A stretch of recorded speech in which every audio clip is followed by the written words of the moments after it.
Good morning, everyone, and welcome to our special council meeting on June the 3rd, 2026. The purpose of this meeting is to discuss water-related matters. I will now call on Julie Hale, Deputy Clerk, to do the roll call. Thank you, Chair. Regional Chair Redmond. Present. Councillor Craig. Present.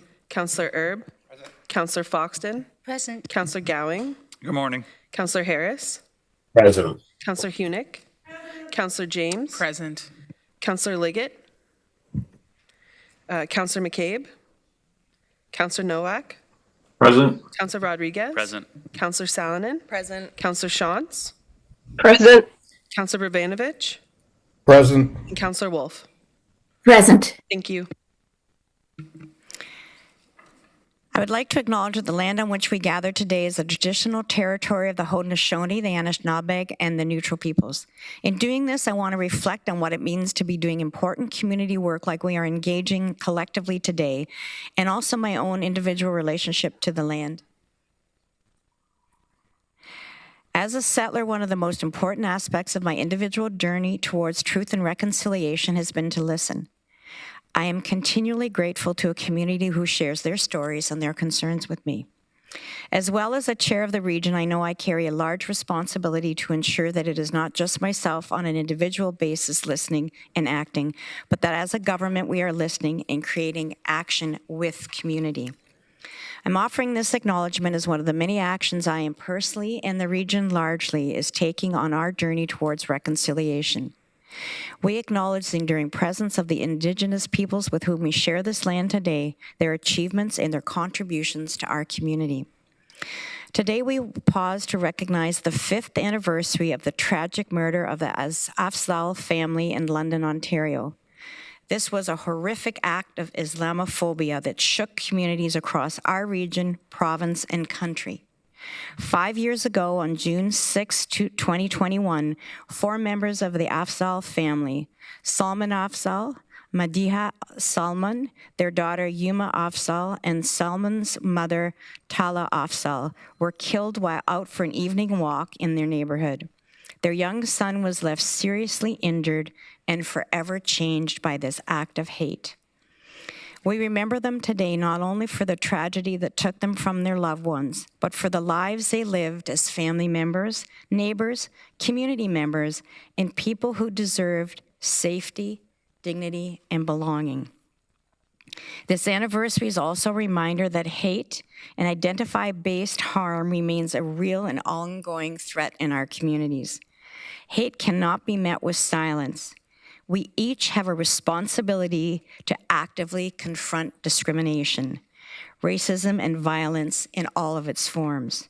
We encourage everyone to learn more about We All Belong Here campaign and take action against hate in our community. As a council, we reaffirm our commitment to building communities rooted in inclusion, equity, safety, and mutual respect. We stand alongside Muslim communities here in our region and across Canada in mourning. May the memories of the Afzal family continue to inspire compassion, courage, and collective action towards a future where everyone can feel free to live from hate and fear. Thank you.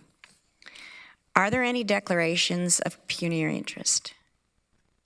Seeing none, I would now entertain a motion to go into closed regarding potential litigation related to the Mannheim service area. If I could have a mover, moved by Councillor Hunick, seconded by Councillor Rodriguez. Please use your e-scribe to vote. And we will be going in to receive advice subject to solicitor-client privilege regarding potential litigation related to the Mannheim service area water capacity constraint.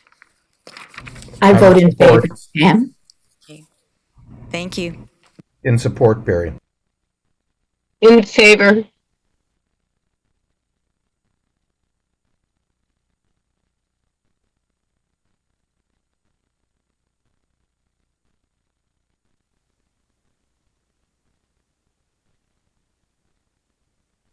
Colleagues, we will now retire to the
Colleagues, I would now consider a motion to reconvene and open if I give a mover and a seconder, moved by Councillor Foxton, seconded by Councillor Erb. Do I have unanimous consent to return to open session? That is carried. Thank you, colleagues. Before we begin today, I want to acknowledge the concerns we continue to hear about water availability, the Wilmot well field, and uncertainty around growth. And I want to be clear, we hear you. I also want to thank everyone who has helped us reach this point, particularly our staff, our municipal partners, the development community, residents, and this council. This has been a challenging period for our community, but we have stayed focused and worked through it together. Because of that, we are in a different place today. We are making progress. The report before us reflects extensive technical work, including updated hydrogeologic analysis, easy for me to say, stress testing, and system modeling, giving us greater confidence in added water that will be available and can be responsibly managed. It outlines a balanced approach to allow stage development to resume while protecting the safety and long-term reliability of our drinking water supply. Importantly, this progress positions us to begin moving forward development in the coming months, something that has been difficult to imagine just a few months ago. At the same time, we are strengthening our approach. I've invited the Provincial Land and Development Facilitator to work collaboratively with the region, helping to identify opportunities to streamline timelines, explore regulatory flexibility, and consider additional options for water capacity. This builds on the work already underway and ensures we are exploring every responsible option. Staff will continue to lead this work and have been asked to ensure that all potential supply options, including the Wilmot well field, are fully evaluated using the best available science within responsible system-wide framework. This is not about one community or one solution. We are one integrated system, and our responsibility is to balance growth, sustainability, and the protection of every community we serve. Today is about moving forward with clarity, with evidence, and with the understanding that the decisions before us are not easy, but they are necessary, and I look forward to working with all of you through them.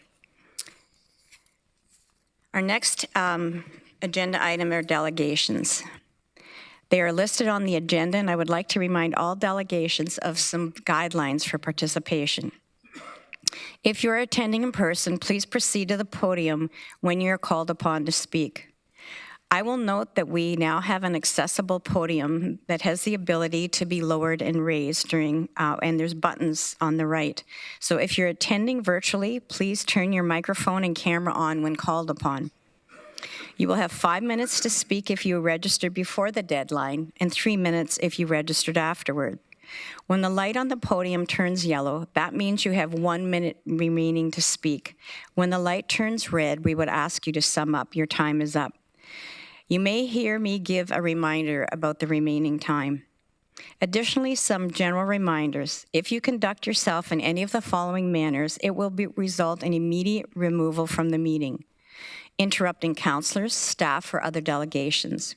Derogatory statements about councillors, staff, or others. Turning on your camera at an inappropriate time. Hate speech or defamatory comments. One last reminder for delegations. Please do not take offense if following your presentation there are no questions from council. This is council's time to really listen and reflect upon the opinions and ideas that are shared with us from our community members. First delegation is Larry Mascio, Policy Advisor, Waterloo Regional Home Builders Association. Welcome, Larry. You have the floor and you have 5 minutes.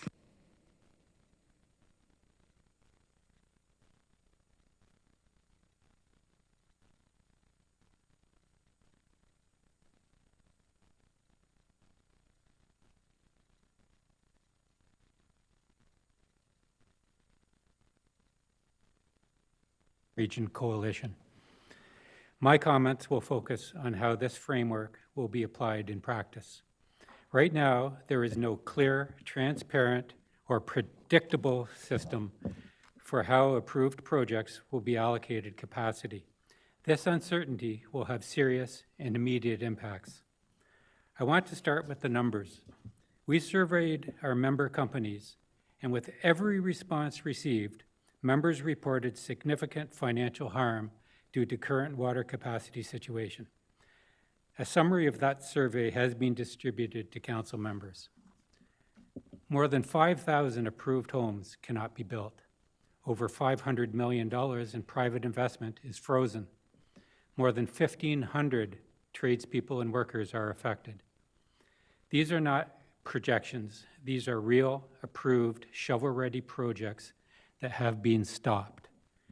Council needs to understand what this is and what it is not. This is not a market problem. It is not a developer problem. These projects were approved by this region and the area municipalities. Fees were paid, planning approvals were granted. In some cases, servicing clearances were issued as recently as January of this year. The rules changed after the fact. Almost 6 months later, there is still no clear allocation framework and no timeline for when projects can move forward. That lack of clarity is unacceptable. It is stopping financing, delaying decisions, and freezing activity across the industry. We also need to recognize that while the constraint is being managed, there are still tools available that are not being fully explored. Regional staff need to continue discussions with the province for expedited approvals of water infrastructure projects. At a time like this, we can't miss an opportunity. If there are projects that can restore capacity at a faster pace, those need to be pursued immediately and with urgency. We also understand that Dan Matheson, the Provincial Land and Development Facilitator, has offered to co-host a closed educational session with Council to share technical insights and explore solutions. We strongly encourage Council to accept that offer. This is a complex issue, and collaboration will certainly help move solutions forward more quickly. The urgency here cannot be overstated because we already are seeing capital leave the region. A rental builder has paused a $120 million construction program. A multinational partner has withdrawn from a 264-unit rental project. Another $45 to $50 million project is considering moving its investment elsewhere. Council must understand the money does not always come back once it leaves. Investment goes elsewhere, and the longer this constraint continues, the more permanent the losses become. We are also missing out on federal funding opportunities for new housing. One project spent 8 months preparing a CMHC loan application. It is now at risk of being redirected to another city because it cannot show it is ready to build. These programs are competitive, and the region is taking itself out of the running. Meanwhile, provincial and federal tools are in place to support housing. Hard-fought wins, like the elimination of HST on new housing, cannot be fully realized. And there are real human impacts. Tradespeople are out of work. Some businesses have closed. In Elmira, a multi-residential project on a former church property is now at risk of being canceled. We have members saying their land is effectively frozen. Banks are tightening lending. There has been a market decline in land sales and over the last 6 months. This is happening now, and it is affecting people across this region. We support responsible risk management of the water system. That is not the issue. The issue is that the approach is creating a second crisis, one that is within our control to avoid. Our requests this morning are straightforward. First, immediately adopt a maximum initial resiliency target of 10% based on a hybrid of the 3 risk management scenarios presented by staff. Mr. Garretts will speak more to that later. Second, immediately publish a forward-looking service policy.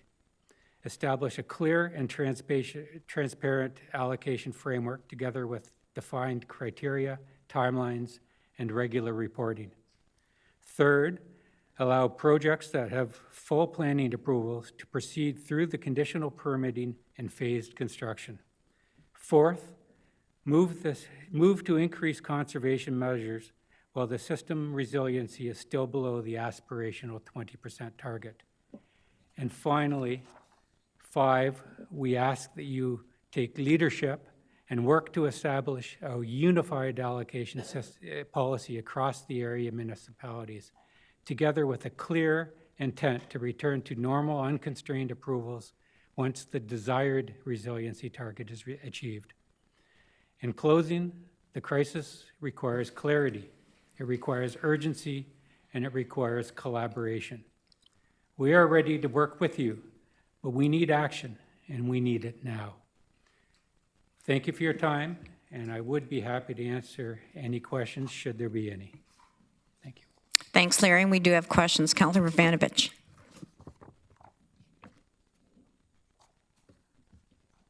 He's coming soon. Thank you. Yeah, no, sorry, too many screens to switch in between. Thank you, Mr. Mascio, for coming in and for the presentation that you made. 2 questions. You reflect on some of the negative experiences being felt by the industry and by construction workers and others. Obviously, this is a significant concern for myself and I believe for my other colleagues. This is only a small, if I understand your presentation correctly, this is only a reflection of a small number of people in your membership and in the in sort of the new group Reopen Waterloo Region that has brought several organizations together. Is there any work being done to sort of look at the impacts even more broadly than the number of companies that you've referenced? Thank you for the question. Through you, Chair Redmond. The association is considering additional economic analysis. We have had ongoing discussions with a national level economic firm that would do that. We have not pulled the trigger, so to speak, on that work yet. The statistics in my presentation this morning were a result of a survey of our membership only. So we didn't get full response from our entire membership, but as you note, the relatively small proportion of responses that we did receive represent a significant impact economically to the community. Jobs, investment, everything else. Absolutely. Thank you. Thank you for that. At the end of your presentation, you've suggested a number of recommendations. Have you had an opportunity to raise these in the ongoing dialogue you've been having with regional staff? And if so, what was the response to any of them? So various aspects of our asks have been raised in various ways with staff and others through the engagements that the association has been afforded.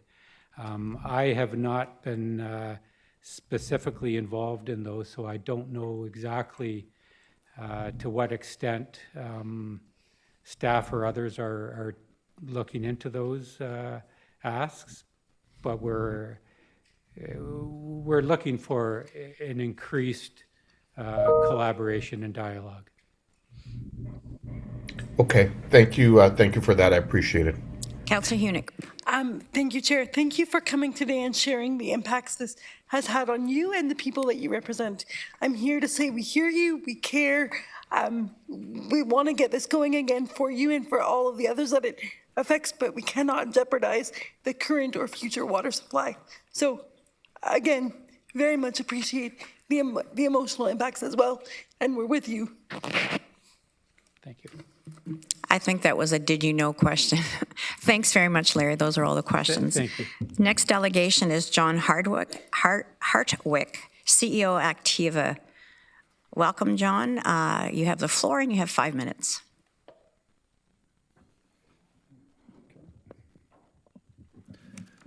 Through you, Madam Chair. My name is John Hartwig, and I am the CEO of Activa, a community developer and home builder that has been based in the region of Waterloo for more than 40 years.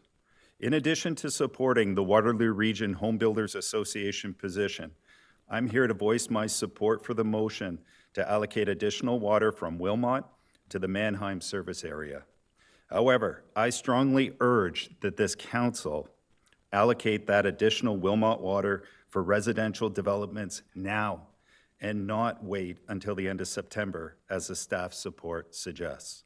Secondly, I respectfully request that this council direct regional staff to urgently approve development proposals that will not require more water than what already has been approved in existing servicing agreements. This includes zoning changes and transfers of approved water capacity. Urgent action is required now, not at the end of September, to communicate a strong message that this region is once again able to grow. We are facing a severe shortage of new homes that has become so critical that both the federal and provincial governments have recently taken joint action to make new homes more affordable.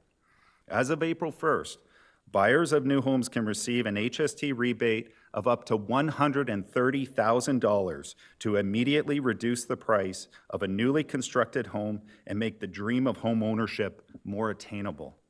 By offering this enhanced HST rebate and additional funding to reduce development charges, there is a clear mandate to increase the supply of new homes, which will also benefit our region and local municipalities by providing development charge revenue. However, the enhanced HST rebate program will come to an end on March 31st, 2027. So we have less than 10 months remaining to provide current and future members of our region with the ability to take advantage of this rare and limited time opportunity. While the enhanced HST rebate has had a minimal impact so far on the sale of new condos, it has generated a surge in demand for new single-detached homes. So much so that Activa is about to run out of single-detached lots available in the city of Waterloo. Unfortunately, the two new communities that we had planned to launch this year in Waterloo have both been put on hold, even though the proposals put forward will not require more water than what already has been approved in servicing agreements. The first of the two projects will provide home buyers in Waterloo with 35 new single-detached homes in the last phase of an existing community. It would enable the completion of a park that would provide an important outdoor space for the residents of this neighborhood. It would also connect the roadway to better enable access and more efficient snow plowing. If we were allowed to transfer water capacity from the approved condominium phase of the same community, we could build these highly desired single-detached homes without impacting the amount of water required. Please also keep in mind that these single-detached homes would not actually draw water until the middle of 2027 at the earliest. The second project would provide home buyers with 85 new single-detached homes and 65 freehold townhomes in Waterloo. This community received a signed servicing agreement in 2010, but at that time the land was zoned for employment use. Subsequently, this land was designated by the region for residential use in 2022 as part of the last regional official plan. Unfortunately, we have been told that a new servicing agreement is required and we're unable to proceed at this time, even though the water demand will be 40% less than if these lands were used for employment purposes. We believe that this should be the preferred course of action, since building homes on this land will decrease the amount of approved water capacity already in the region's calculations. Additionally, these homes would not actually draw water until the spring of 2028 at the earliest. Given the urgent need for housing, combined with the federal and provincial government mandates to build more homes, I respectfully request that you approve the motion to allocate additional water from Wilmot to the Mannheim service area and release that water capacity for residential developments immediately. I also respectfully request that this council direct regional staff to urgently approve development proposals that will not use more water than what has already been allocated for these communities in servicing agreements. In closing, decisive and urgent action is required from this council to provide families and individuals with the opportunity to access more affordable homes through the enhanced HST rebate program, and in turn, support our local economy. Thank you. Thank you, John. Don't go anywhere. We have questions. Councillor Urbanovich. Thank you very much, and thank you very much for coming in this morning and sharing your perspectives. I just want to fully understand. So you're saying that the lands that you're looking at making residential now and building some homes would actually use less water than what has previously been approved by the region and used in their current calculations thus far? Do I understand that correctly? That's correct. And you've reached out to try to get that allocation transferred over and have been told that in the current environment that's not possible? That's correct. So we've been in ongoing dialogue through ourselves directly and our consultants, well, since this all occurred in January. We met as recently as yesterday with 2 members of regional staff.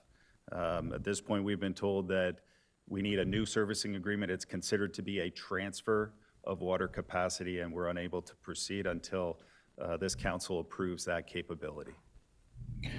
Okay, thank you. We'll ask staff questions of that later on, but it would seem to me that that is a very logical, common sense approach that could have, should have been approved thus far.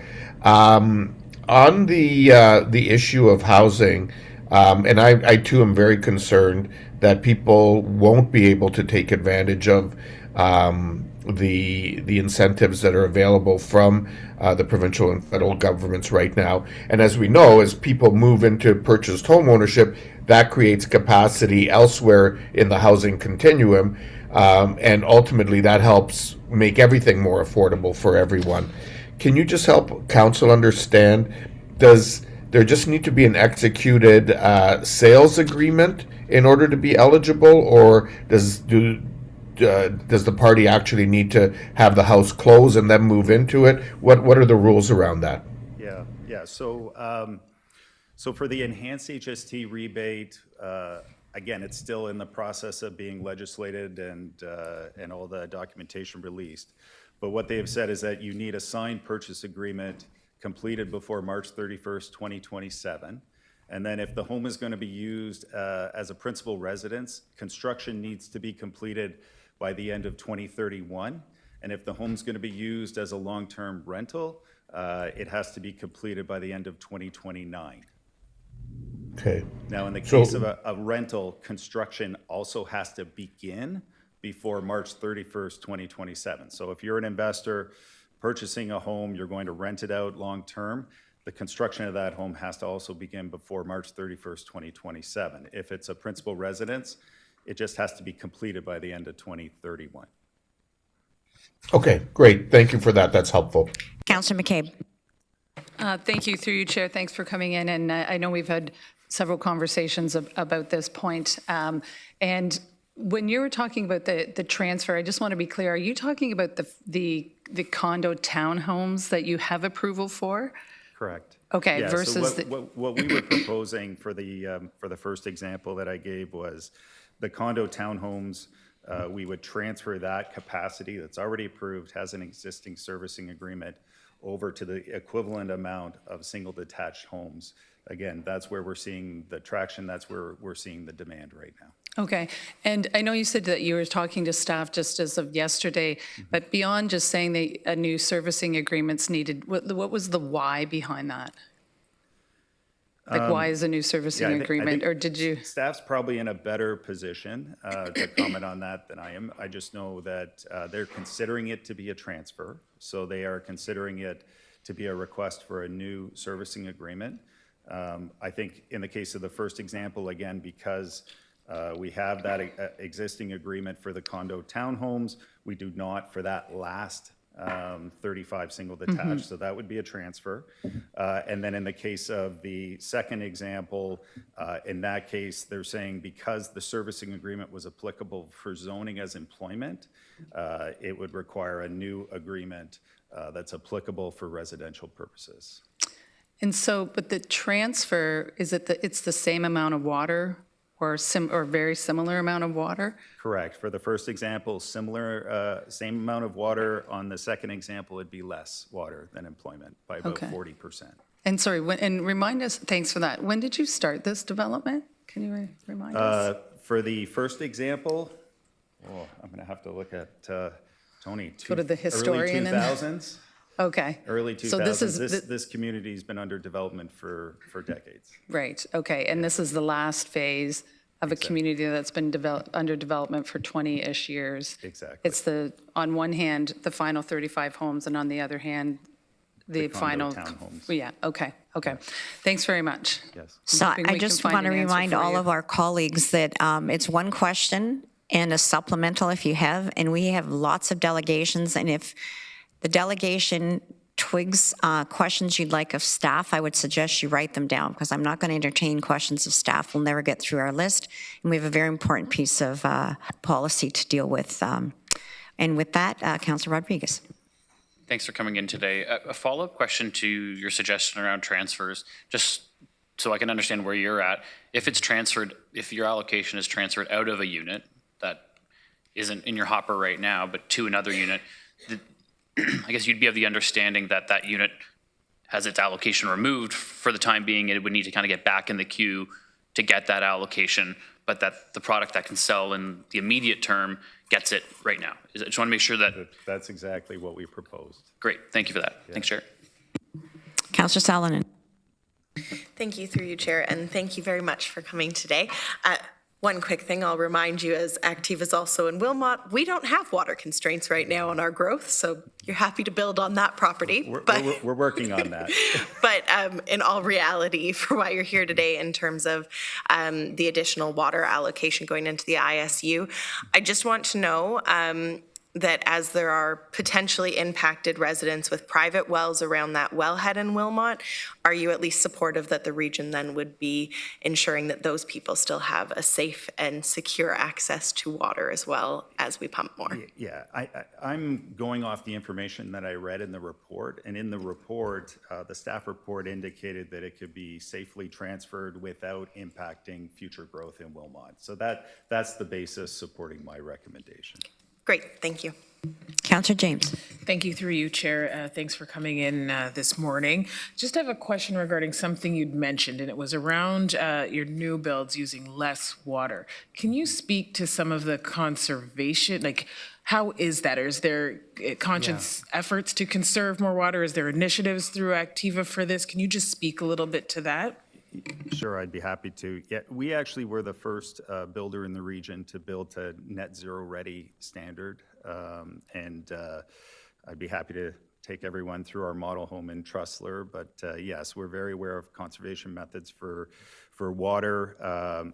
You know, we are looking at gray water waste recovery. We are investigating some of those newer technologies. And we're trying to be a leader in that sustainable construction practices, including conservation of water. Okay, thank you. That's all I have. Thank you very much. Those are all the questions. Thank you for coming in today. Our next delegation, I believe, is virtual. It's Chris Garrett's Reopen Waterloo Region. Chris, you have the floor and you have 5 minutes. Thank you very much. Good morning, Chair Redmond, members of council. I'm Chris Garretts with Crozier Consulting Engineers, here on behalf of the industry coalition, including Waterloo Region Home Builders Association, Build Urban, Grand Valley Construction Association, Cornerstone Association Realtors, and the Conestoga Heavy Construction Association. We've reviewed the final draft of the interim risk management framework and would like to provide the following comments.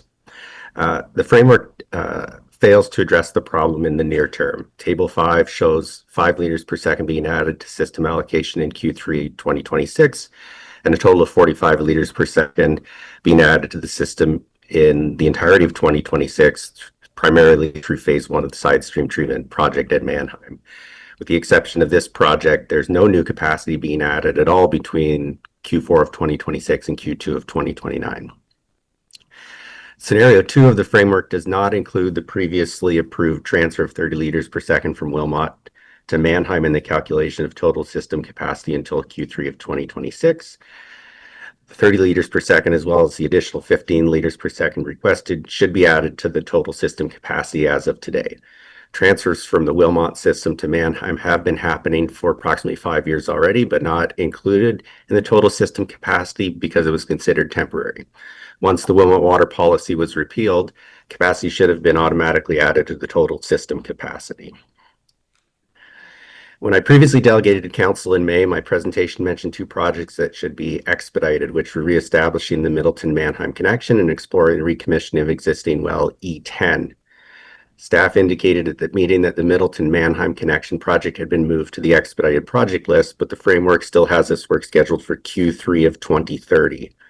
Given this work would rapidly increase total system capacity by 45 liters per second and is not likely to require provincial approvals, we feel this project should be initiated and completed as soon as possible.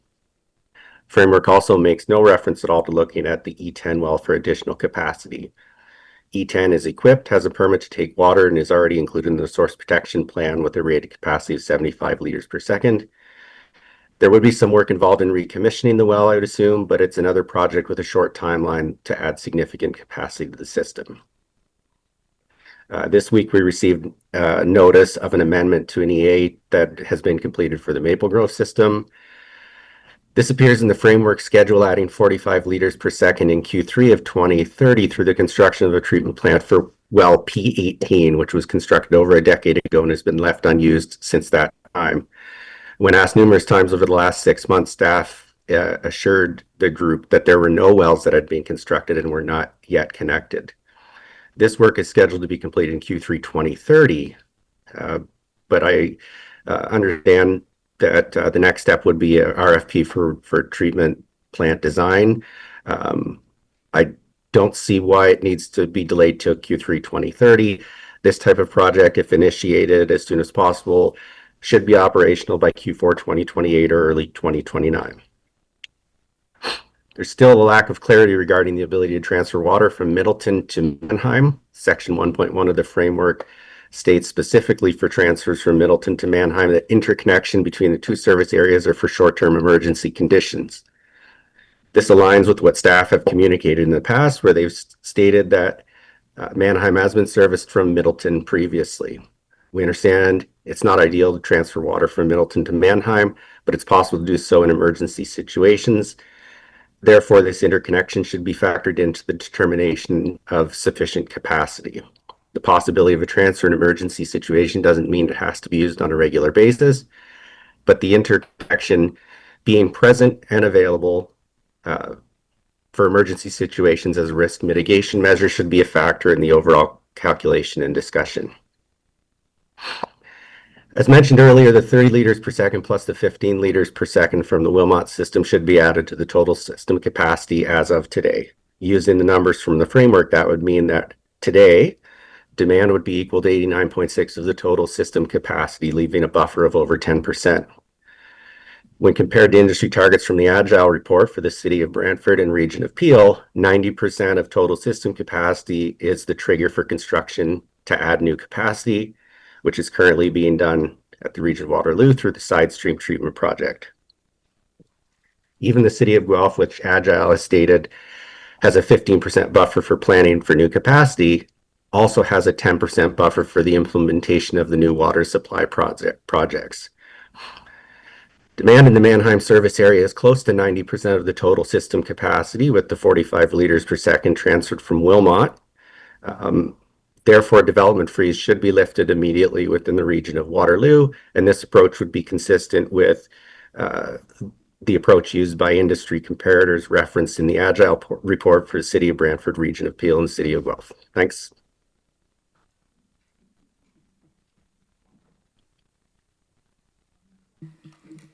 Thank you very much, Chris. We have a question, Councillor Vanovich. Thank you very much, and thanks, Mr. Garretts, for coming in today.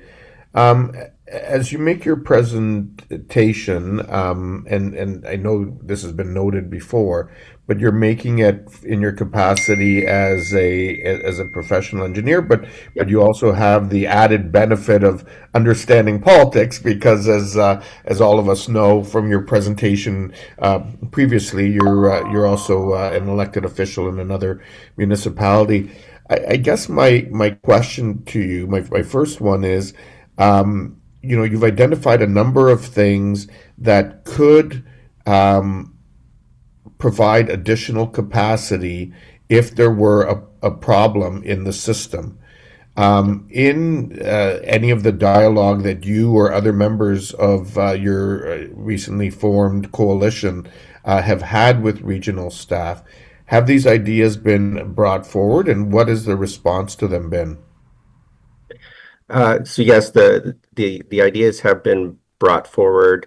Um, as mentioned, a couple of the solutions, specifically the Mannheim-Middleton connection and the E10, we've heard that they would be looking at them. And in the example of the Middleton-Mannheim connection, that project would be expedited. But then there's a disconnect between what we're told and what we see in documentation such as the framework, where that Middleton Mannheim connection is actually not going to happen for another 4.5 years. So there's a bit of a disconnect, and then just with the further on that topic of the connection, there's been a general lack of clarity as to if that connection has been used in the past, if it actually exists. I know that when I presented in May, there was questions from members of council as to whether or not we should be using the term establish or reestablish that connection, because I think nobody was really certain as to what the status of that connection is. So there's been dialogue, but I think that we haven't necessarily seen the discussion transformed into action in the framework. Okay. Councilor Vanovich, do you have a second question? Yes, I do. Thanks, Chair Redmond. Mr. Garretts, my second question goes back to the overall approach. As you know, regional staff at an operational level made a determination that the methodology that they were using was not meeting the needs of the region, and enacted a new methodology that has created some of the challenges that we're experiencing right now. And part of that methodology includes, the minimum operational resiliency target of 20%. Mr. Massio, in his earlier presentation, asked that we look at a 10% one. But I'm wondering if you can speak specifically to the methodology, to the resiliency target, and is this something that is truly an operational thing from your experience, or something that should in fact be dealt with at from a policy perspective by council?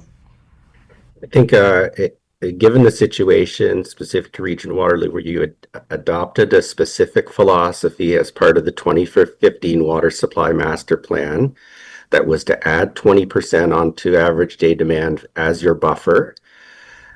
My opinion, it's simply my opinion, is that it should therefore be a council decision if you are going to make changes to what I'm calling the water management philosophy.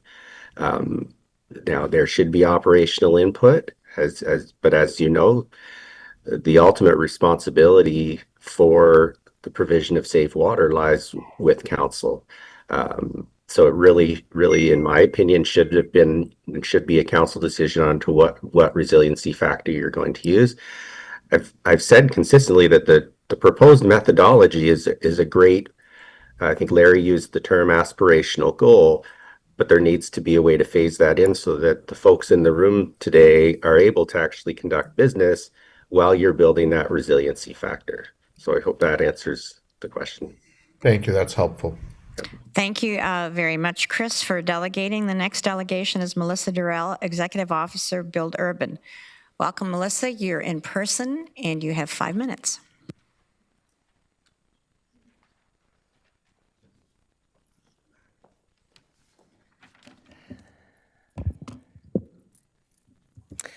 Good morning, Chair Redmond and members of Regional Council, peers, and colleagues from the development industry and the rest of the community. My name is Melissa Durrell, and I'm here today on behalf of Build Urban, a coalition of 17 urban developers that have invested billions of dollars into this community through residential, commercial, industrial, and mixed-use projects across the region. I'm here today to share perspectives on the region's interim risk management framework. So let me begin by saying that we're pleased to finally see the report before Council. Our members have been waiting a long time for a clear path forward. This doesn't get us all the way there, but we do appreciate the time and effort that went into the report. As an industry, we have consistently maintained that growth and water system resiliency are not mutually exclusive, that there was a balanced path forward that protected system reliability while allowing development to proceed. We're encouraged to see many of those principles reflected in the framework before you today. Now, while we welcome that conclusion, we also believe that recommendation framework remains more restrictive than it needs to be. And with that in mind, we have 5 recommendations, which you've heard. I'm going to repeat one more time, and hopefully they'll end up in some sort of recommendation after this. First, we're asking Council to adopt an interim operational resiliency target of 10% while continuing to work towards the long-term 20% target. Second, we're asking the region to publish a forward-looking service and allocation framework that includes clear criteria, timelines, milestones, and regular reporting. The single biggest challenge facing our industry today is uncertainty. Municipalities, builders, lenders, employers, and future residents all need a clear understanding of what comes next and when. Third, we're asking that projects which have already received full planning approvals be allowed to proceed through conditional permits and phased construction. These projects have already undergone years of review, engineering analysis, consultation, public engagement. Allowing them to advance in a controlled manner will help preserve jobs, maintain investment, and ensure housing can be delivered more quickly. And now that we understand that the capacity exists, thanks to the last delegation. Fourth, we're asking for a unified interim allocation policy across all municipalities and townships with a commitment to return to normal, unconstrained approvals once the desired resiliency target has been achieved. And finally, we're asking Council to implement enhanced conservation and demand management measures until the full 20% resiliency target is reached. Taken together, these recommendations are intended to strike a better balance between restoring resiliency and supporting growth. Perhaps the most frustrating aspect of this discussion is that today's report confirms what many of us have been saying since December the 4th. There was a balanced path forward. For 181 days, projects were delayed, investment was put on hold, and much-needed housing sat waiting while that balance was being explored. We cannot recover those 6 months, but we can learn from them. Today's report is a step in the right direction, and our recommendations are intended to build on that work by providing greater certainty and greater flexibility and a clear path to getting housing moving forward. We urge Council seize the opportunity today. Thanks. Thank you. Please don't go away. Councillor Vanovich has a question. Thanks, and thanks very much, Ms. Durrell, for coming in today and presenting. You too, like the previous delegation, have the experience of being on both sides of the table, both as an elected official and someone who is working with industry now. So I think you bring some interesting perspectives to all this. I'm wondering if you can speak a little further on your second point and just how much all aspects of industry and those who are employed in it. I mean, I'm hearing from people who are telling me they're having to make choices about considering whether they can continue living in this community or need to go elsewhere in order to find work because of what's happening. I'm hearing from people, investors in the sector or others who are saying they need certainty in order to be able to get financing and so on. I'm wondering if, one of the things I've heard, and again, this isn't necessarily my view, I've heard this from others, is there's a feeling sometimes that, this has become more of a communication exercise, and that, as opposed to one where we're actually moving forward quickly in meaningful ways to address this issue and getting the housing market and the business construction market back in place. Wondering if you can speak to that and what the realities are a little more in terms of how people are feeling on the ground and the impact of communications and messaging versus real action. Thank you for the question, Mayor Urbanovic. I think you can hear it from all of us, and there's many delegations that are following me as well that are going to speak to the frustrations and the slowdown that has happened. I often have said to politicians speaking to them in the community, imagine if your entire industry was shut down for 6 months. Like that is what has effectively happened to our community right now. I think we're all very frustrated. Jobs are definitely being impacted by this. The future of Waterloo Region is being affected by this. I think oftentimes what you're hearing from us when we're coming to speak, and we've been coming to speak to you for 6 months, delegating and saying the same things. And I think what we're really hoping to hear today is that you will look at the staff reports that are in front of you, and that you'll find a space where it looks, according to what I'm seeing in the charts, that our resiliency is up to 13%, and that will allow us to be able to move forward with development and looking at forward servicing agreements for the buildings that are already there. We need some positive news. We've got the Rangers. Let's continue to move on that.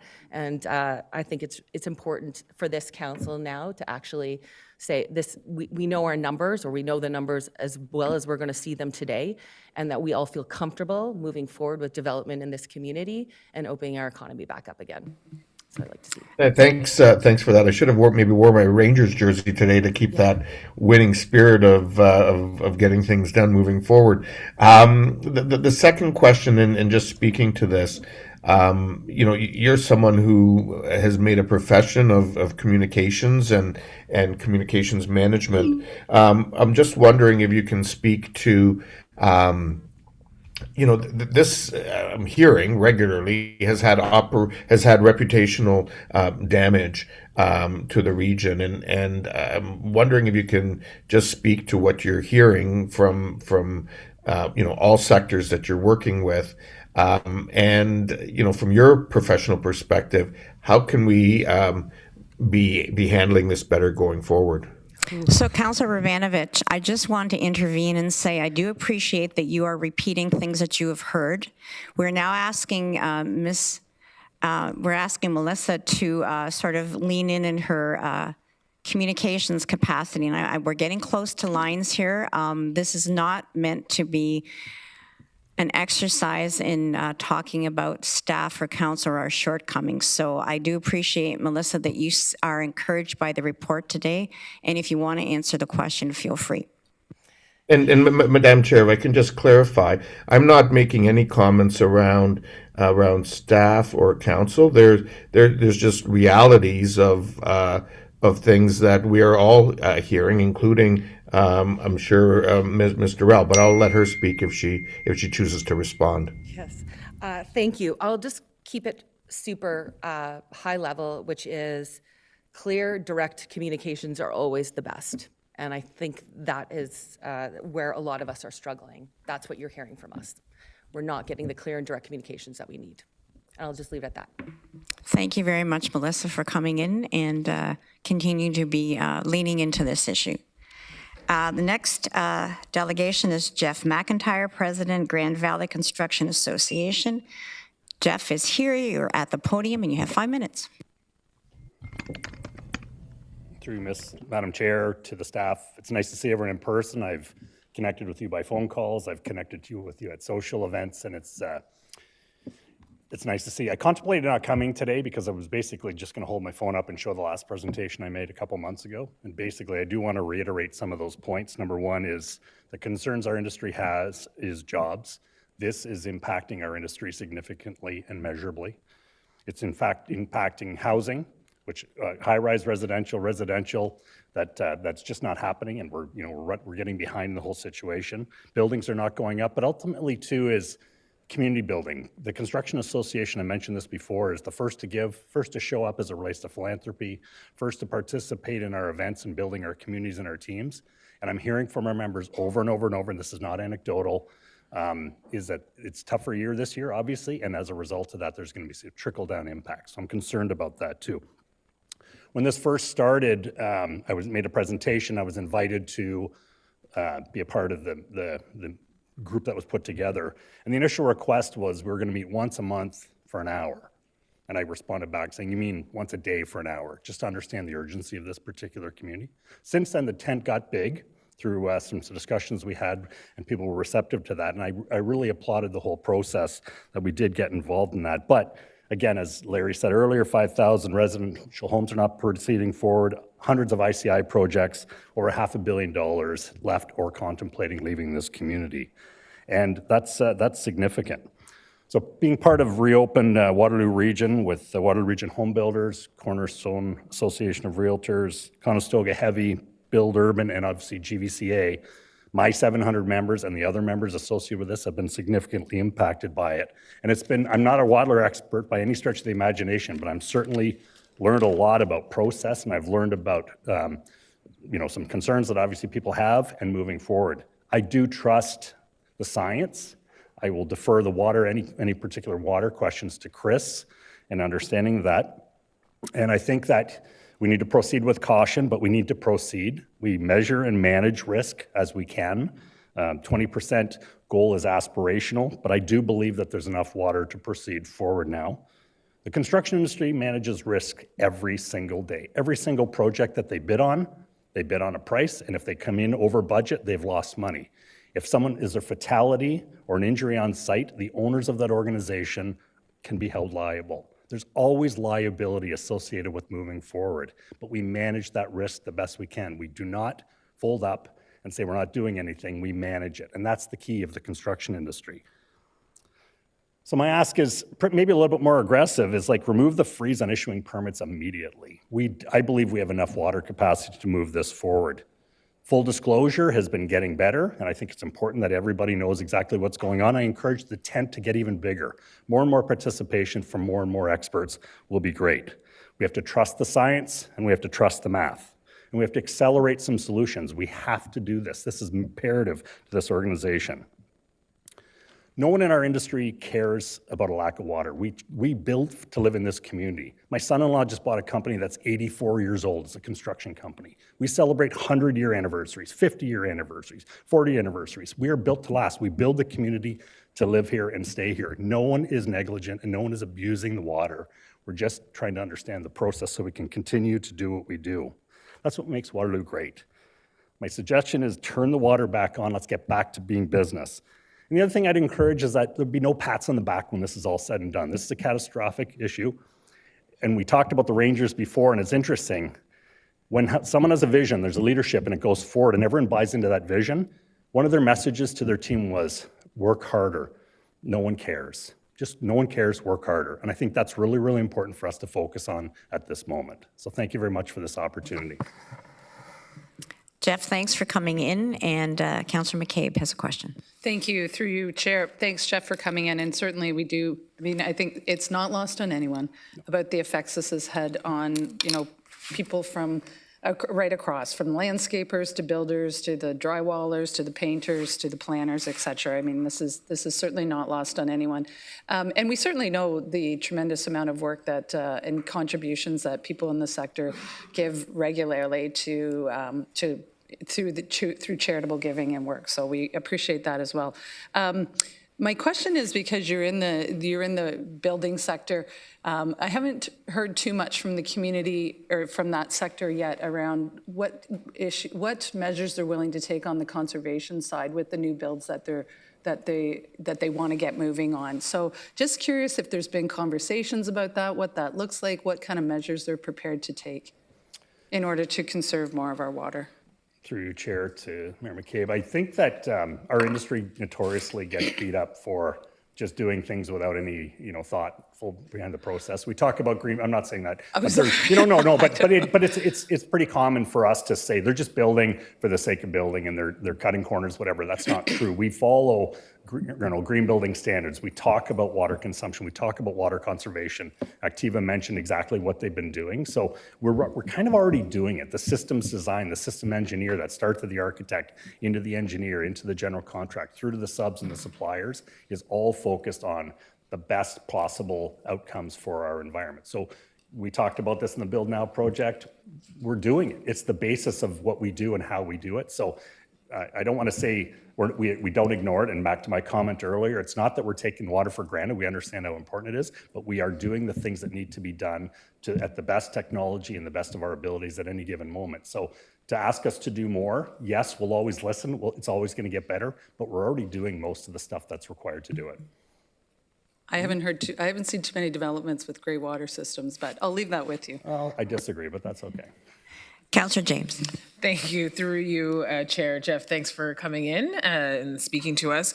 I wanted to just point out something that you said at the very beginning of your talk that is really critical, is the investment that the industry puts within community and creating and donating and providing resources for groups, agencies, all of that. And I think that's also critical. Along with the jobs, there is that community building, as you said, that it is important to recognize. We don't want to get lost. I do have a question, though, about something you did say. In your delegation to us, you mentioned that we should proceed, but proceed with caution. What does proceed with caution mean to you? If you could just expand on that a little bit. Proceed with caution means, as far as I'm concerned, as Activa said, projects that are going to be 2 years out before water, we should be able to approve that, understanding that taking water at any given time, we can manage that. And ultimately, it's the responsibility of all of us to make sure we've done enough to build capacity so that we don't run into a situation down the road. Number two is caution. The math is the math, and maybe we disagree on certain math and methodology, but cautiously trust experts. There's a lot of them. There's people that have forgotten more about water than I'll ever know, and a lot of you will ever know. But I think it's important to understand that whole process. So let's trust the process, build the tent bigger, cautiously move forward, working towards that 20% resiliency factor, and ultimately then making adjustments if need be versus waiting, like just panicking at this point, because I think we have enough capacity to move forward. So essentially not waiting for things to be perfect, but moving through a process. Okay, all right, thank you, Jeff. Jeff, thank you so much for coming in. That is all the questions. The next delegation is Peter Engadnent, owner of CANL Solutions. And Peter's here in person. Welcome to the podium. And you can raise it up if you want. There's a button there. It's kind of fun to play with. That never happens. Good morning, Madam Chair, councillors and staff. Thank you for the opportunity to speak with you today. My name is Peter Engadnent, and I work in commercial grey water recycling and rainwater harvesting systems. Like many municipalities throughout North America, you need to balance the pressure of growing demand from new developments with capacity limits of a strained system. That challenge is real, but it also creates an opportunity. The fastest way to relieve that pressure is not only by adding new supply, it's reducing demand. On-site water reuse can cut potable consumption in new buildings by 35 to 45%, which extends the capacity of your existing system. That means fewer barriers to issuing permits and lower long-term operating costs for developers. My presentation will show how these technologies can help the region protect its water future while enabling the growth you're trying to support. Next slide. Everyone here is very aware of the traditional means to expand water and wastewater capacity, and the region is already working on those. Next slide. Use water twice. Much of the water used in a building does not have to be of potable quality. Toilet flushing, laundry, irrigation are examples of where treated gray water can be reused. Next slide. Gray water is the wastewater from sinks, showers, tubs, and laundry. This gets treated, stored, and then reused for toilet flushing, laundry, and irrigation. This process can reduce municipal water demand by an average of 35 to 45%, even more when we add rainwater capture. Next slide. Rainwater harvesting, very simply, is the capture of rainwater from a building roof, which gets stored on site and then fed into the gray water treatment system to be reused, as we've just mentioned. In this picture, out of curiosity, the hollow panels of the fence are also a means of storage. Next slide. If every new building had a gray water and rainwater system, then new demand would be reduced, creating a virtual water supply. By using reduced demand calculations, more permits could be issued against existing supply. Next slide. This doesn't immediately solve the problem you're dealing with today, but it creates a future-ready, resilient, and sustainable system. By reducing demand in new development, we are creating more capacity for the water and wastewater infrastructure in the long term. Next slide. Why mandatory? Because building codes have changed over time to include evolving priorities, and rightly so, but until now we've ignored water supply because we thought we'd never run out. Water efficiency must be part of building sustainable communities. Next slide. This isn't just a way to save water, it also makes economic sense. By reducing water consumption, utility bills go down and marketability goes up. Buyers, renters, and investors are starting to take more interest in sustainably built projects, which includes water efficiency. The region benefits by easing infrastructure strain and increasing growth capacity. Next slide. This is a case study of a nursing home with 250 residents, illustrating the financial viability and benefit of installing a gray water recycling system. There are a lot of numbers on this page, but the summary is this. This nursing home will consume 27 million liters of water annually. Using 2026 water and sewer rates, this would cost $156,000 in Waterloo and over $189,000 in Kitchener for the year. If we assume a 4% increase in rates per year, which is conservative, over the next 20 years, the total water cost for that building would be $4.6 million.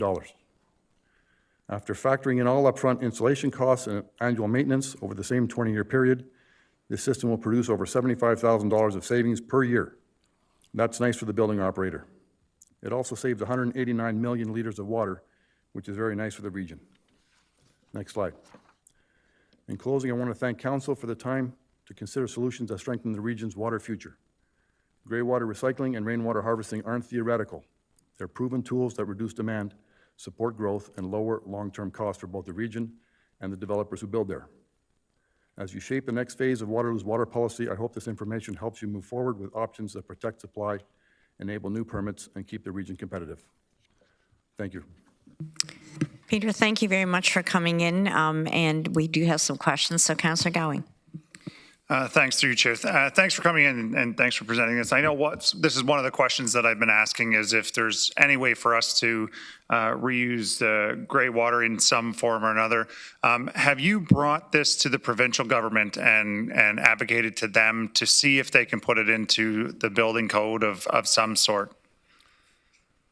We met with the Minister of Infrastructure and the Minister of Housing about a year ago. They were very interested in the idea and the concept. But in the hamster wheel of the way things work, it was like, well, bring us a project and we'll try to fund it or whatever. And they were sort of deferred as far as the policy goes to local building codes and councils. Okay, and because I do think this is a great idea. And I know in some of the agricultural lands, they have cisterns that they're using to water use gray water to water whatever they need to use it for. So thank you very much for coming in. Councillor Foxton. Thank you. Excellent presentation. I hope to take a copy to my council and maybe try and implement as well. I think and also this council has been looking at grey water, and I think that we should discuss this further later on. Thank you, Chair. Councillor Hunick. Thank you to the delegate. I know you mentioned that you are primarily for industrial rainwater and grey water recycling. If a family or a household in Waterloo region wanted to learn more about doing it at a household level, where would you direct them to? The company that we represent in North America also has residential units. We made a strategic decision to start with commercial because it's easier to prove the numbers and get people to buy in. Of course. But yes, so our company, and there's local competitors as well that have residential units. Okay, thank you very much. Councillor McCabe. Thank you, through you, Chair. Thanks very much for coming in. This is a really useful and helpful information. It's almost like an infomercial for you because there's a lot of people in the room here today who may be interested in the systems that you have for sale.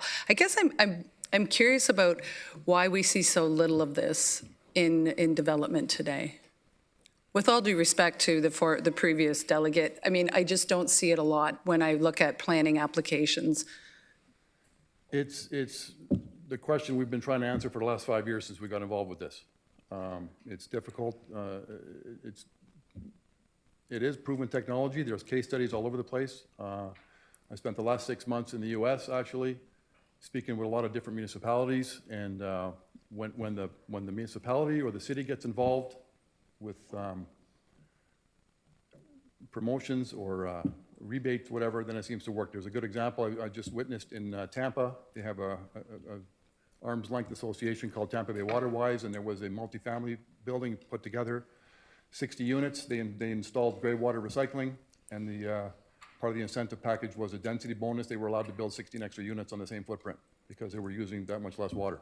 Okay, so even with the cost savings that you were outlining, and I know like it would be different for different developments, but so even with those cost savings there, they're still looking for incentives to encourage them to do this? It's just such a, I mean, building is a traditional thing, and I know I'm surrounded by builders right now, so be careful what I say, but yeah, I'm cognizant of that too. The way they know how to do them, and we have to start somewhere with new things, but we're seeing it. It's a huge issue all over North America right now. There's the Colorado River Basin states, Southern California. There's about 6 or 7 municipalities that have mandated that the buildings are at least built with the dual plumbing that's required, so you can install a gray water system later. Thank you very much. I mean, we were working on green development standards. Unfortunately, that wasn't able to go forward because it wasn't allowed by the provincial government for us to have green development standards in place. But I really like what you're doing. I would suggest you hand out your card to everyone who's here and you know and keep up with the infomercials and the work you're doing. Thank you. So Peter, thank you so much for coming in. I would have to tell you that conservation is something that I hear from constituents all the time. So there's a great deal of interest in this initiative, and it is something that we certainly are pursuing at the regional level, given our current capacity issues. So thank you very much for coming in. Thank you, Madam Chair. Next delegation is Andrea Fady and Stefan Hamed, Cornerstone Association of Realtors. Welcome. You're here in person. You have 5 minutes. Thank you. Good morning or afternoon, Chair, members of Council, and regional staff. My name is Andrea Fady, and I am here representing the Cornerstone Association of Realtors, and this is my colleague, Stefan Hamed. Our organization proudly represents approximately 7,500 Realtor members from across Waterloo region and parts of the greater Golden Horseshoe. Cornerstone is also a member of the Reopen Waterloo Region Coalition, which you've already heard from this morning. We hope that you will give immediate and serious attention to the innovative solutions Chris Garrett has suggested on behalf of Reopen Waterloo Region. We are here today because the current water service limitations in the Mannheim service area have created a de facto freeze on development approvals since December 2025, and tens of thousands of new housing units currently in the planning process are at risk. We are here to ask Council to act decisively to get Waterloo Region building again. Our main recommendations today are to use a 10% resilience target to start, similar to many other jurisdictions. Implement a policy to consider projected completion dates for developments when approving applications. Allow projects that already have full planning approvals to proceed through conditional building permits and phased construction. End the interim risk-based policy framework once 20% resilience is achieved and return to normal approvals. Increase conservation efforts while resiliency is below 20%. We recently conducted a housing survey with Abacus data to over 700 Waterloo Region residents, which included a question about the water capacity issue.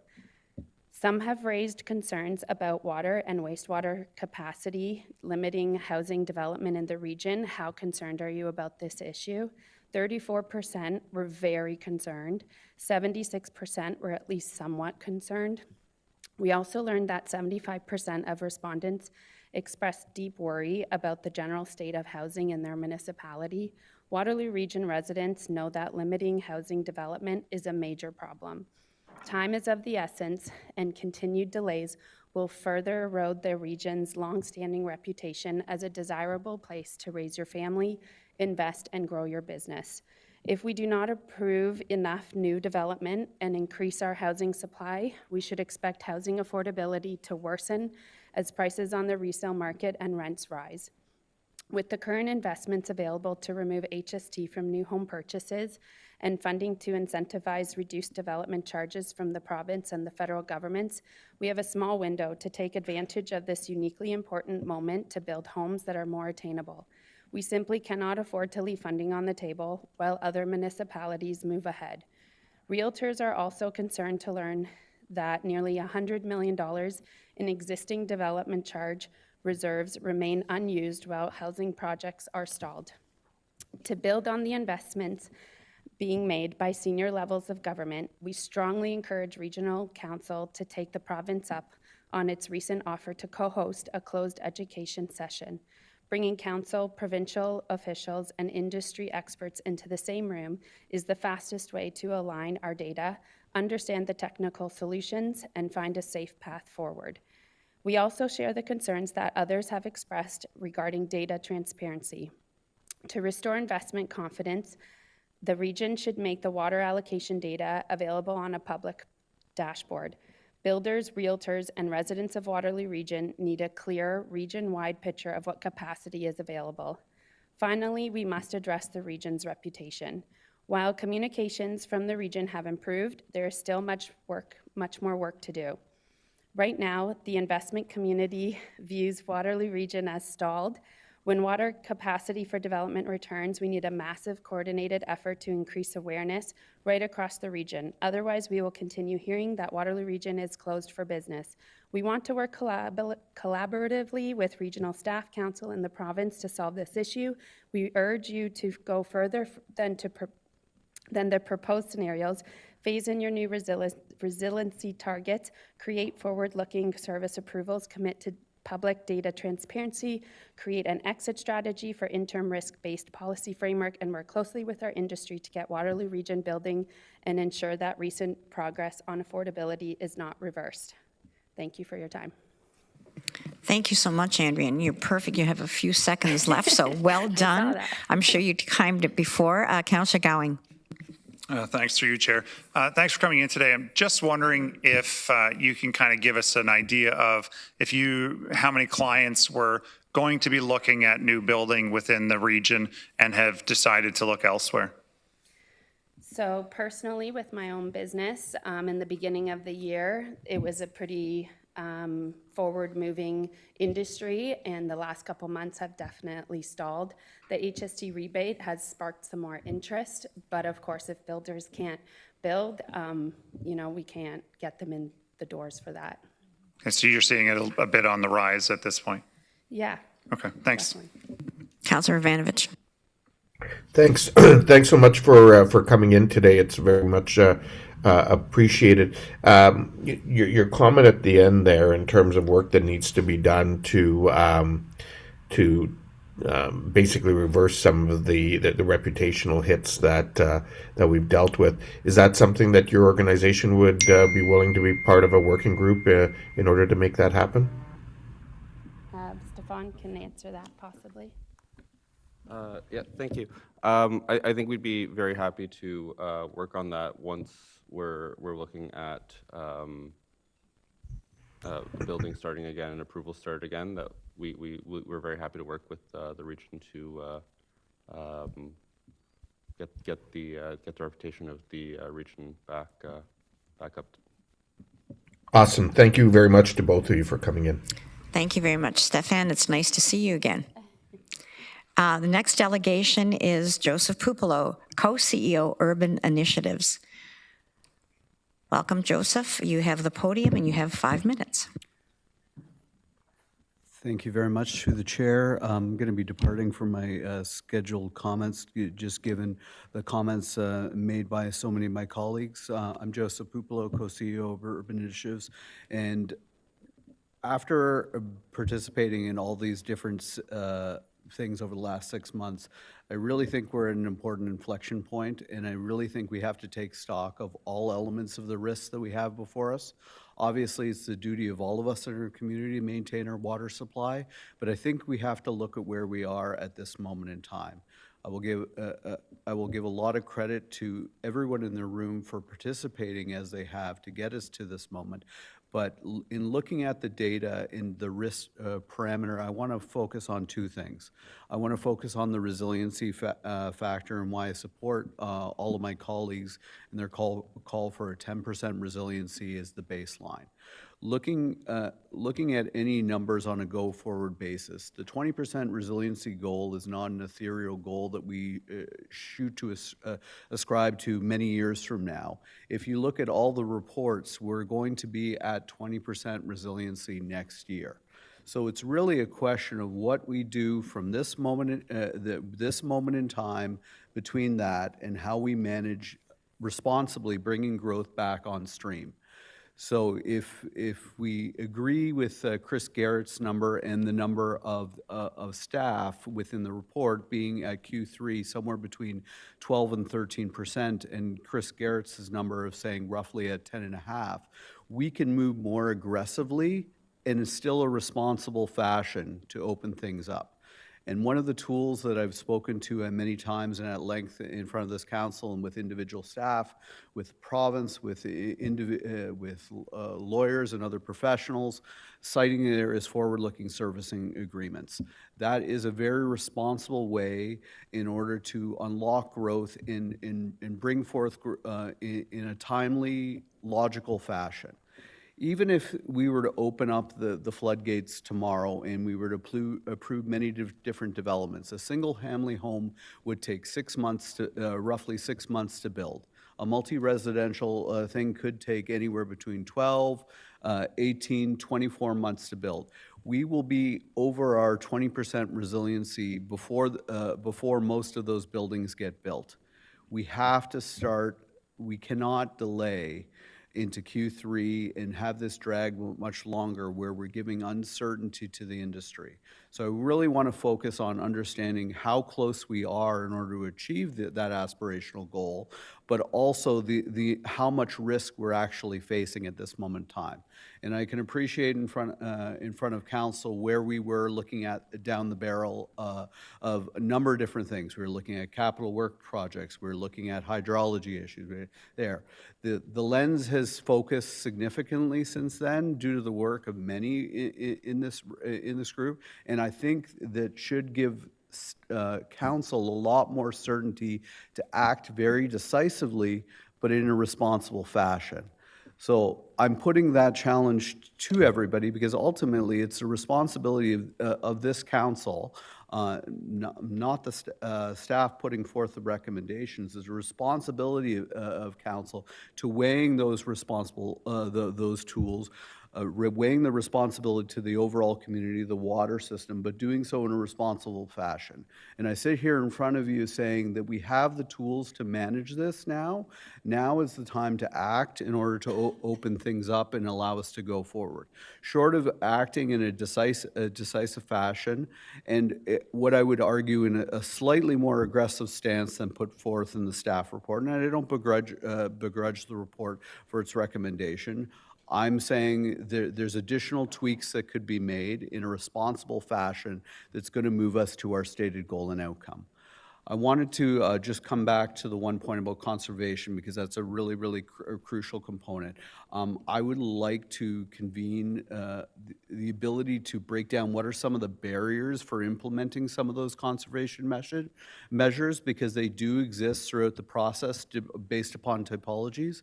And I do think there's solutions to have to integrate more solutions such as the previous delegate had brought forward. But I do think we need to break down those barriers on implementation in order to go forward. So I thank you for the time and the time over the last 6 months to be part of the process. I'm hoping we're working towards a conclusion, and I'm available if you have any questions. Joseph, thank you very much. You've come consistently and really put a huge effort in being part of the solution, so as have many in the gallery. So thank you all very much as a community that's trying to move towards a resolution of this constraint. Councillor McCabe. Thank you, and through you, Chair, echo your comments, and thank you. I just would note that, I don't know if you were aware, but there's I don't know if I'm going to get the name right, there's a working group, a conservation working group that was established in April. My understanding was that there was one representative from the development community who was part of that, but I don't know if you were aware of it. So that group, we discussed it a couple of weeks ago. It's going to continue, so I think it would it would be a great place for you and others to provide your ideas and have those discussions. So, appreciate it. Thank you. Offline, we can let you know if you need to go to more meetings, Joseph. Councillor Vanovich. Yeah, thank you very much. And I just wanted to add my thanks to you, Joseph. You and along with several of the others have been so engaged in this process, and it really, I think, has helped council move things, some things forward in a timely manner, or in a timelier manner. Just to be clear then, in terms of, because I know you're part of this, part of the coalition of a number of groups that have come together, in terms of the suggested recommendations that Mr. Mascio spoke of earlier, then you're supportive of those? Yes, I'm supportive of all of those, and the only addition I would add is setting a clear timeline for the framework for the forward-looking servicing agreements.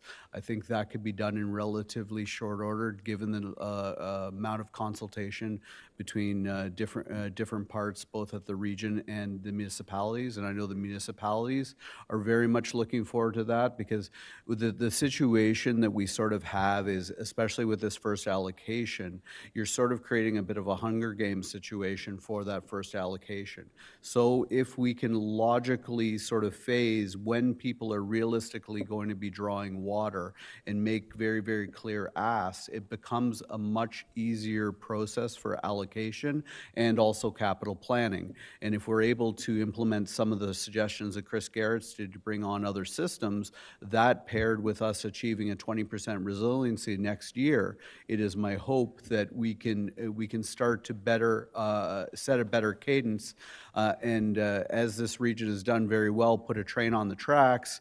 We're hoping to do so yet again with getting development moving smoothly.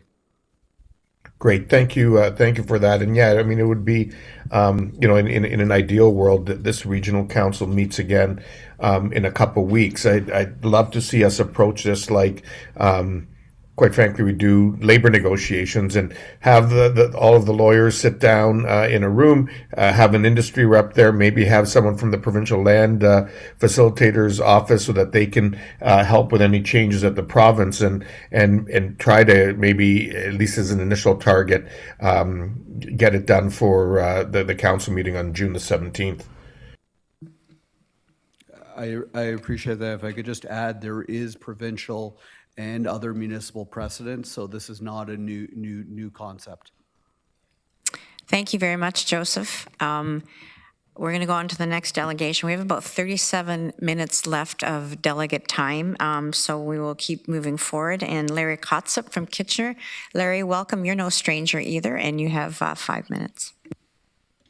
Thank you very much. Good morning, Chair Redmond and members of council. My name is Larry Kotzeff, and I'm here on behalf of Conestoga Park Square at 65 Northfield Drive West in the city of Waterloo. Our project is the redevelopment of the former Krause factory site, a 25-year phased residential development. Our first building, 235 units, includes 24 affordable housing units, and it's shovel-ready. Planning for the region's future housing needs cannot stop. Projects that take decades to deliver need to keep moving. On May the 6th, Council approved the Allocation Policy Report 26012, which contemplates phasing of capacity allocation. Today's report at item 8.2 on the agenda shows how limited the first release of new capacity will be this fall. Our first building will not consume a single liter of water until occupancy in 2029. Occupancy of our second and third buildings in 2031 and 2033 respectively. By the time significant new water capacity will be online. If the City of Waterloo must allocate capacity today for a building that does not need water for 3 years, it reduces what is available for every other Waterloo project that needs water sooner. In my opinion, that is not a good use of limited capacity. The allocation policy already contemplates phasing. We ask it to be responsibly applied and committed based on planned capital expenditures. Servicing agreements should be approved now so construction can proceed. Water capacity should be drawn from the city allocations at occupancy when water is actually consumed. This benefits every municipality managing limited allocation, not just our project. This initiative of forward-looking servicing agreements was raised in passing in Staff Report 26008, presented to Council at its meeting on May 6th. However, nothing became of it. Chair Redmond, members of Council, this was one of the, if not the most important recommendation raised at the development stakeholder group meetings, the most significant issue that has been raised so far. We believe this approach is proactive and would go a long way to move the needle regarding advancing development activity forward.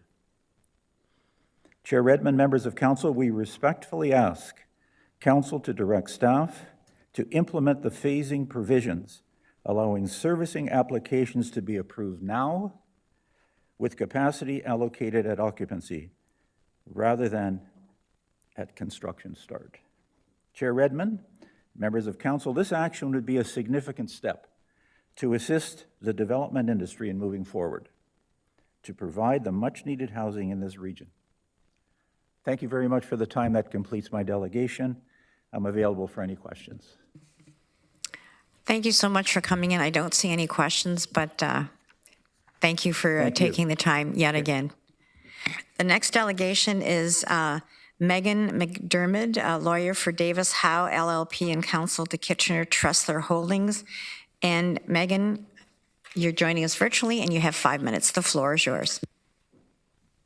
Thank you and good afternoon. My name is Megan McDermott. I'm a lawyer with Davies Howe LLP and counselor to Kitchener-Tressler Holdings Inc. and Kitchener-Tressler Holdings 3 Inc. And as a reminder, my client's site is located at the northeast corner of Ottawa Street and Tressler Road in Kitchener. My client is very pleased to see the release of the interim risk management framework, and we know that certainly regional staff and the working groups have been working very hard to bring this to fruition. However, I'm here today as we feel that there are some key pieces that are still missing from the framework, and my comments will echo some of the other comments you've heard from other delegates this morning.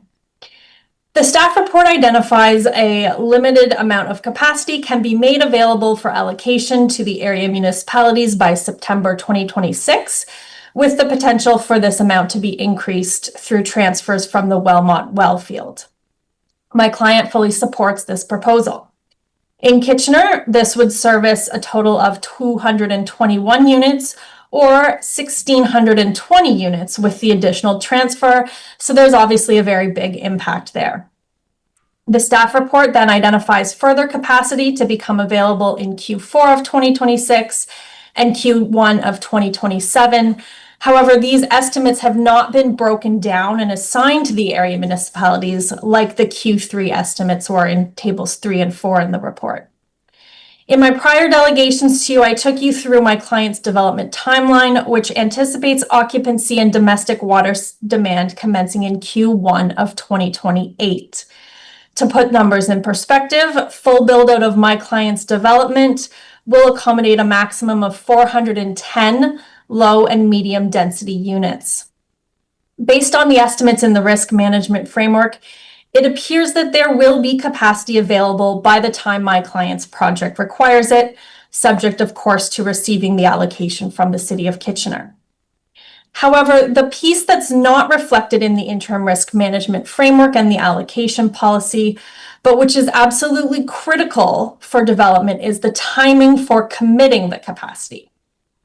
From what I can tell from the report, it appears that the area municipalities' assignments of capacity are not intended to be confirmed or given to the municipalities until the capacity is physically available. And this is simply too late for most developments to be able to take advantage of the capacity when it becomes available.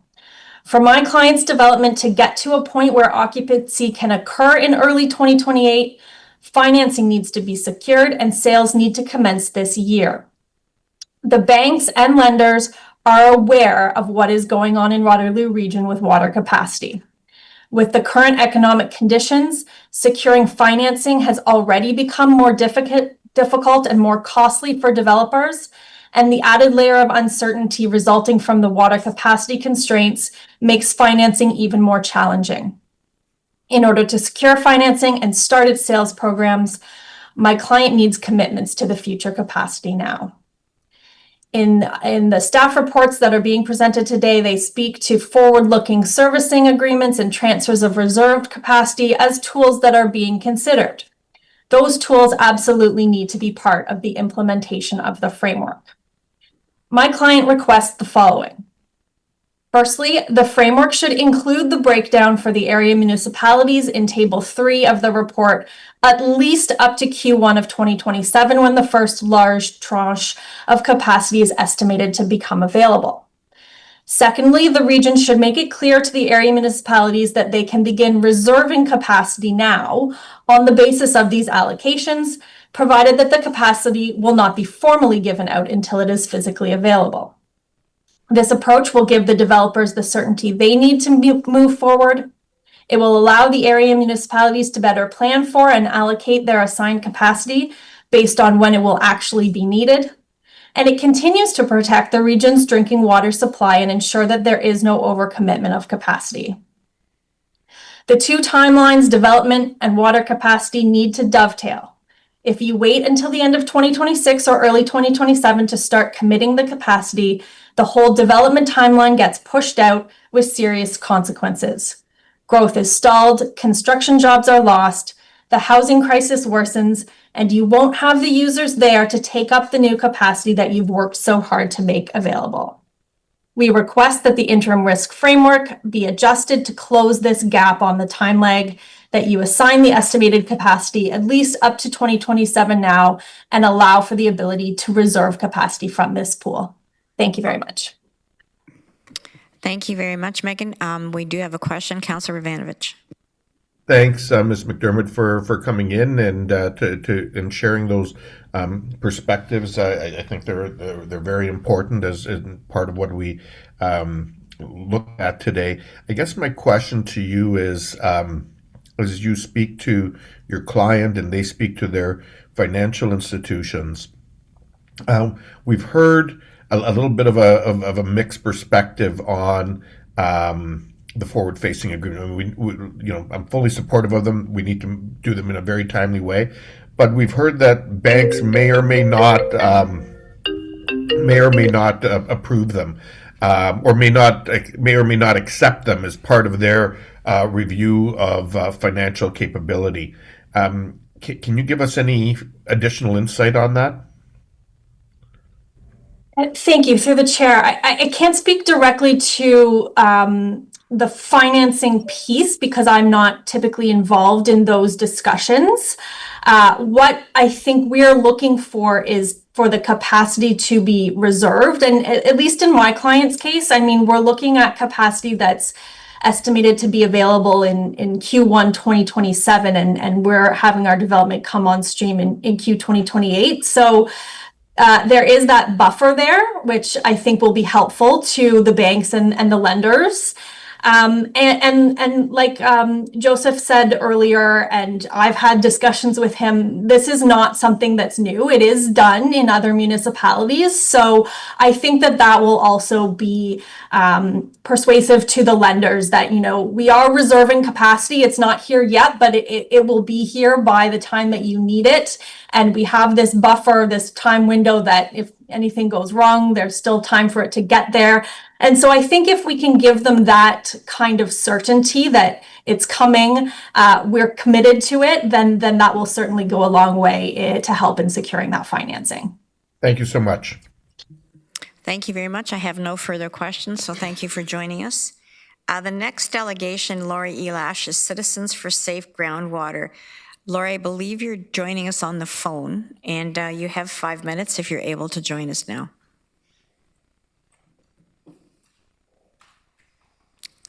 And Lori, if you push *6, we'll be able to hear you.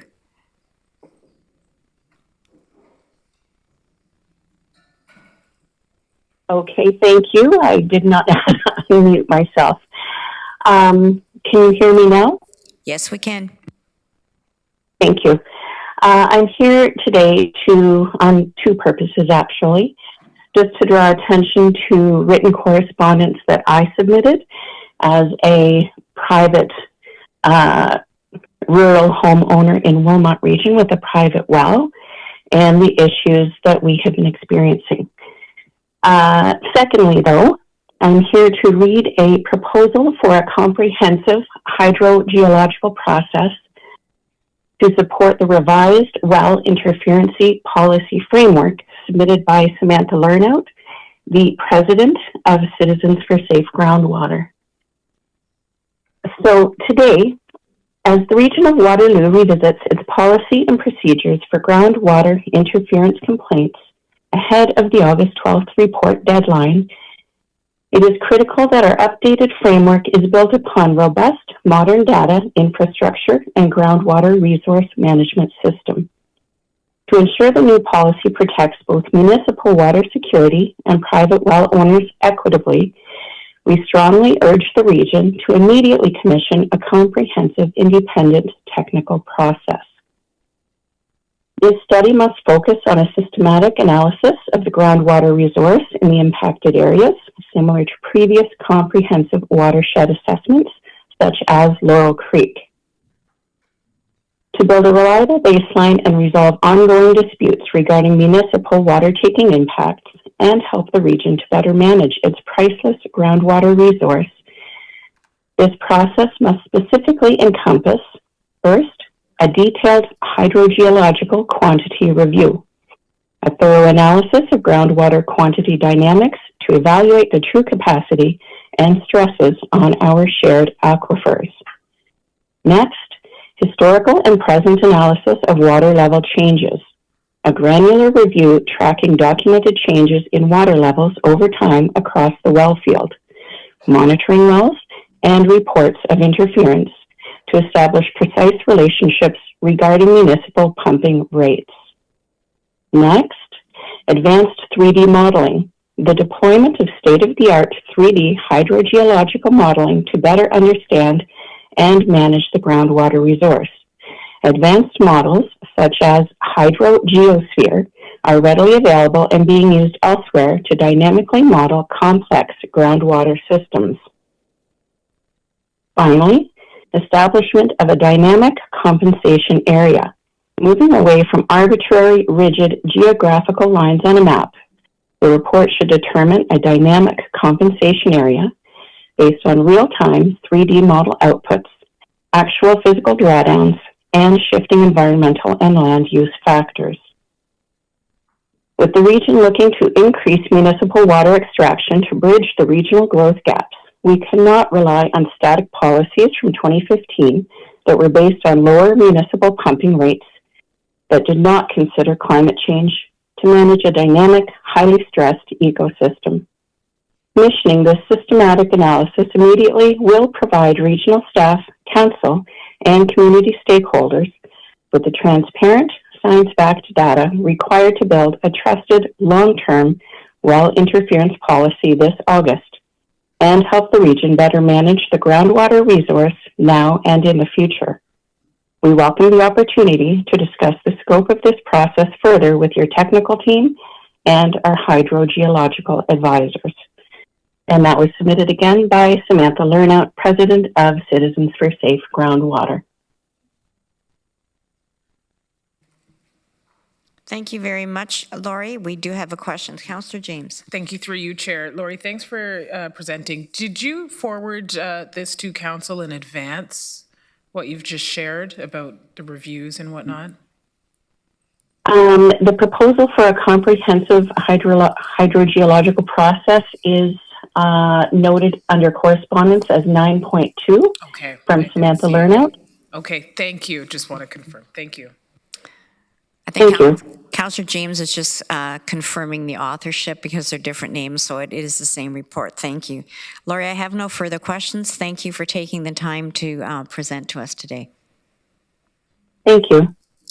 The next delegation is Stephanie Gertz from Wilmot. Stephanie, are you joining virtually or are you in the room? Stephanie registered late and has 3 minutes. Stephanie, you're online and you have 3 minutes. Go ahead. Thank you. Okay, so thank you, Madam Chair. My name is Stephanie Gertz, and I am a resident of Wilmot Township, as well as a candidate for mayor of Wilmot. Over the past several months, I've spent countless hours knocking on doors throughout Wilmot Township in New Hamburg, Baden, New Hamburg, Baden, Petersburg, Mannheim, St. Agatha. And the top concern I've heard is water. People are worried about their water. These people aren't, on well systems themselves. They're on region water, but they're still deeply concerned about water. They're worried about the wetlands they're hearing that are drying up. They're worried about the people they're hearing that have no water in their homes or are running dirty water through their taps. These people are not from Shingletown or Wilmot Center. They're not highly engaged in this, but I'm still hearing the top concern of residents in Wilmot is water.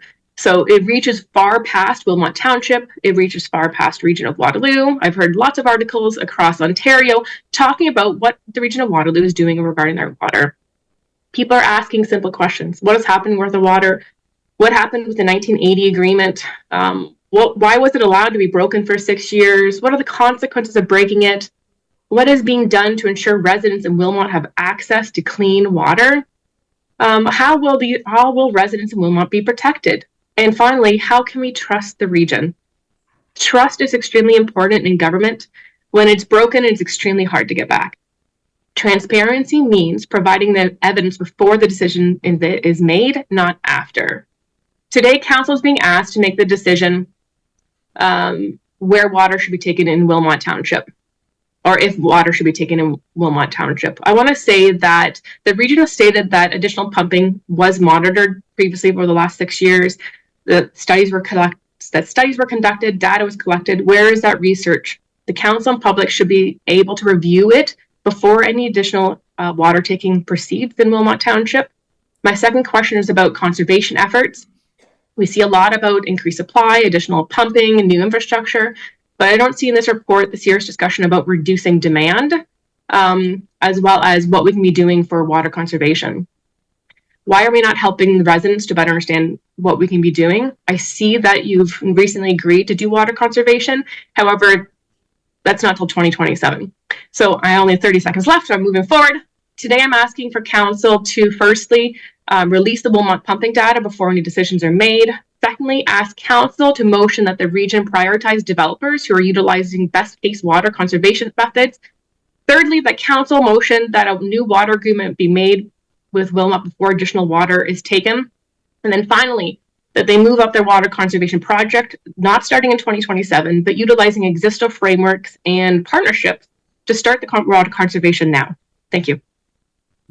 Thank you, Stephanie. I see no questions, so thank you for delegating.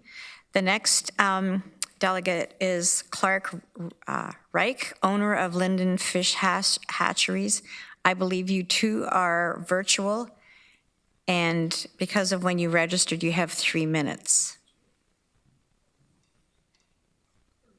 Thank you, Chair, and welcome everybody on this council. Thank you for making the time for this. I just wanted to bring up a point of concern that we have in our organization at Linden Fish Hatcheries. We're just outside of New Dundee, but we are being directly impacted by water changes over the last 5 years. So Linden has a downstream impact of producing 8 million meals of rainbow trout annually for the Canadian economy, as well as $32 million of economic impact. We have 25 staff and produce around 3 million fish a year. We're a growing business. We pay business taxes. We're just asking that we prioritize a resource that we need to continue to contribute to our industry and our community. We do track our wells meticulously as part of our daily practices, and our data shows that over the last 5 years, the aquifer has shown increased variability. So the lows during the summer are becoming more profound. That we're not seeing the highs, but we're certainly seeing more dips that are impacting our operations. The well field being considered at the time is under stress. We do know some of the individuals that are in a compromised state because of these developments. And I just want to acknowledge that there are high stakes. And we have some great businesses, great home builders. We have very organized and capable individuals running those organizations. They're not to blame. The existing homeowners are not to blame as well, but there's obviously a management lapse that's occurred here. And my question is more so about what accountability is there to those who are being disadvantaged because of this management lapse that obviously hadn't really been managed well for the last 10 years or whatever that timeline is that allowed us to get to this point today. And what are we going to do to make sure that we protect the citizens that are tax-paying citizens that have good records in the community, also those that have private wells and are being offered a very minimal compensation for that.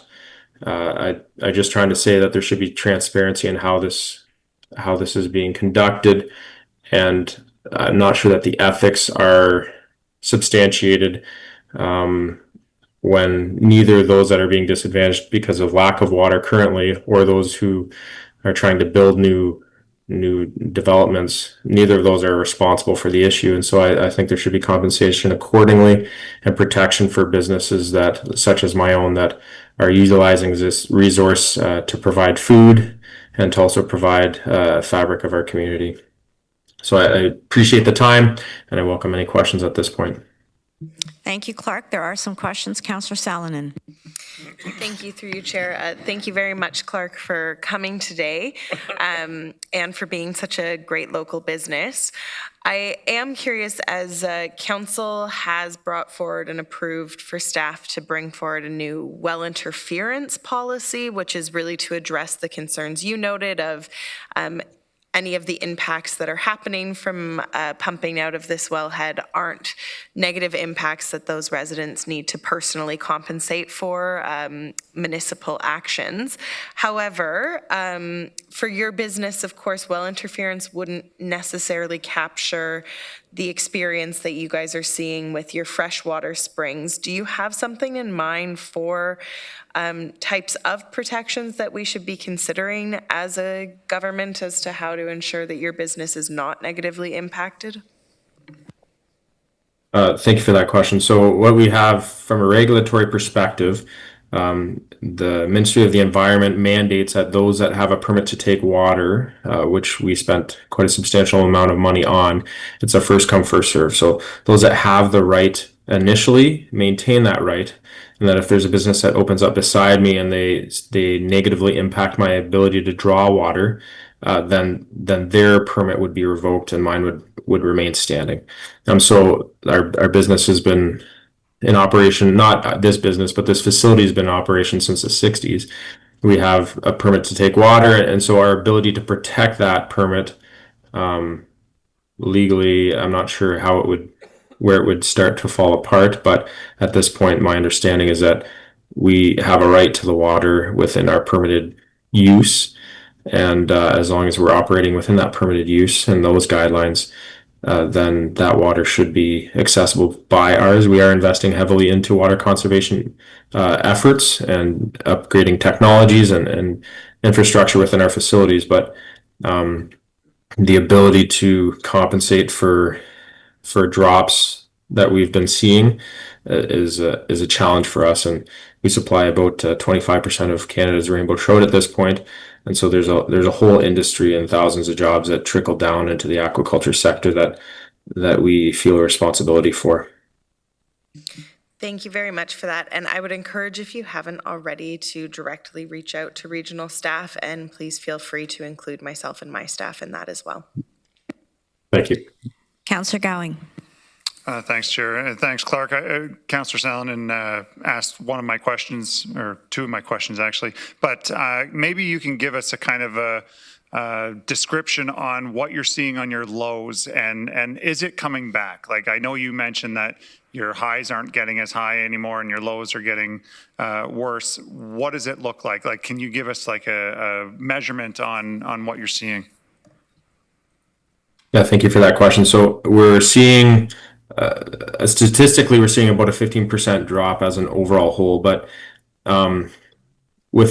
if I can be honest, we are dealing with a reasonably shallow water table on one specific part of one of our properties here at the Queen and Huron intersection. And so we, up until this past 6 to 8 months, have just chalked that up to saying, well, maybe there's less rainfall. Maybe the seasonality does have some influence to that. But as we started mapping out the trends, we were seeing a more aggressive trend over time.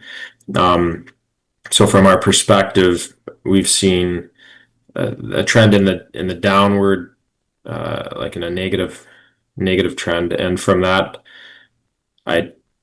the highest points still haven't met where we were 5 years ago.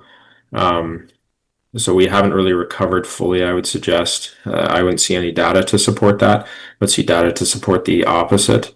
And so we were actually starting to dig into this in more earnest ways last winter, like December of last year.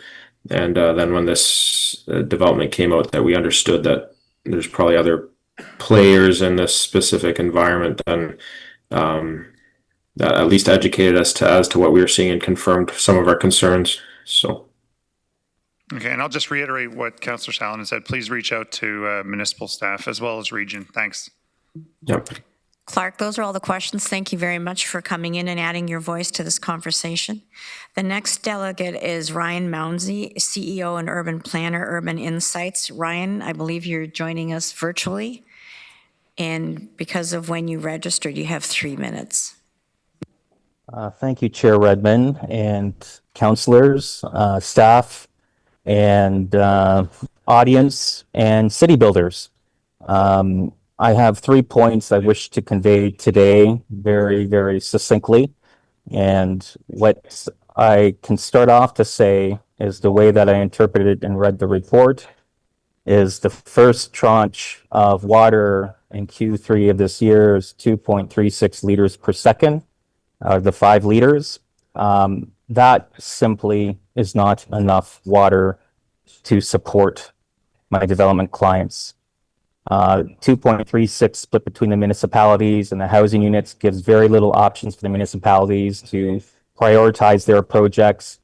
And with the region publicly stating about the millions of dollars in investments, we have access to water. And this is about a narrative to say we have water versus saying we're in a development freeze or pause or we're starting to kickstart things. We're not quite there yet. The second point is that there's a very rigid and conservative risk management scenario recommended. Given the history of where we're at, we're 7 months in, and we do know that we will have access to greater water supply in Q1 of 2027. We need a more balanced risk management policy that factors in housing construction now and how to expedite it. That is not the case because of the buffers, the reserves, and everything else that is left with such little development for the development industry. And lastly, my third point is about a resolution, possibly. And this is about transferring the Q1 2027 capacity of 105 liters per second to Q3 2026 now with the 105 liters per second, knowing that the Wilmot supply of 15 liters per second can be a backup buffer. This is about resiliency and risk management, and there is water choices available if there's a change in capacity. There is good supply in January Q1 2027. And we can secure this through forward-facing agreements now, not later. And so I think 105 as a start point is a fair and reasonable risk-managed approach that has backups in place because of the time and latency of development and occupancy. Forward-facing agreements can be structured in a way that ensures that the region builds up their capacity and that the infrastructure is working. This is all about managed risk, and I think that the economic impacts right now are not fully contemplated in terms of the short-term impacts, which will have a devastating impact moving forward. I think the key messages, and my last key point, is that we are open for business and we have capacity starting today. I don't think we can say that right now. So those are my comments. I provide a clear recommendation that I think would make a lot of people much more comfortable and investors comfortable. And those are my comments, but we'll see where this goes over the next little bit. Ryan, thank you very much. I have no questions, but I would note that we do have correspondence in our package from you. So thank you very much for your continued support in finding a resolution to this. The next delegation is Peter Bingaman. Peter, I believe you're here in person, and you have 3 minutes. I thank you. Thank you, Chair and Council and staff, and I thank you for what you do. My name is Peter Bingaman. I live on 1205 Whitmer Road. I have a drilled well. My son lives at 1340 Whitmer Road with his family. He did have a dug well at one time, and it became somewhat suspect, so we ended up drilling a new well for him. We also own Landings Campground and Country Gardens RV Park. Landings Campground is directly across the street from one of the biggest wells in the area, and lots of infrastructure happening there right now, it looks like. Back in the day before I purchased it, when it was known as Snyder's Beach. At that time, they had a well system there, and the region drilled some new wells in that area. It dried up their well supply, their water supply.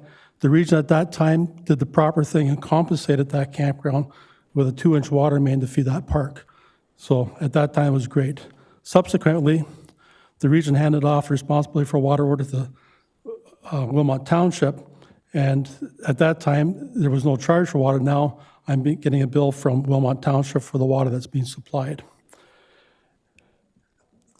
Landings Campground has 125 sites there, and Country Gardens down the street has 245 sites. So on a weekend and stuff, we have 1,000, 1,200 people there. I have a drilled well there. I guess my concern is, what happens? What happens if? What happens if in the middle of summertime, I have a full park and the well goes dry? What kind of guarantees is the region going to supply me with supplying water to that park at that time? I sure don't begrudge the builders in our region at all. They need to have the supply to build their houses, but I also need to have some kind of a guarantee of my water supply and the security. The easiest thing for the region to do today is turn the valve open a little more in Wilmot Township and take some more water. But again, the aquifer, as I believe anyways, has a certain capacity. At some point in time, you can't keep drawing water, and there's a vacuum there. And I'll Chair, last meeting, I was here 2 weeks ago for that council meeting as well. At that time, you suggested with this special committee that we're having with the aquifer and that, you at that time said that there should be no correlation between surface water and the aquifer, but in fact, there's no question, there definitely is a correlation between the two.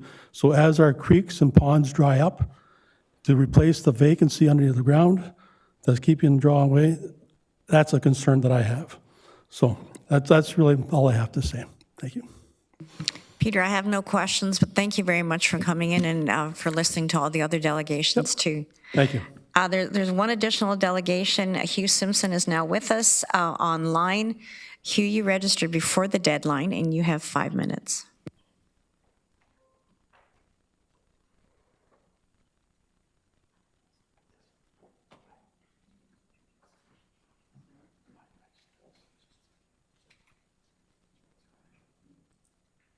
Next slide, please. Thank you very much, Regional Chair and Councillors.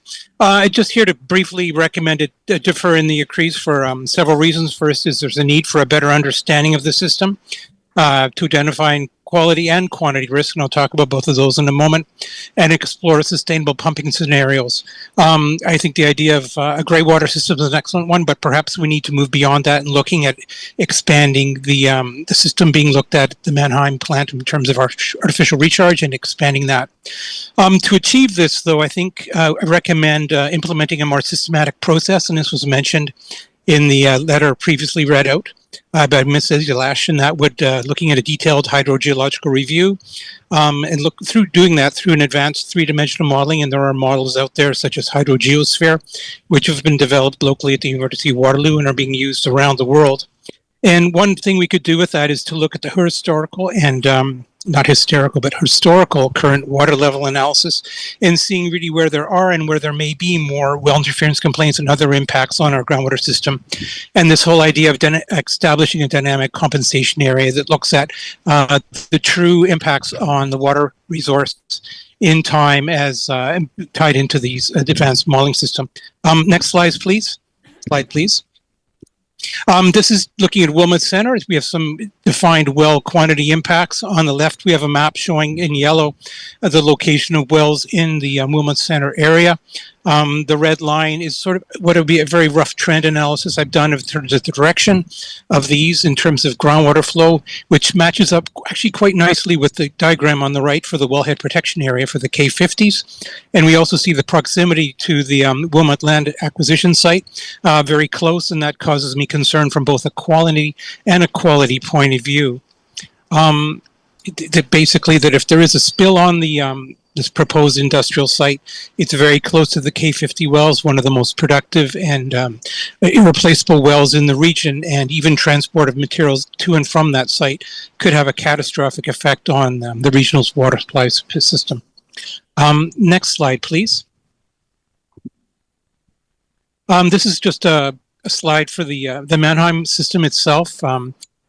Talking to a well owner in the wellhead protection area for the Mannheim wells, he reports after many years of operating a high capacity private well of sulfur smell in a deeper overburdened private well.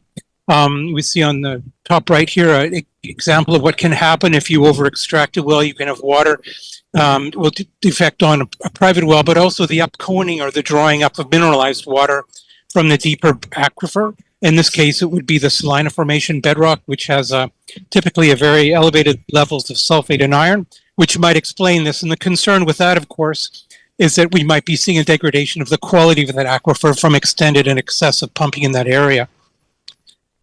So that is a concern from a quality point of view and may have long-term impacts not just on the public supply, but also on private wells in that area, many of which serve farms and other business operations. Next slide, please. There is an example of this sustainable groundwater management approach, and that's been implemented in the Oak Ridges and Moraine area by the Oak Ridges and Moraine Groundwater Program that really looks at information holistically and ties them all together through a very sophisticated database. I believe the region already has much of this information for those two levels. The database development and management can be done, but we also can improve on the geological framework we already have and build a more robust idea of the hydrogeological regime and do that and look at that both from a quantity and quantitative point of view through a groundwater model. And that will lead to, I would think, longer term decision making around land use and other activities in the province, and might even be able to look at scenarios for enhanced artificial recharge that would improve the resource. That is basically all I wanted to say. Next slide, I believe, gives you a little bit of bio, so if you just think I'm someone with no knowledge, I did work for the region. Currently, I'm a researcher at the University of Guelph in the Morwick G360 Research Institute.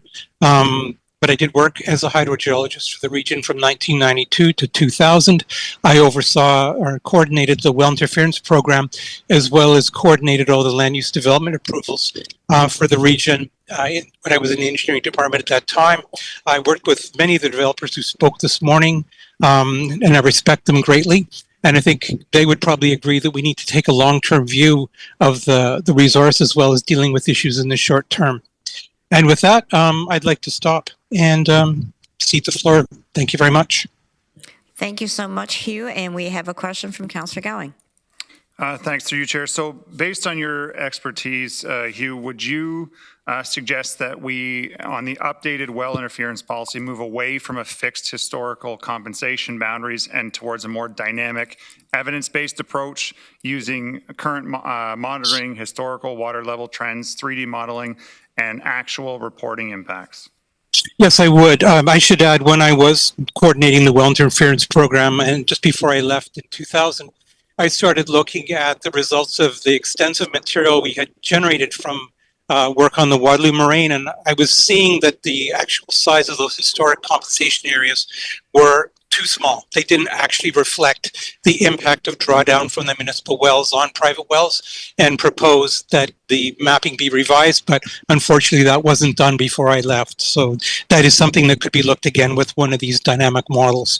And we could look at it in real time, and we could actually look at it over the history of the water taking, going back to pre-pumping levels in Wilmot Township and seeing what's happened, and then look ahead to see what the scenario might be and ways we can mitigate those impacts that we're seeing now. Perfect. Thank you very much. Hugh, thank you again for coming in to add your voice to this conversation. That ends our delegations. I want to thank everybody who came both virtually and in person, and those who are watching online. There is no doubt that this is an issue that has seized the entire community, and we will find a solution together. I'm going to suggest we do a 15-minute bio break, and we will come back and deal with the Mannheim Service Water Capacity Constraint update, as well as the recommended interim risk management framework. So we will reconvene at 1.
So colleagues, we're now reconvening and we're going to move on to the reports. Our first report is an update on the work underway on the Mannheim Service Area Water Capacity Constraint.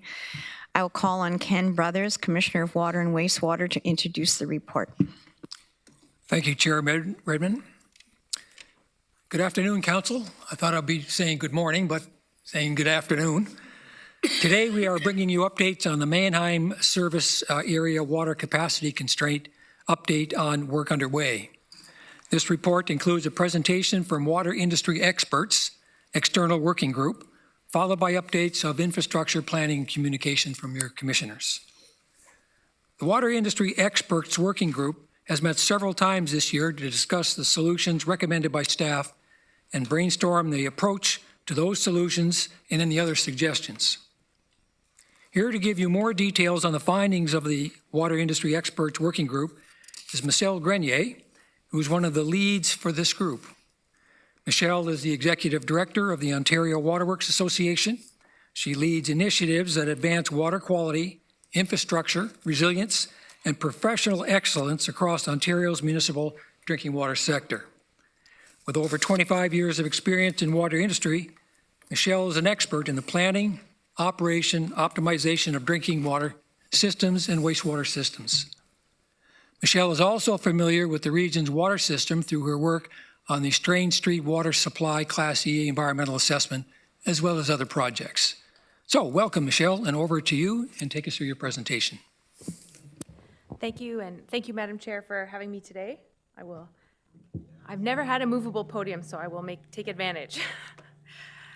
I'm here today to share a summary of the activities and outcomes of the Water Industry Experts Working Group, one of several external working groups that the region initiated in response to the Mannheim Service Area Capacity Constraint. Now that this working group is concluding the scope of its work, I'd like to highlight the contributions the group has made to directly support the region in delivering water capacity solutions. Next slide, please. So again, my name is Michelle Grenier. I'm a licensed professional engineer in the province of Ontario, and I'm the Executive Director of the Ontario Waterworks Association.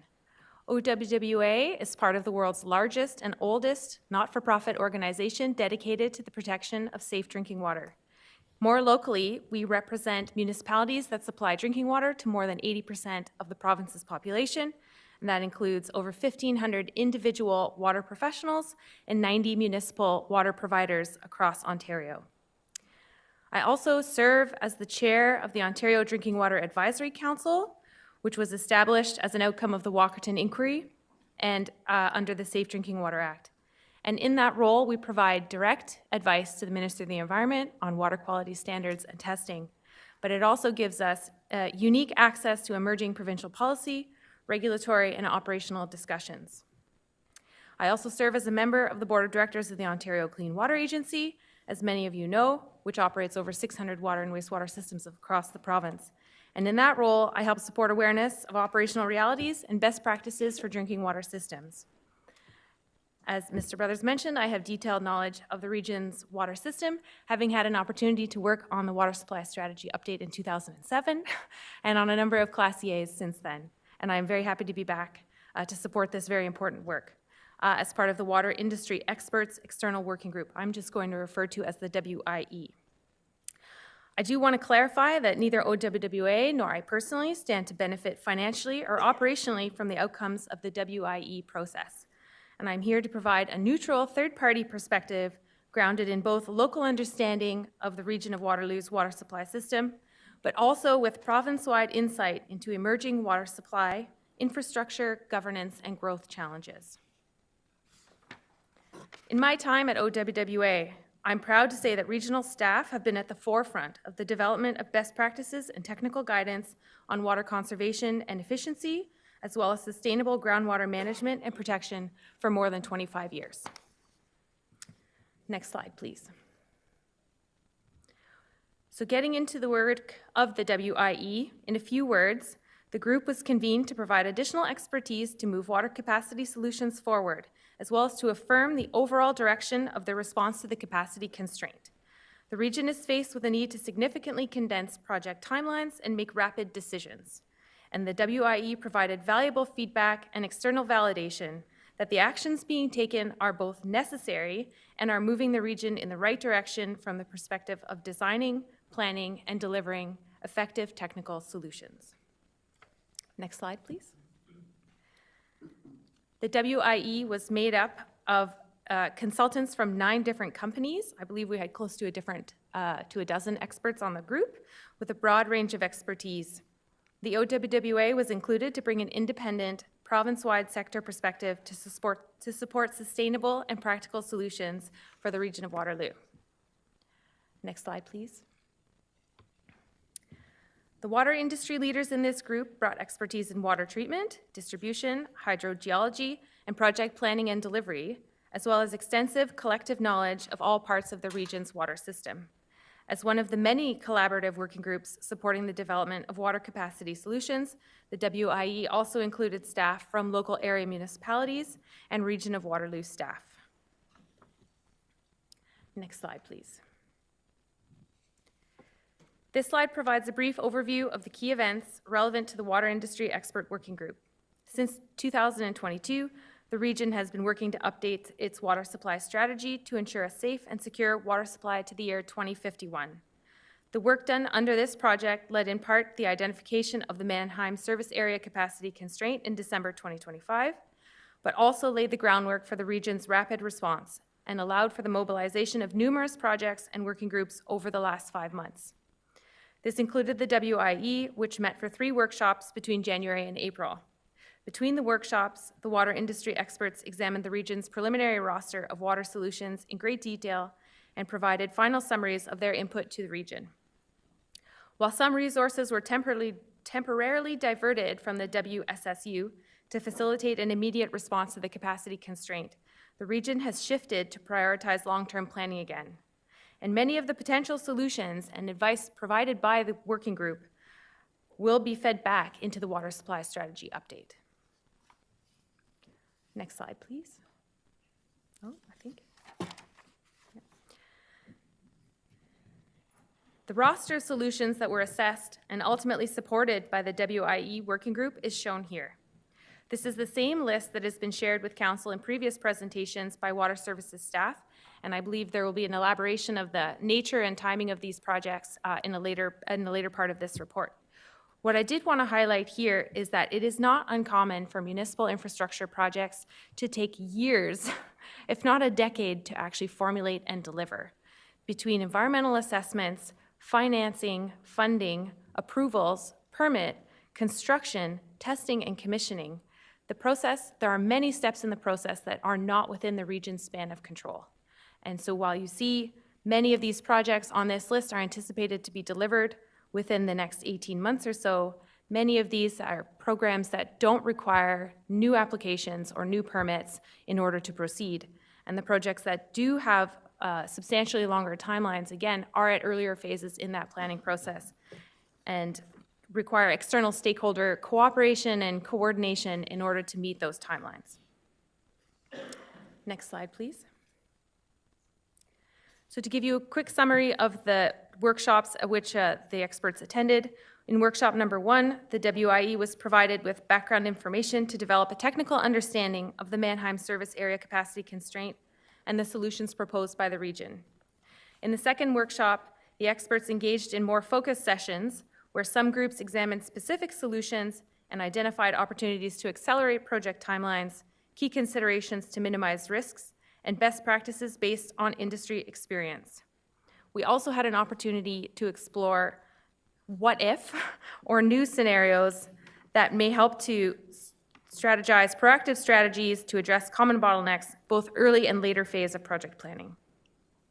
In workshop 3, the experts working group engaged with the development and construction community to share the working group's progress, as well as provide an opportunity for participants to identify other opportunities or areas of need that they felt were missed by the region's response.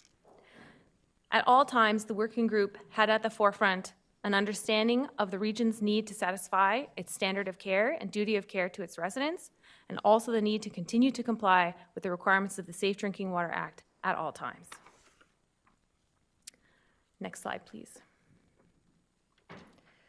In terms of outcomes, I'd like to highlight a few of the key issues of the WIE group in more detail. First and foremost, the WIE found that the region's project roster is an effective roadmap for the immediate to medium-term response to the capacity constraint. All options were open to consideration during working group discussions, but the group of external industry experts voiced collective support for the path charted by means of the project roster, confirming that the region's efforts are being concentrated in the right areas.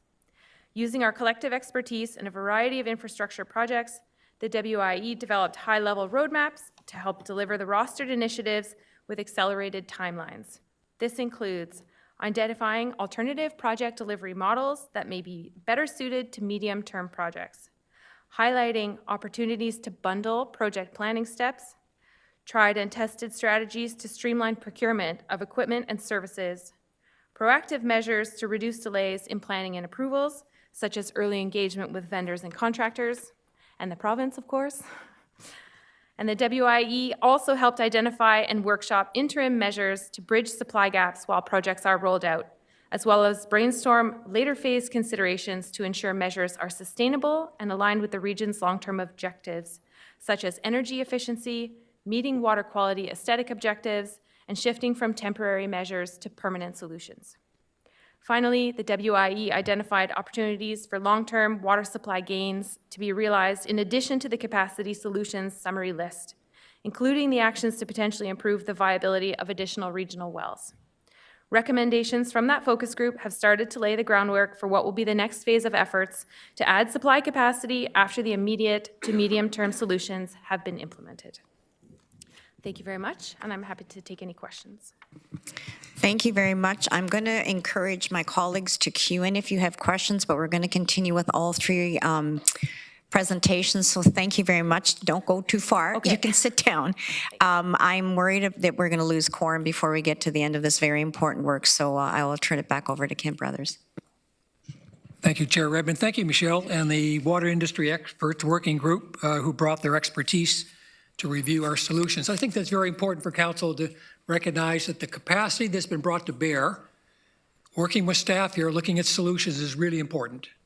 We just didn't do it ourselves. We engaged area municipalities and industry experts. Over 9 to 10 different consultants have come on board early in the game to identify our path forward. So that's the influence and the collaboration that's taken place that's got us here today. Next slide, please. In terms of the infrastructure front, the solutions continue and we are in progress. For the Mannheim Side Stream project, preparation work at the treatment plant continues in anticipation of the first side stream ultrafiltration unit that's being deployed by Laminar Water Facility in Cambridge at the end of June. And many of you have come out to have a look at that, and we have one more tour that's coming up in the near term. So if you haven't participated, please sign on. Specifically, excavation has begun at the Mannheim Water Treatment Plant to prepare for the installation of the concrete support pads. At the Greenbrook Water Treatment Plant, the granular activated carbon tank repair and chemical tank replacements are currently underway. Staff have finalized the environmental assessment update for the Maple Grove Water System project. The EA addendum report was posted on May 28th. Now, this project is anticipated to bring approximately 40 liters per second of new capacity on by 2030. The consultant selection is underway for the Grand River Water System, K90s and K80 wells, EA addendum.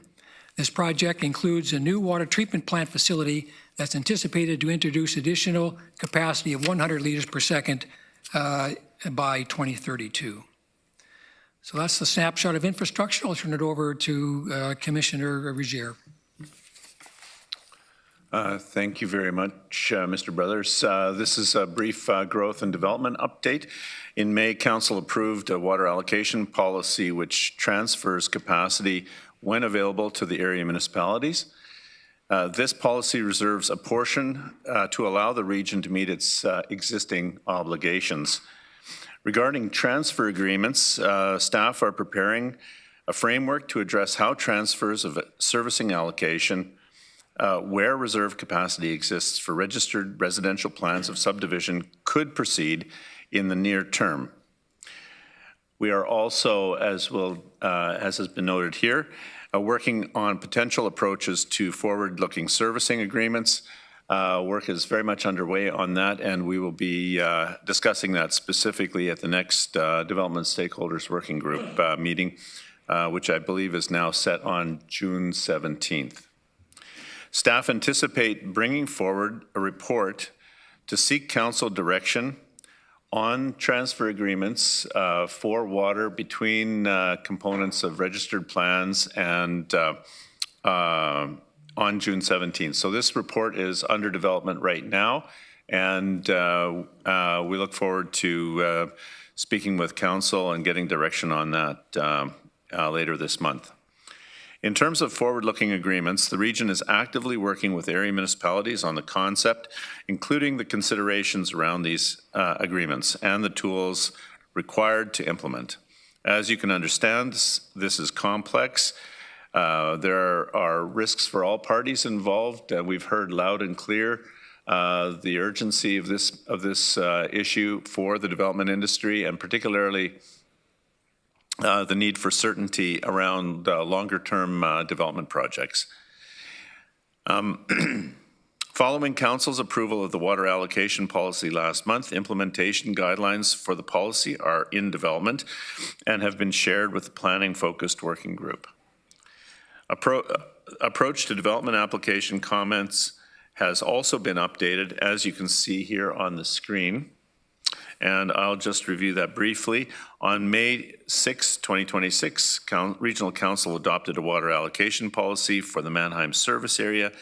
In accordance with this policy and in accordance with any applicable water allocation bylaws, policies, and guidelines, the area municipality is responsible for committing water supply capacity to service the proposed development.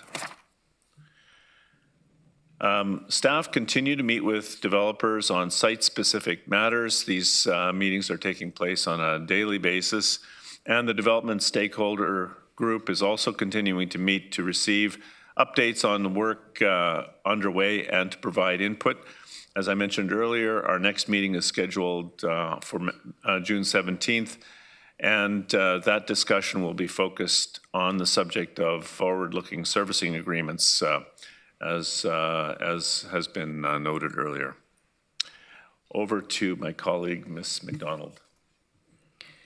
Thank you. Communications, working with our area municipal partners, continues to focus on providing regular, transparent, and timely updates.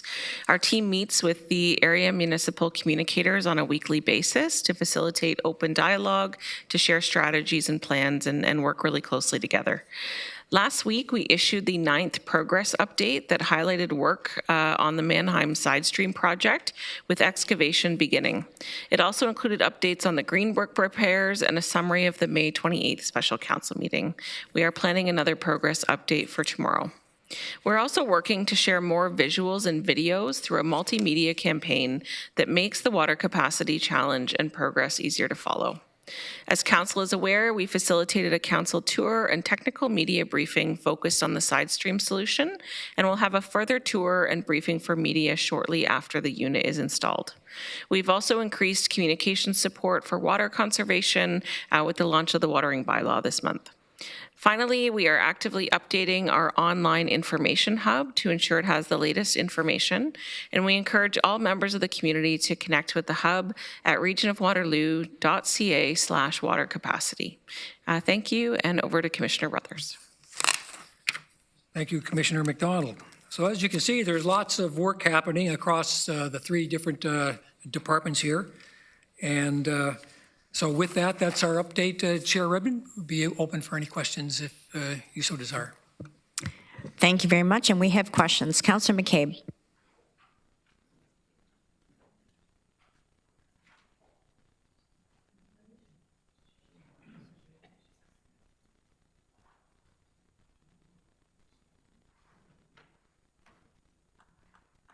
Councillor McCabe, can you hear me? You're up next.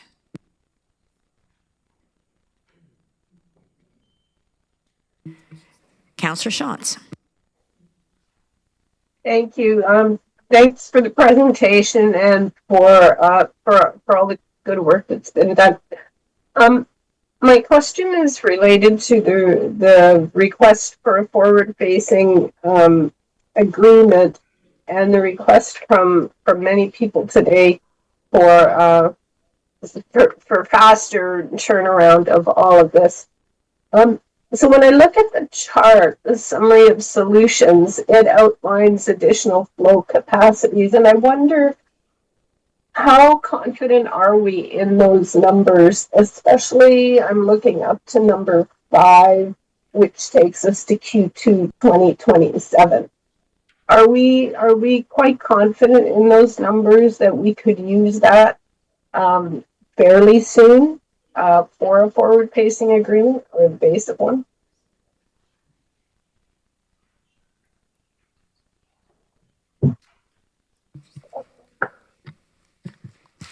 Thank you for the question. Through you, the chair.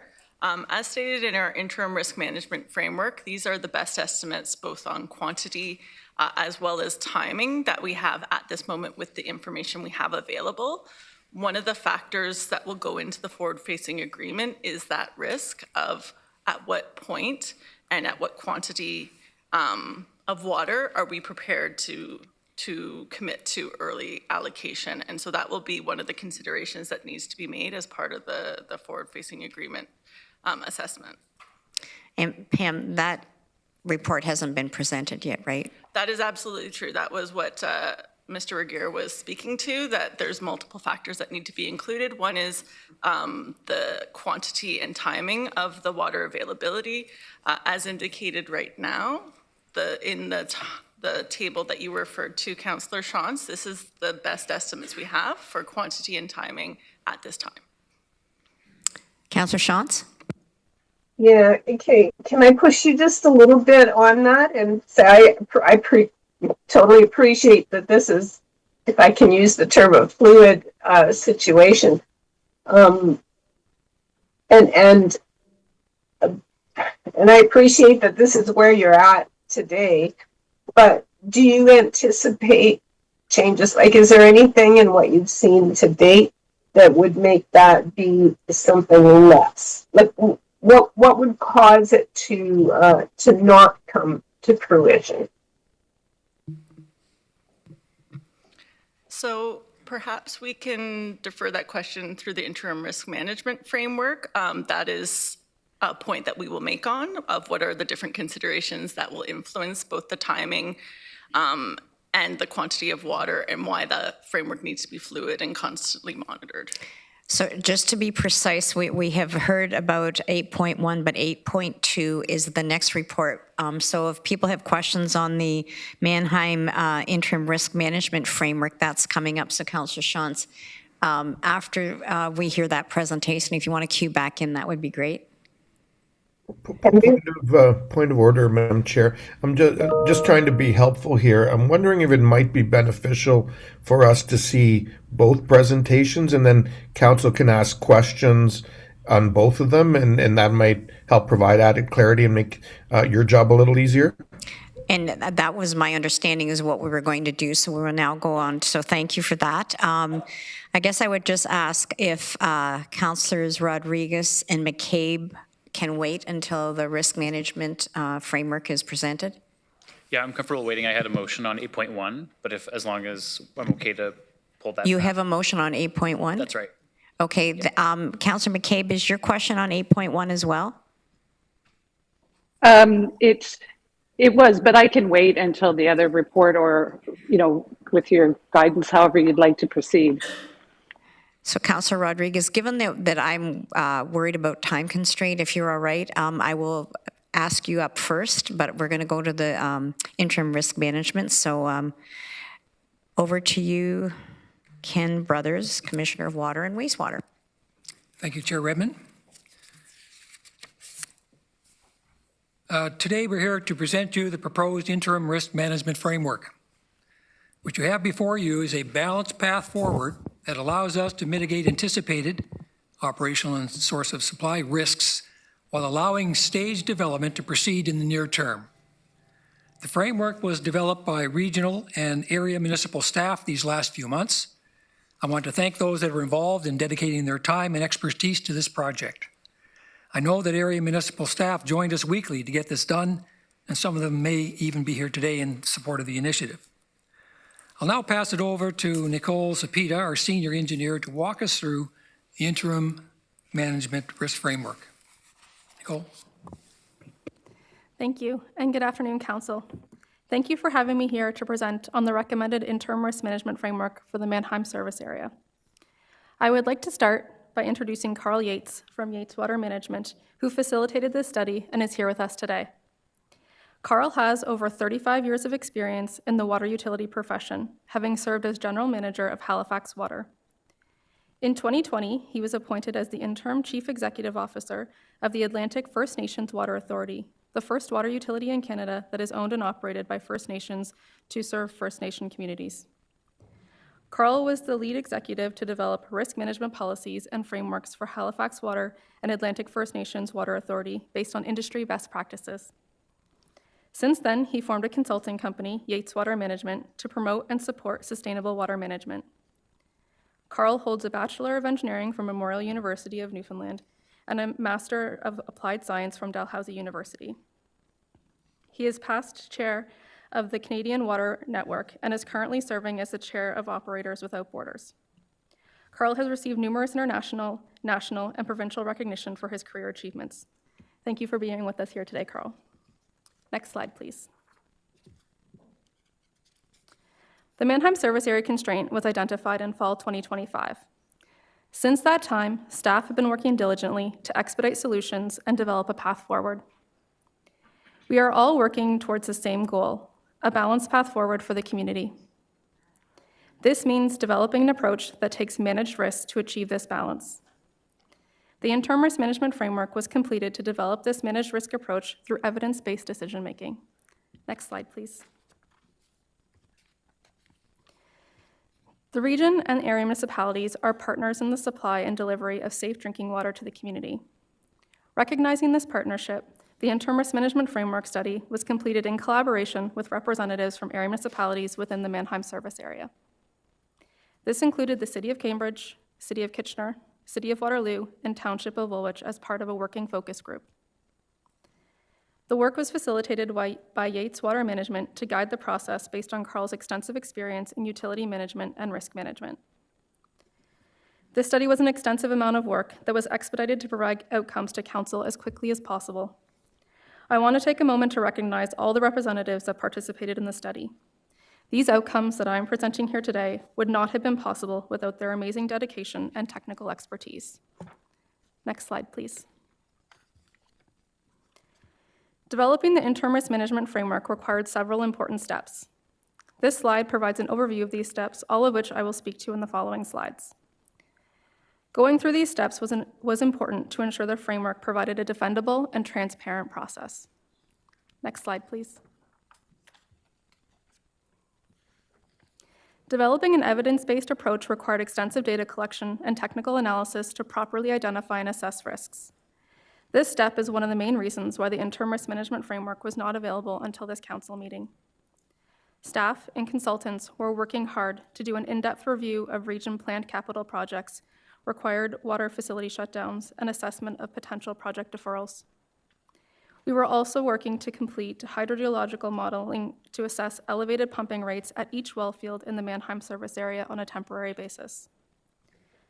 A detailed review and root cause analysis was completed for all shutdowns in the last 2 years to identify what capacity was offline for unplanned reasons. Growth forecasts were prepared through to 2031 to estimate additional water supply needed, and a review was completed to estimate the collection of development charges based on short-term growth forecasts and the potential impact if development is delayed or paused. In addition, information was leveraged from other ongoing initiatives and working groups. This included outcomes from the working group, which Michelle presented on, feedback from the development stakeholders group, and the review of water conservation measures study. Next slide, please. In parallel with the collection of information and data, a risk register was developed. 13 risks were identified for the interim risk management framework. This slide does not go through all 13 risks, but it shows the overall themes, which include water supply, water operations, capital program delivery, human resources, economics, which considered the community as a whole, financial, which was more focused on the risk to the region and area municipalities, and growth investment confidence. Next slide, please.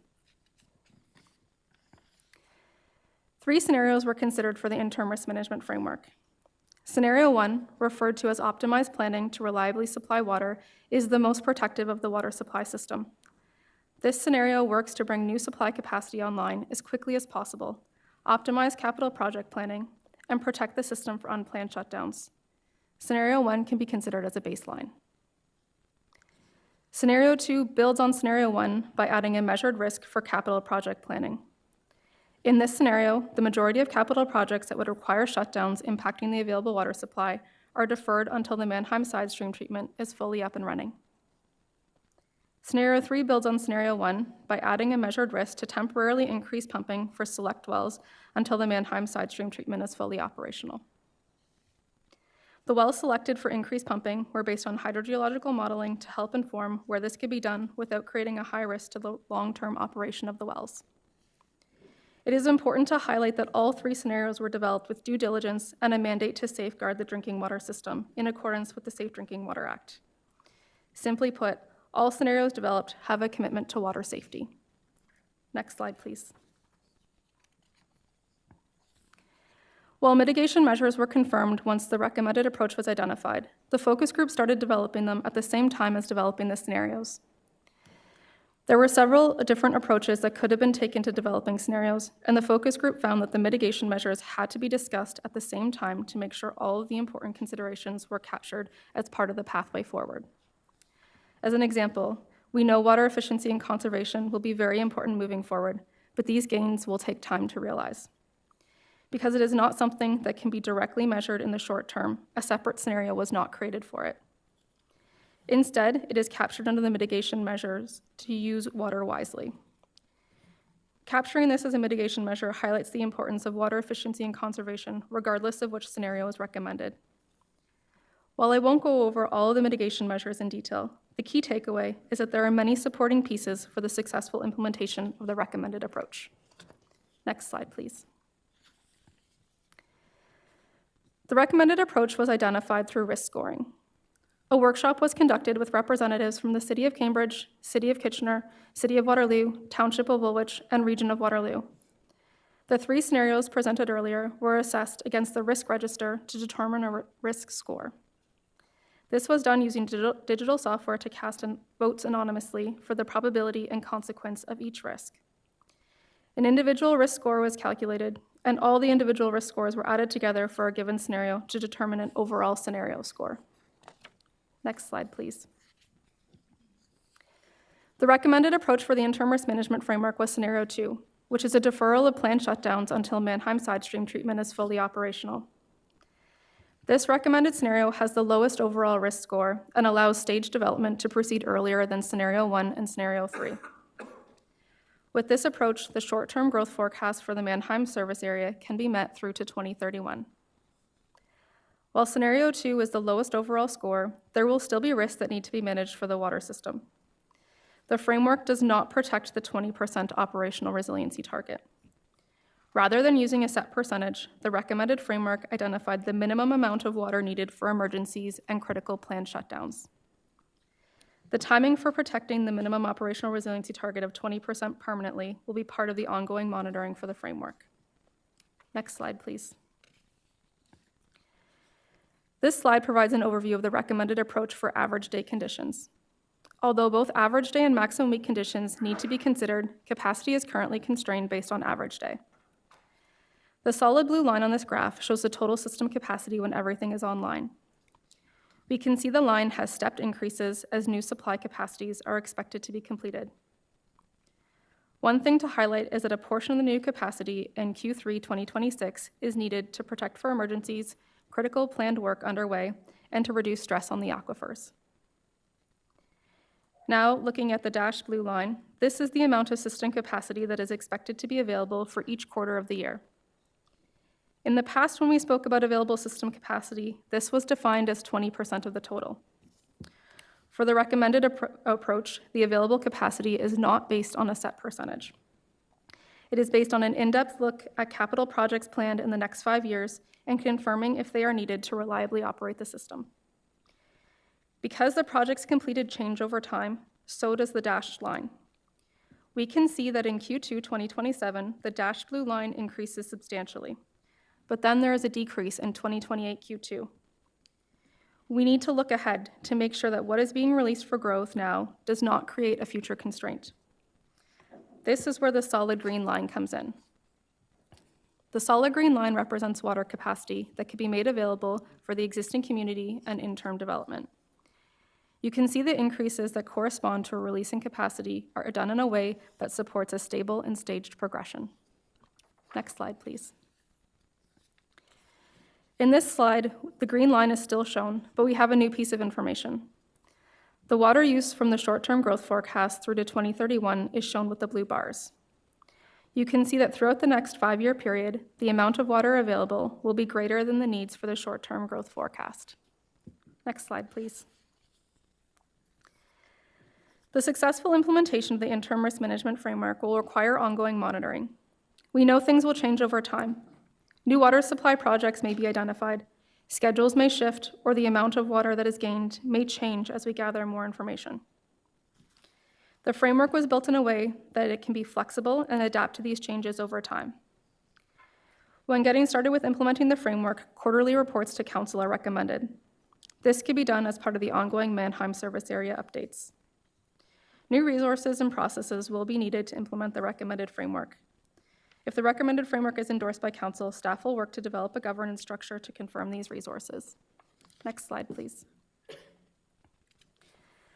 While the interim risk management framework estimates how much water can be available and when, the capacity cannot be released for allocation until key milestones are completed. For example, based on the framework, a release of 5 liters per second was identified in Q3 2026 for average day conditions. This release has 4 key milestones associated with it, 3 of which have been completed. The last milestone is the Mannheim Water Treatment Plant Side Stream Pilot Phase 1. This pilot must be completed to confirm the amount of water that can be available. While all treatment systems have an amount they are rated for, the reality of what they can supply on an ongoing basis can sometimes be different.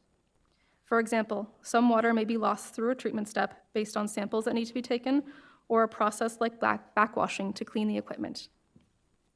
These water losses need to be considered when determining what amount of water is available for growth. Once the amount of water and timing is confirmed, the available water will be allocated through the Mannheim allocation policy. The allocation policy includes a portion that goes to a registered unbuilt reserve. The remaining amount is allocated to area municipalities based on their assigned percentages in the policy. Next slide, please. The interim risk management framework provides a balanced path forward. A commitment to water safety and protecting the water system is foundational in the approach.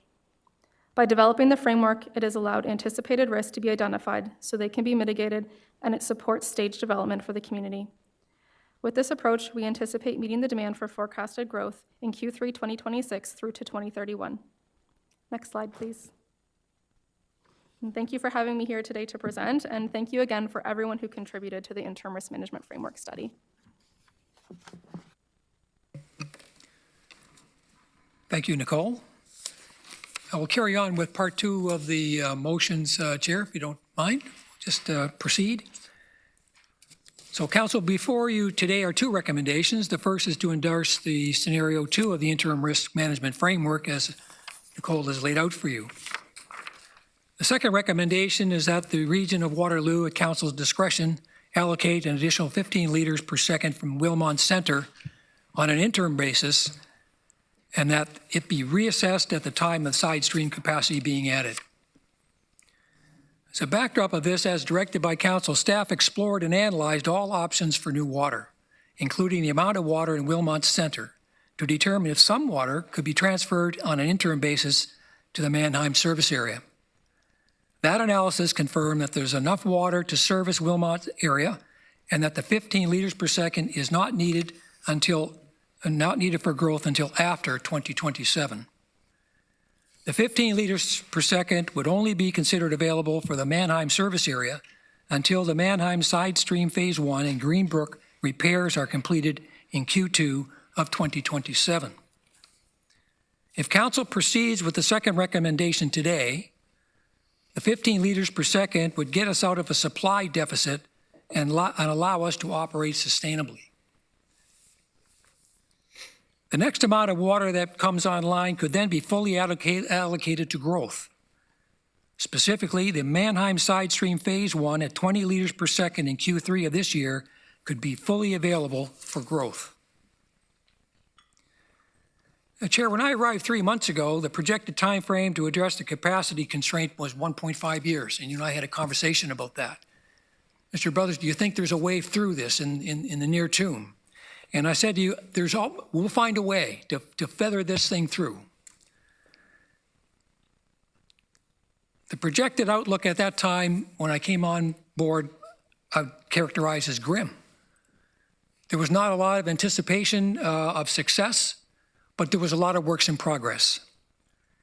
Since that time, and since January really, staff have worked diligently to come up with a balanced path forward that would get us to allocating water for growth much sooner. And thanks to those concerted efforts of municipal partners, region staff, industry experts, consultants and suppliers and contractors, we're on the cusp of that.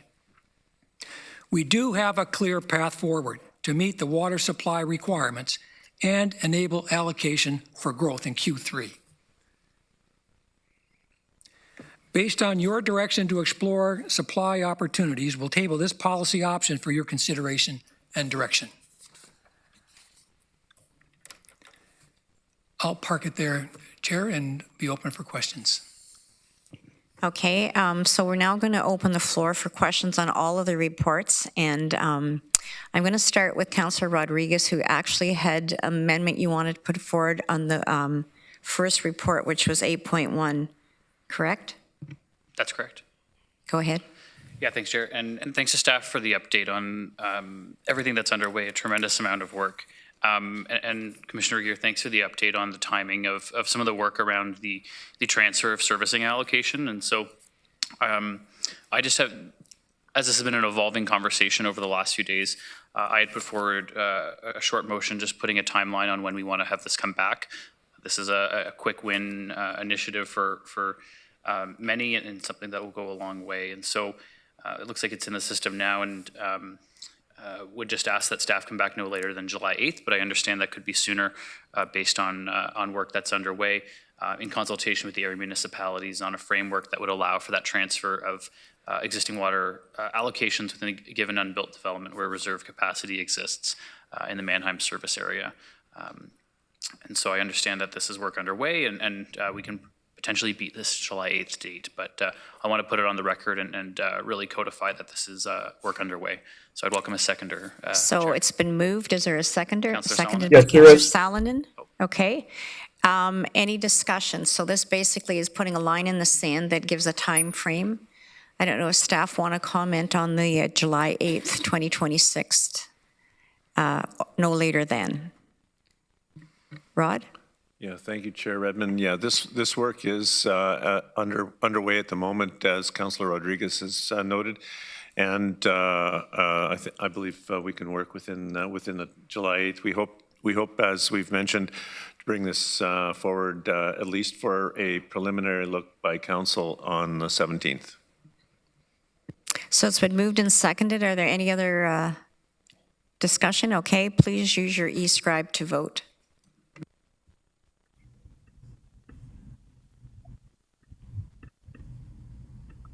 Sky, but I'm in favor.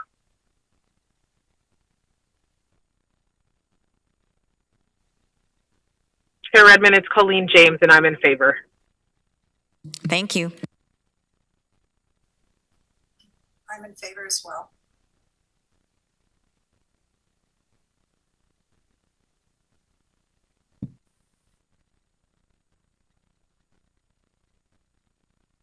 Councillor Vrbanovich, have you voted? Yes, I indicated I was in favor. Duly noted.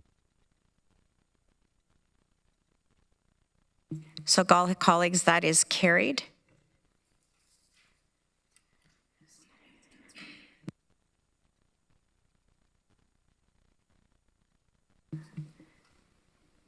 Okay, so that's been moved and seconded. Is there any other speakers on 8.1?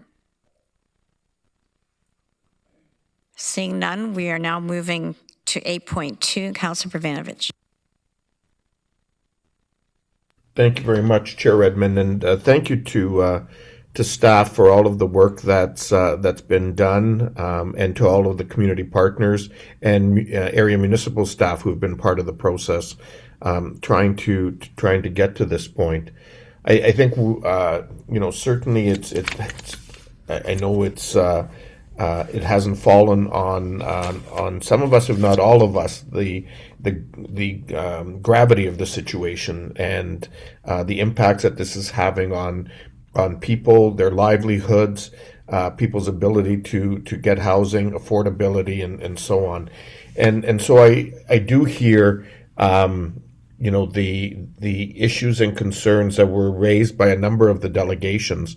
And so I guess my first question to Mr. Brothers or other appropriate staff is to respond to the issues and requests that have been raised from the delegations, particularly around timing, around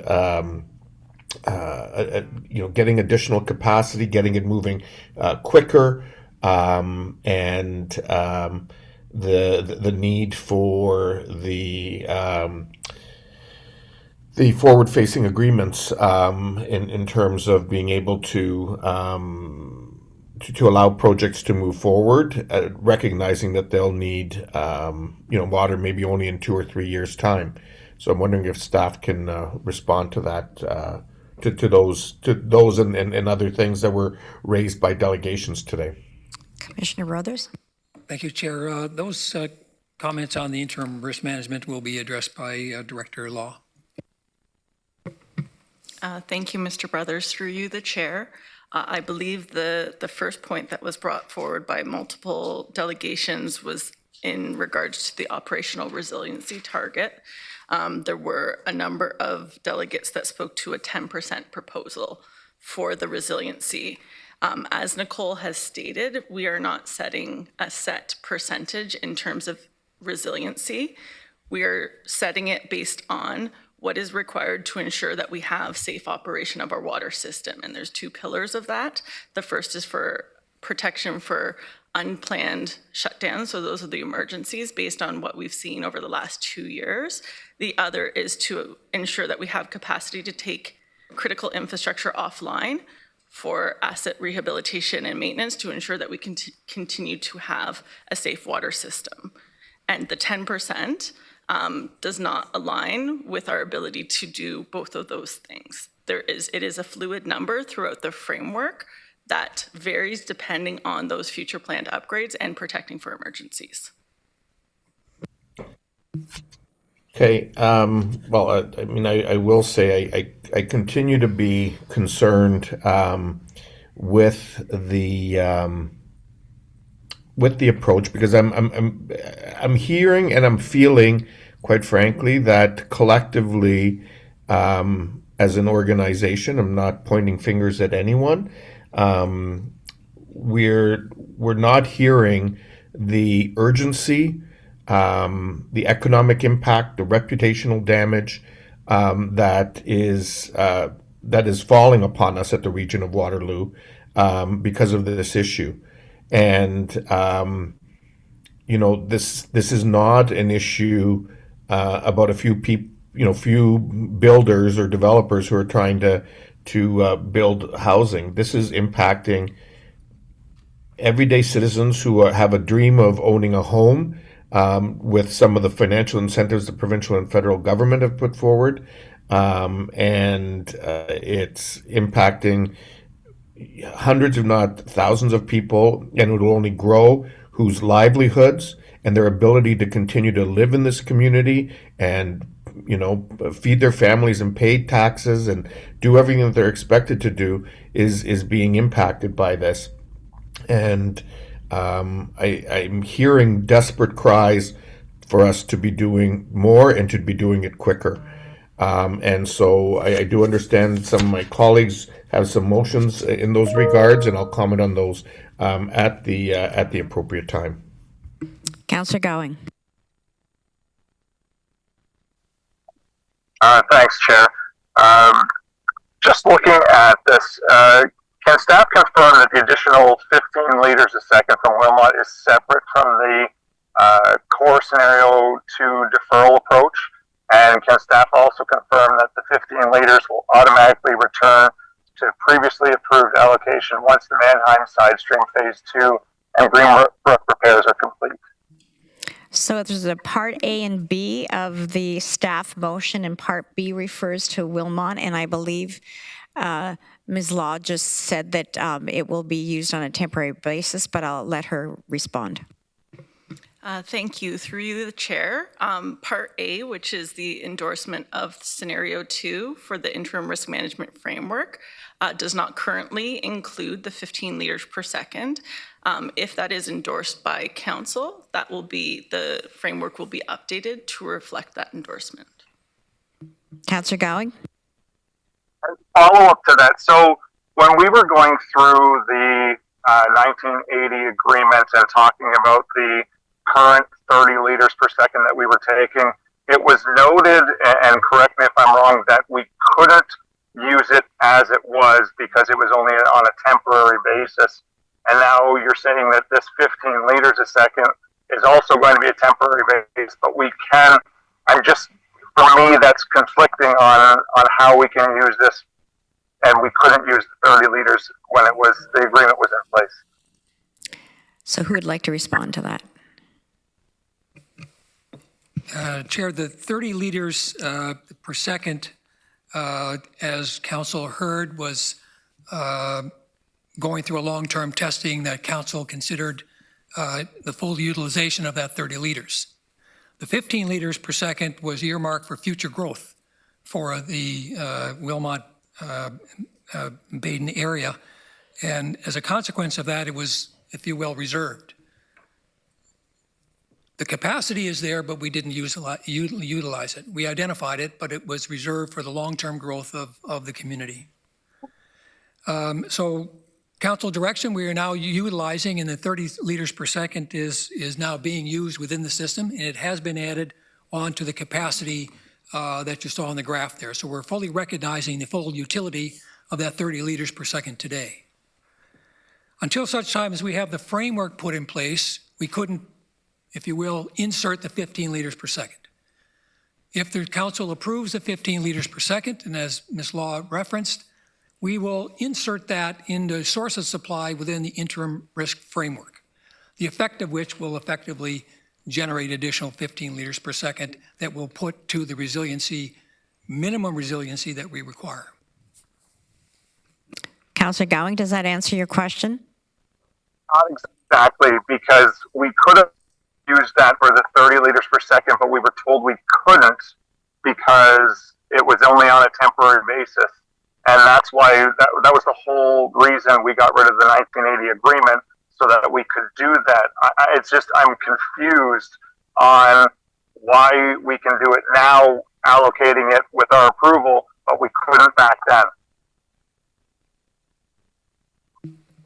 Mr. Brothers? Chair, to my understanding, the 30 liters per second was and within the agreement at the time. Council had a full discussion about that here in council chambers, and the determination was that we effectively concluded the agreement that afforded us the opportunity to utilize the 30 liters per second.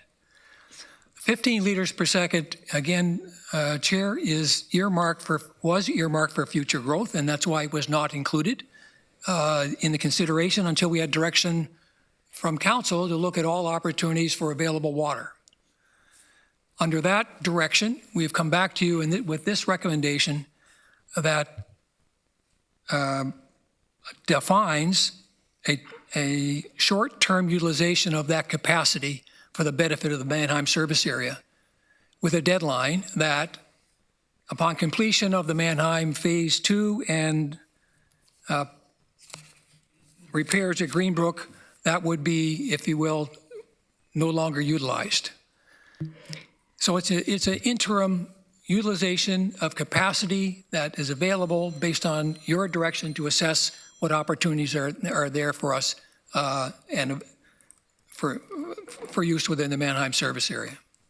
And I guess it's fair to also comment, you talked about bringing on Greenbrook back online in the side stream. So there are other inputs and improvements that have been made that allow this to be looked at as an interim step as opposed to a permanent step, correct? That's correct. Councillor Gowing?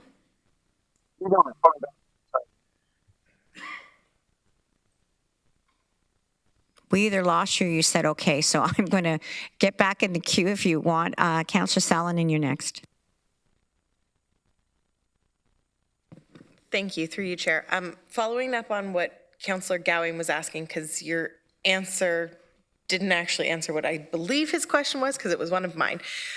So when we were talking about the 1980 water and the 30 liters a second, I had asked, could it not be used to bridge as a temporary solution to bridge the gap until we had the side stream solution in place. At that time, it was publicly stated that wouldn't be an option because it would be added to the system and that wasn't viable. So it was a big flag for me when I was reading through the report. I was also very confused that you then are proposing essentially the solution I proposed, just with a different 15 liters versus the 30 liters, which was, I think, a big deciding factor why council agreed to remove the 1980 policy. So that's what I'm seeking clarity on, and I believe that that's what Councillor Gowing was trying to get at. Just wondering, Chair, if Nicole might be able to respond to that.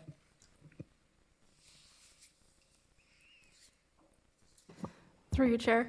My recollection for the request for it being on a temporary basis for the 30 liters per second was until the water supply strategy update was completed, which is a study. So the study in and of itself isn't actually adding any additional capacity. It would identify projects for new capacity. We anticipate that those will be outside of the 5-year window because we've already identified all the ones that we could expedite to address the Mannheim water servicing constraint through that list of projects that you've seen. So for what's being proposed now, it's not being linked to the study, it's being linked to the Mannheim side stream treatment where we have a quantified amount of water that would be coming online. Thank you. That was part of the conversation. There was a point in time, though, when I did propose that it be used for interim to the side stream to offset what amount was coming in, and I did use the numbers in the table. However, that's history, here nor there. I lost on that vote. But my question on this is, why do staff not have the 15 liters a second flowing until the fall if it is sustainable and if the water is there? Wouldn't we want to get growth going sooner? So Pam? Yeah, through you, the chair. The two requirements in terms of the minimum protection for our water system was having the water be available for unplanned emergencies and for critical plant shutdowns. At the moment, our system is still operating in a deficit. We are not up to that minimum protection for emergencies, and so we need to achieve that before releasing any allocation for growth. Okay, and then Chair, I do have an amendment. Is this the appropriate time to bring that forward? So currently there's nothing on the floor. Do you want to put something forward or do you want to move the motion as written and then amend it? Sure, I can move the motion as written to then amend it. Okay, and that's seconded by Councillor Rodriguez. So Councillor Salonen, over to you. Thank you. And clerks do have my wording for my amendment. I'm specifically looking to section 2, as well as it was circulated to council and water staff this morning.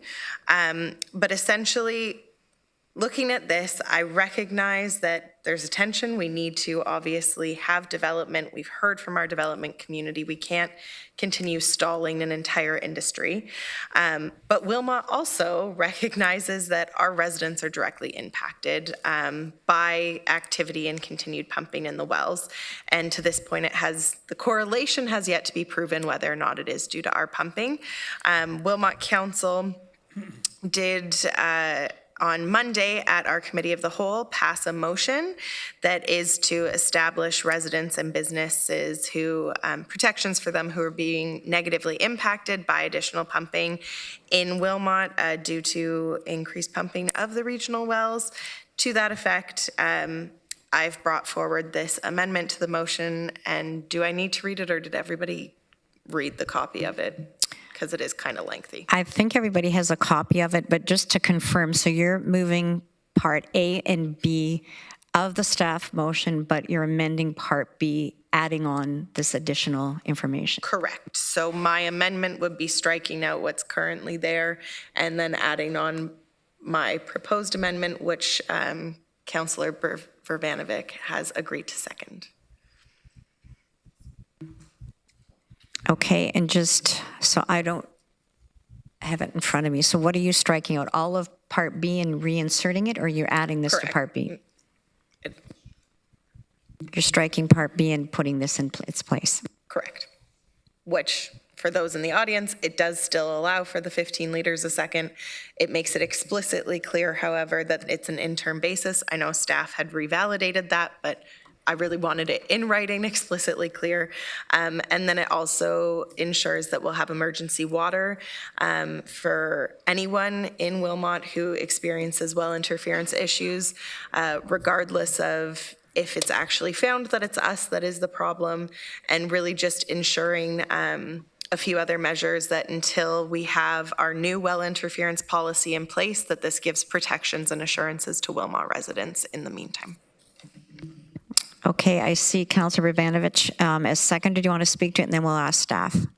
Yeah, just very briefly, I will. I'm pleased to second this motion, and want to thank Councillor Salonen, because she's obviously trying to work, very hard and represent the interests of her residents, which I think she's been trying to do throughout this this water issue, but also recognize she's that Wilmot is part of a larger federation of area municipalities that form the region of Waterloo, and has a role, but based on the actual factual information that staff have been able to demonstrate thus far, to move things, to help move things forward.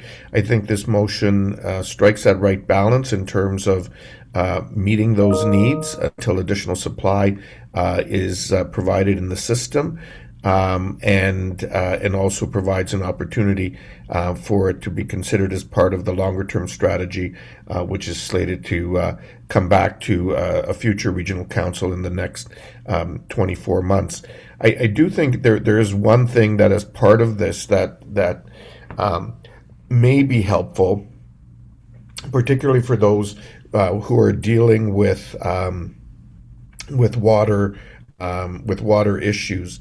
Am I correct in my understanding that generally speaking, the water source where regional wells comes from is at a deeper level than perhaps what private wells would typically source water from, and hence part of the rationale behind staff's recommendation around this being a viable source for water, because it is a different source, and one that comes with more reliability. I'm wondering if staff can speak to that. I'm going to ask staff to speak to the amendment, the framework, and the timeline. So, Mr. Brothers, over to you. Very quickly, the well systems out there are deeper than the local, if you will, residential wells. In terms of the amendment, a couple of points, Chair. With respect to the well interference policy and emergency water supplies systems for virtually any Wilmot residents experiencing water loss outside of the area of influence, we would have trouble agreeing with. It just opens the doors to anybody that has a well, may have a well problem that may not be in proximity to our well systems, and it doesn't follow the current policy that we have. In the very near term, we will have a new policy, and we will have a reassessment of the area of influence. It will be part of that study, and likely will address a number of the comments from the delegates that came here this morning, talking about additional considerations for the wells. We'll capture all of that in our studies, and that's in the process of being awarded as we speak. In the interim, though, to provide compensation outside of the current policy for those particular properties that are not within the area of influence, staff can't agree with that particular provision. Finally, the effect of the well interference policy, there's a number of items that are in here. This is, we'll be reassessing all the other conditions that are in the motion here through the next well interference policy. It's intended to have public meetings on this, both in the community and throughout the region and with municipal staff. So I think during that process, we will get the inputs that were tabled here this morning and any other suggestions that come forward for consideration to be included in the policy. Thank you, Chair. So what I'm hearing is that there are parts of this motion that are problematically, partly because of timing, because we are going to have a more comprehensive undertaking for policy, but specifically you're saying it's not in the affected area in Mannheim, and that's causing you concern? Yes, in terms of wells that may be running dry that are not in the area of influence or are wells, if it's broad-based like that, it's a wide catch for wells that may be running dry that may not have any influence whatsoever to the well systems. We're just saying that we can't agree with it at this time, and we'd like to follow up during the evolution of the new policy that can deal with the area of influence and the process by which we would assess well interference. So, Councillor Salonen, this is an amendment to the main motion. Do you want to respond to staff's comments? Okay. Yes, please. It was very intentional not to keep it only to the historic compensation zone, because we are now pumping more water out of those wells.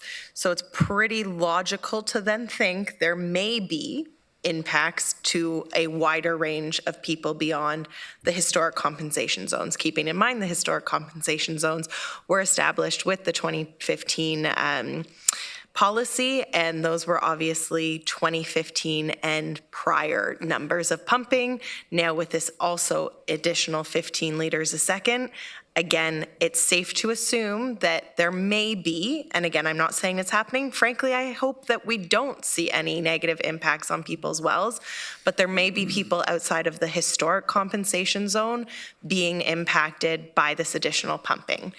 And I just want to ensure that if that happens, those people do have access to emergency water. It's also why I put in the language about us not assuming that we are responsible or that it is us that's causing that issue. However, I don't want it just to be the historic zone. Last week we had a well failure that was a kilometer outside of the historic zone that they personally believe it was a well interference, and they had to go out and seek their own emergency water. I'm saying as a region, if our plan is to allow growth to happen by pumping more water out of Wilmot, we then need to be ensuring that those 30 plus properties who are negatively impacted, at least at the bare minimum, have access to emergency water. And again, all of this I have as a stopgap until council actually approves the new report that you guys are bringing back. I know it's coming back in August, but I can't predict that council's going to actually approve it on the spot in August. So I want to have this in here as protections for Wilmot residents who are also residents of the region of Waterloo. So, go ahead. Chair, if I could channel this to Director Shaw. Thank you. And through the chair, just wanted to clarify something, that this policy is not just with respect to Wilmot, and we are pumping other well fields harder as well. So to only restrict the language to something like that. Again, this is a council endorsed policy that we are following. We're obviously going to work with anybody that contacts the region. We do have our processes that we will send out someone to investigate, and we'll go through those steps. We're working on getting the consultant on board quickly and get this process underway as quickly as we can. I did want to just point out at the top of the motion where it talks about including those items under the water supply strategy update. I just wanted to infer that that may not be the correct place for that to occur, but actually part of the well interference complaint process versus in the water supply strategy update. The 1, 2, and 3, which I'm not sure if that has been removed as part of your new amendment, but I'm just looking at the original. So what would the wording be changed? Well, all of this would be done under the new well interference policy review. So I'm looking at the screen and it's not scrolling down. Is it specifically expressed somewhere in the motion? There are 3 items that are related to the water supply strategy, and that is assessment impacts of surrounding private wells and properties, costing and implementation of options to connect impacted private wells, properties, and the integrated ISU system, and costing and implementation options for deep replacement wells. The reason I attach that to the water supply strategy is because I'm saying, again, don't take any more water than what's currently allowed out of Wilmot unless it comes back with the water supply strategy. So I have that more so that the future council, if the findings are in the water supply strategy to take more water from Wilmot, then I'm saying that council should also have brought forward solutions for how are we going to viably address individuals that are potentially experiencing long-term well problems. So I'm not saying that you can't have that in part of your well interference appeal system strategy. I'm simply saying when you bring back for new sources of water beyond our current emergent issue, that you also bring solutions that include costing for those potential issues. Trying to do multiple things at once because we're solving a problem that's not just before us right now today, but one that's quite long-term as well. That's where that language and why it's there, but it also doesn't prohibit you from bringing it forward into the well interference policy update. So speaking to the amendment, Councillor Erb, you're next. Do you want to speak to the amendment? Councillor McCabe. Councillor Rodriguez. Yeah, just a question to staff with respect. I have no concerns with the first few portions of the amendment. I guess in terms of the emergency water supply assistance, I very much understand where this is coming from. But do we have any sense of costs or ability, like physical, human and physical resources to deploy this? Just want to understand if this is how viable this may or may not be, notwithstanding the risks that you've already highlighted.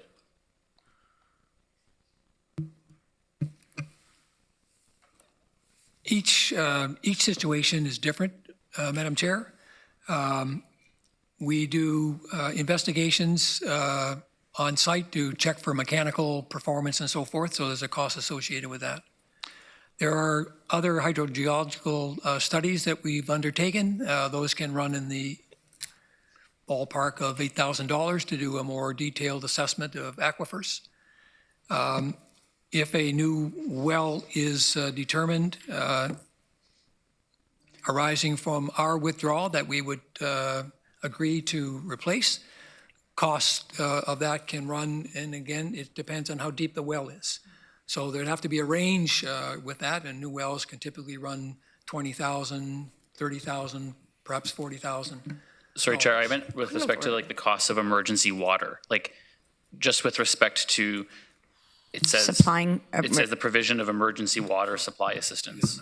I can take this one. So through the chair, actively right now, we're only aware of potentially 2 situations where we have heard that there has been an interruption in supply. There have been other complaints. I think we've got 14 total to date, but only 2 where there's been a situation where there's that comment. So we do have a consultant on standby, and they are willing to provide water within up to 24 hours is the goal.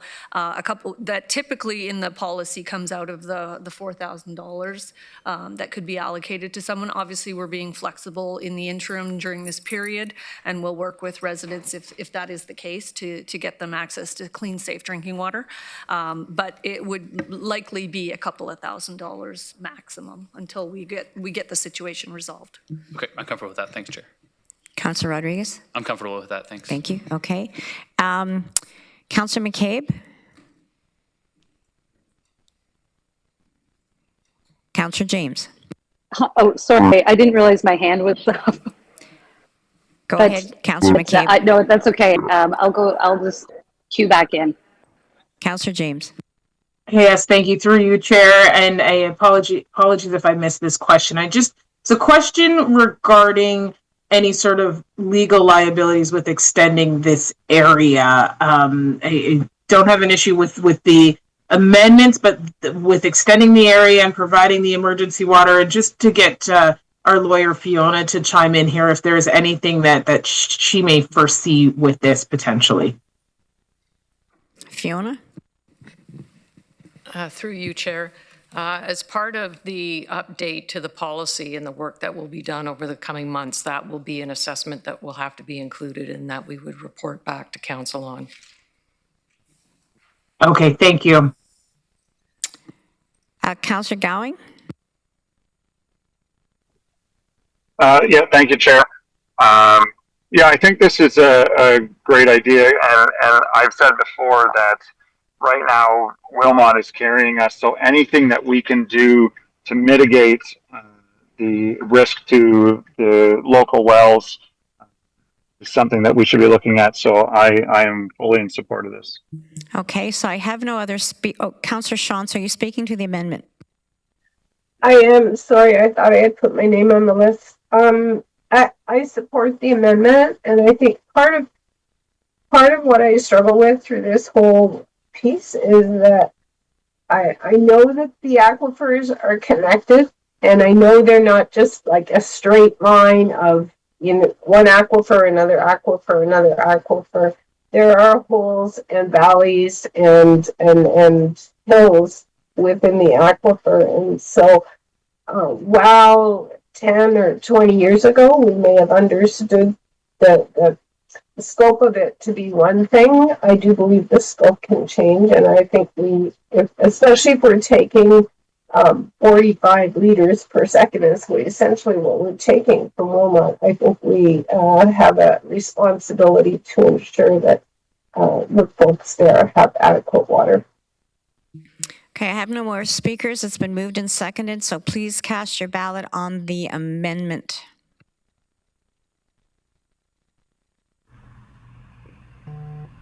As mentioned, I'm in favor. Councillor Urbanovic, and I'm in favor as well. Councillor McCabe, likewise. Okay. Yeah, I don't see it coming up, so Harrison support. Just like a voice vote, guys.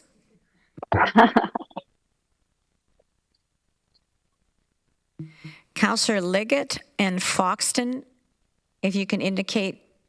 I did. I have a check on my screen, and I said I was in favor. Okay, thank you. We're only going to count that Is vote that a once, double though. vote? Can I count twice? No, just counts once.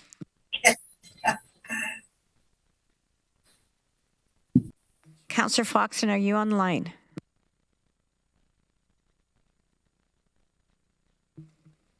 So, colleagues, that is carried. We're now back to the main motion, which has been moved and seconded. Do I have speakers on the main motion? So this is the staff recommendation to adopt scenario 2 from the interim risk management approach to defer planned shutdowns of water supply facilities until Mannheim Water Treatment Plant side stream treatment is fully in service and allow a phased-in approach to the operational resiliency target in accordance with the recommendations and mitigation measured identified through the interim risk management Framework study as outlined in a council report dated today. And then the amended Part B.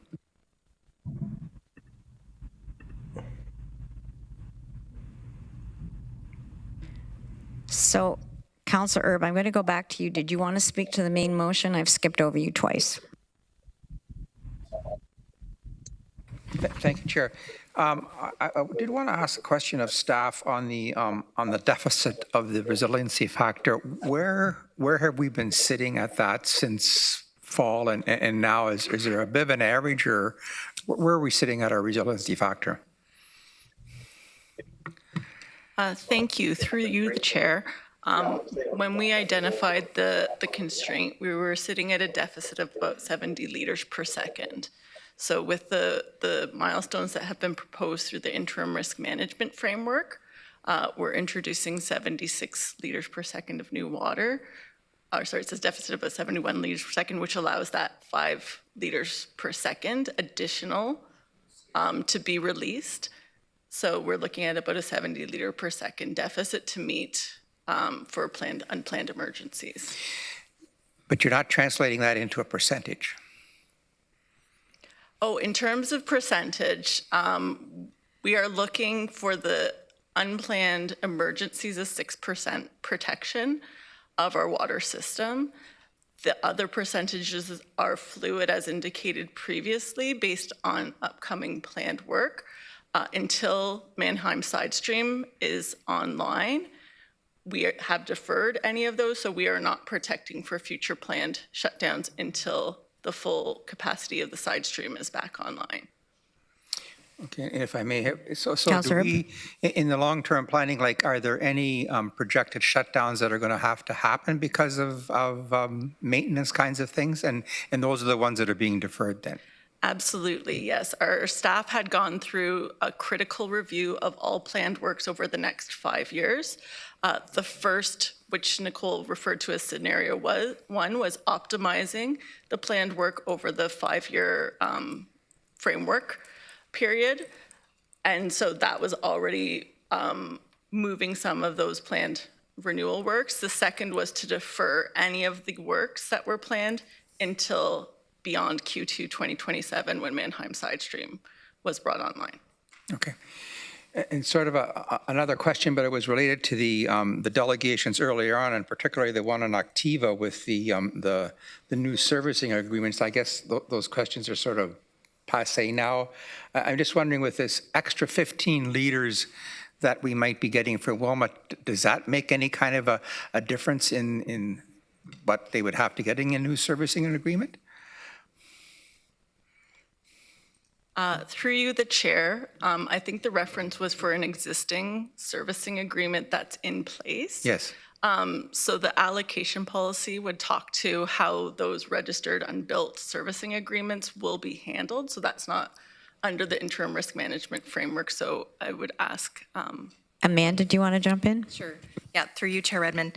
So we're reserving an average amount based on our inventory that we've seen to date of registered unbuilt units coming through building permits. So that amount that we're reserving actually stays the same regardless of the allocation, because that's what we expect to see per quarter coming through. We have the ability to shift it if we see that there's more or less to make sure that we're not over reserving or under reserving, but that actually stays constant through the quarters and through the different scenarios. So with respect to Activa's request to transfer capacity, that bucket would remain the same, and we would look at the potential to transfer within that bucket. So that is a possibility. And that's what we plan to bring forward potentially June 17th for consideration. Currently, the ability to transfer does not exist. Servicing agreements that have been entered into as part of registered plans of subdivision actually expire, so they don't actually exist, but we are entertaining a framework based on several requests that have come in, and we've actually got several different types of potential transfers, and so we do plan to bring forward a report for Council's consideration potentially on the 17th or before July 8th. So it's not as much of a capacity issue as it is an administrative function? It's a little bit of both. So first off, we need to have the capacity available, which is what the IRMF is identifying here. And then we need the administrative framework in order to do that. Okay, thank you. Councillor McCabe.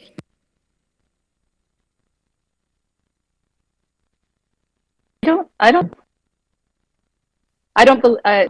was going to ask what Councillor Erb had. I didn't believe I had I didn't realize my hand was still up.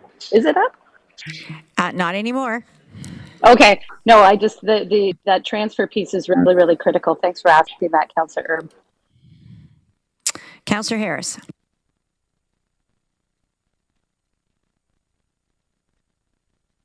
You're on mute, Mike.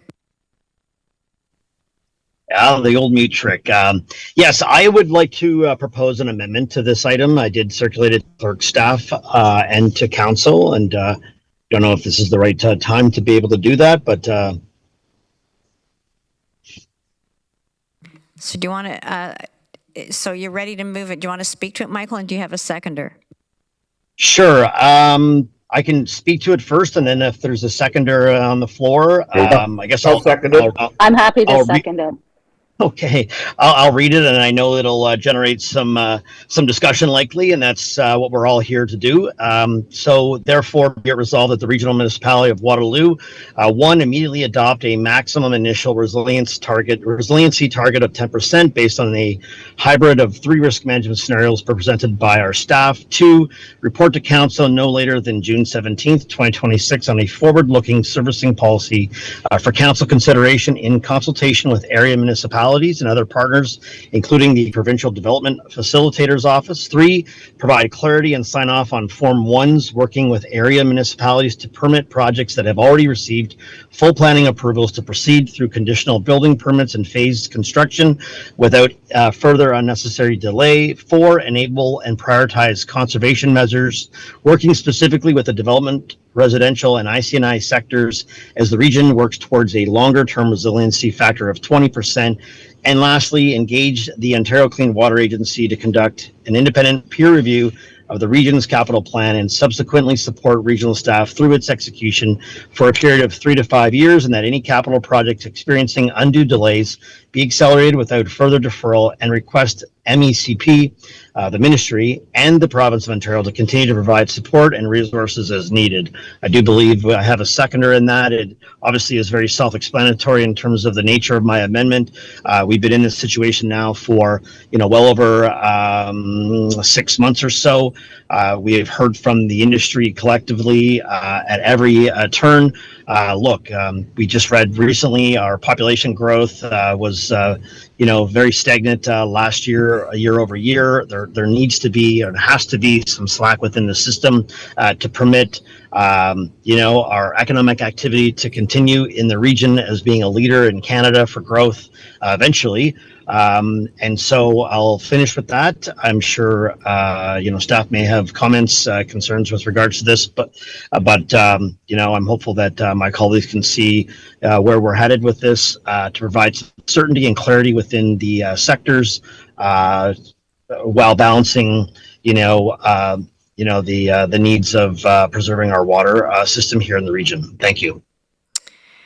So I heard you move it, and I think I heard Councillor McCabe seconded. Is that correct? Yeah, I did as well, actually. Yeah, I said I would. Yes, I said I would second that. Well, we only need one seconder. Okay. I think I got in under the wire. I heard rather than saw. Sorry, Councillor Ravanovich. Do staff want to comment on this amendment, and then we'll go to the list of speakers? Thank you, Chair. The 10% resiliency, frankly, undermines the entire foundation of the interim risk management framework. The framework is intended to provide the minimum level of resiliency during the course of deferring capital works and squeezing down to the minimum amount of resiliency that's there. And as we get past Q2 2027, we have to bring forward those capital projects that have been deferred. As Director Law and Nicole spoke to, it's a fluid situation where we see modulation of the resiliency factor that's in there only enough to accommodate the buffer that we need at that point in time. By instituting a 10%, effectively it scuttles the forward, if you will, deferral of the capital programs, and we'd have insufficient water to sustain resiliency during that period of time. Which means if we defer and we don't have the headroom that's there, we could be in a dire situation of having a failure during a planned shutdown where there's insufficient capacity available. So, Chair and Council, this is a foundational component here. It's not based on science. What we've done here is mobilized a full spectrum of industry experts here to look at the critical path of managing critical infrastructure updates with a minimum amount of resiliency. In the course of this, we've talked about optimization of sewage, like Parkway as an example. We're squeezing Parkway, optimizing. We're squeezing every ounce of water that we can get out of the systems here to bring us to where we are today. So we can't support, if you will, an ad hoc percentage that does not reflect the foundational underpinnings of the risk management framework. It's been designed to be fluid. It's been designed that if we get new sources of supply to put in, it influences the available water capacity that's available. It's designed to be responsive to emerging repairs that we can put into the system. So as water comes in and water comes out, it adjusts for this over a period of time. By pegging it frankly sets aside all of the work that's been put in through here and puts us at a higher measure of risk. We can't support pegging at 10%. I want to go back to Councillor Erb's question about the liters per second as opposed to a percentage. So can I just help me understand, who is not a hydrogeologist here, is the 10% arbitrary, too high or too low, or a little of all? Pam? Thank you. Through the chair, I can say that the percentage of reserve capacity over the interim risk management framework goes from 6% to 17%. So we are basing that on what is absolutely needed to ensure the safety of our system. So I can't put it to liters per second, but I can say that the 10% would not allow us to do the critical work that has been identified as needed to be done for our water to continue to be safe. And so the 10% would not allow us to have one of our key wells down, which is planned in 2028, which we need to ensure continues to operate, and that's, I think, about a 70 liter per second. So, yeah, it's... So the 10%, would it in some ways, and I understand the science underpinning and experts, would actually impede our way forward because it is arbitrary? Absolutely, yes. And as Commissioner Brothers has alluded to, we are within the framework going below the 10%. So we have taken that managed risk of going below the 10%, but we also will need to go above the 10% based on critical work that needs to be done to ensure the safety of our system. So in answer to my question, is it too high, too low, or arbitrary? It's yes to all three. It needs to be based on science and data and known risk, which is what the risk management framework lays out for you today. Councillor Vanovich.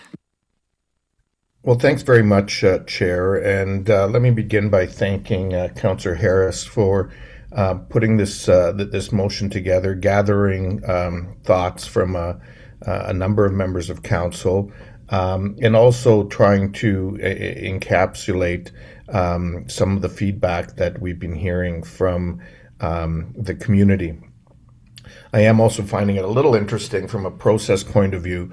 I do wonder at what point, and maybe this is a conversation for another day, we need to figure out as a council, at what point do staff do a report and recommendations, and then it becomes the ownership of council, and council takes their input, the input of the community, and ultimately makes recommendations and debates them, which is, I believe, the phase and the stage that we're at in the meeting right now. I will say that I think there have been a variety of concerns that have been raised throughout this process. And what has not, since the very beginning, been addressed since, I remember the first report that came forward, and there wasn't even going to be a report that came to council for 3 months until the end of March, and it was a motion that was considered at council that ultimately gave direction to deal with this issue in a more timely manner. The motion that's before us, I think, really looks to address a number of things that have been talked about, that have been raised, that there has been significant professional opinions on this issue. I acknowledge, not unlike when you go for a legal opinion, you can get 3 different lawyers in a room sometimes and get 4 different opinions. And no doubt this can probably be true in some of this work as well. But the reality is that we are in a crisis. And I know, Madam Chair, you don't like that word, but that's a reality. And we need to get the industry back to work. We need to get the economy going again. We have one of the highest unemployment rates in the country right now. And this is partially because of this whole situation. And we need to make sure that we have housing for the people in our community that need housing. I think the motion that's before us looks to move things forward in an appropriate manner, and looks to hasten the work where it needs to happen. I will tell you on number 2, in terms of the forward-looking service policy, I will commit the participation of the legal staff from our municipality in order to get that work done in a timely manner. And the last point I will make is I am pleased that Councillor Harris has brought forward the piece around engaging the Ontario Clean Water Agency, who we know is a Crown corporation. It's a not-for-profit. And has immense expertise in the areas of water and wastewater. In fact, we contract with them for some of our work. And having them actually do an independent peer review of our capital plan and the work plan going forward, I think will add a degree of transparency that the industry, that the community, that the area municipalities are looking for in terms of moving forward with the necessary corrections that need to happen in a timely manner. Those would be my comments. Thank you. Councillor Shantz. Thank you. I've got a couple questions around the 10% as well. And if I read what I think Councillor Harris is saying here, he's saying immediately adopt a maximum resiliency of 10%. Right now, I think what I heard is we're at 6%. We've been below 10% for a while. So if we move up to 10%, and then his point number 4 talks about working towards a longer-term resiliency factor of 20%. So I can support that. I think that that's what we've been talking about all along, is that we're going to have not 20% resiliency immediately, but we're going to have 20% resiliency over time. So, Councillor Harris, am I reading your motion correctly? Yep, that's exactly it. Thanks. Councillor Shantz, that was your question. I guess I just want to underscore we're at 6%. Thank you. Through the chair, if I could clarify that. Currently, our system is sitting at 11% resiliency, and that is because we have Greenbrook water treatment offline. And so we've accounted for that under our current state. Once Greenbrook is back online, we will be protecting the 6% just for emergencies. So no protection for either work underway or critical unplanned work coming up. So currently we have an 11% resiliency, and we are at a deficit in terms of having sufficient water for unplanned emergencies. Councillor Shantz, any further question? Well, that confuses me because I thought resiliency was for unplanned emergencies.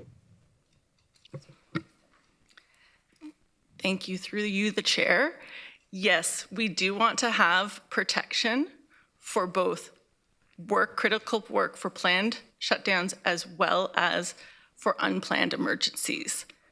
Right now, we have a plant offline, so that is a planned shutdown because Greenbrook is offline, and we do not have the full, what's noted in the report is 100 liters per second is required based on our historical emergencies we've seen in the system in the last 2 years. We do not have that capacity available should we have an emergency today. So what's our sorry if I may, Chair. Our resiliency today is 11% where we're at right now, but that doesn't account for any additional shutdowns. I'm sorry, I'm having a little trouble concentrating today. I've got a cold and I'm not well, but I'm not quite following.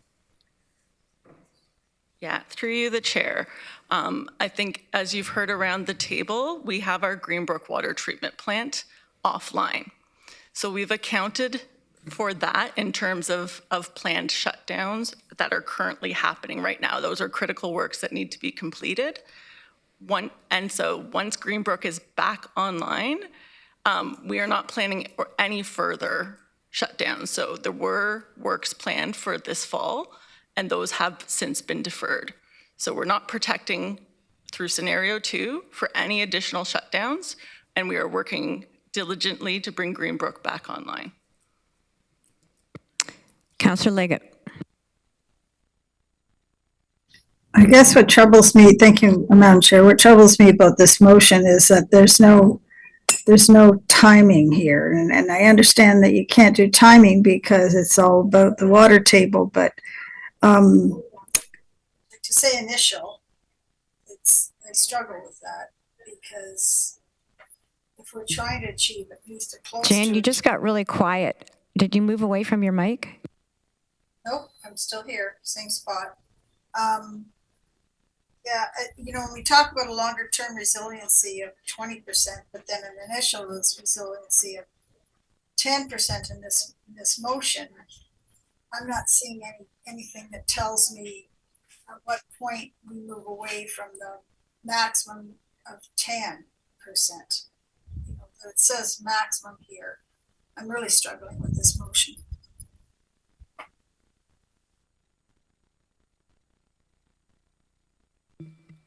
Does staff want to respond? You two are struggling with this motion, right?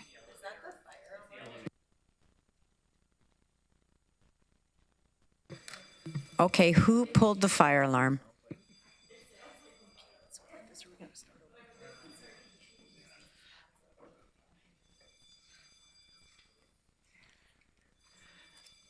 Perhaps I can provide through you, the chair, some additional clarification.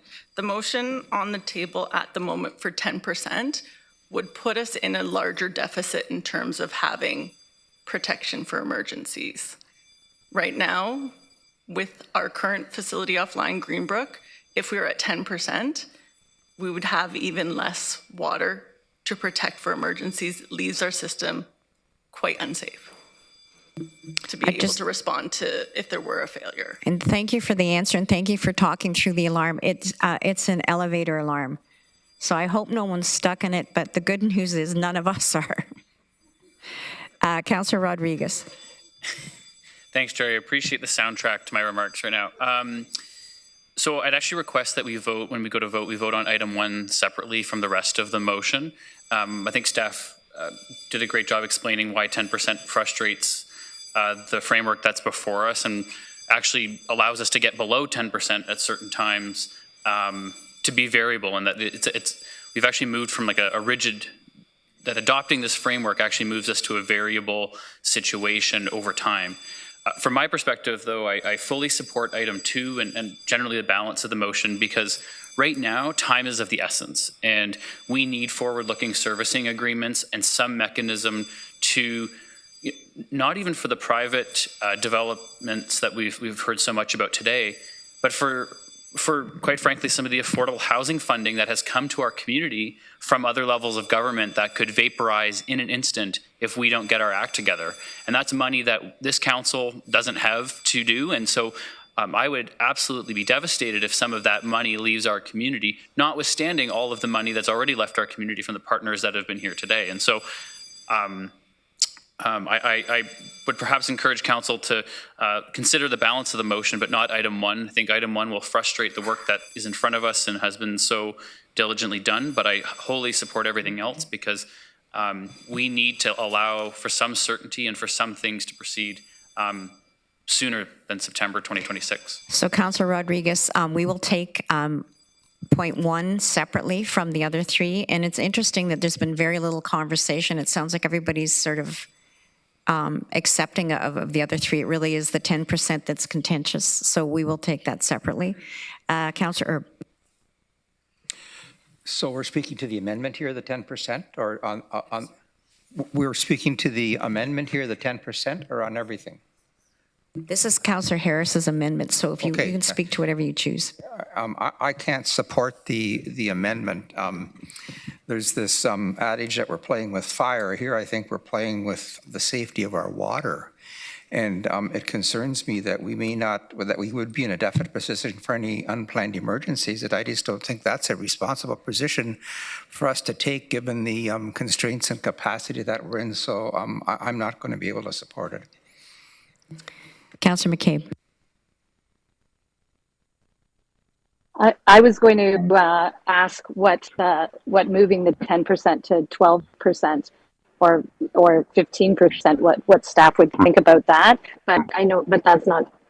I know we're supposed to be talking to the amendment right now, so I can table that question while we vote if you want. I just actually would also just add that on the forward servicing water agreements, forward-facing the servicing agreements, having a decision on that, and again, I'm thinking particularly about Activa, but I know there's others. If those decisions aren't made in the next 2 to 3 weeks, it's too long to wait until Q3 for them to know if they're going to get their that transfer. So anything that we can do with the report that comes forward on June 17th that really addresses this is really, really critically important. Mr. Brothers or Amy or both of you? Both of us. Chair Redmond, by ascribing a fixed percentage effectively undermines the utility of the interim risk management framework. It won't work. It's predicated on managing our supply systems by deferring and adjusting the required amount of resiliency that's there. And by pegging it, as Director Law indicated, we will be short during periods of time that will not allow us to sign Form 1s. It becomes an unworkable situation by pegging the percentage. It's a fluid percentage that's been optimized to allow development, allow the maintenance of the system to be put in place and retain sufficient capacity for emergency. It's a different number as we move through. If we peg the number, the system doesn't work. So we don't have a framework. We don't have a path forward. And that effectively stops us because we have nowhere to go. But we're pegging it, but we're trying to peg it right now at 20%. So we're pegging it at 20% to make it correct? No, I think Pam wants to jump in. Yeah, the one of the critical components of the interim risk management framework is that we are not setting a permanent 20% operational resiliency target, it will be variable, and it will be based on those two pillars, which are emergency protection and our ability to take plants down for critical planned works. So as I indicated, that means that quarter by quarter, the percentage does vary based on those two factors.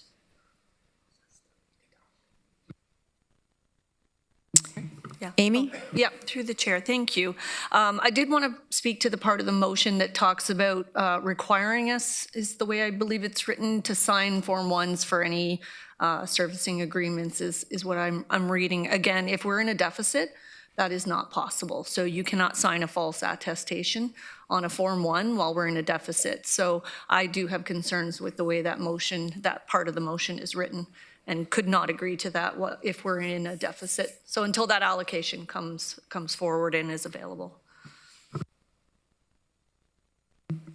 Councillor McCabe, does that answer your question?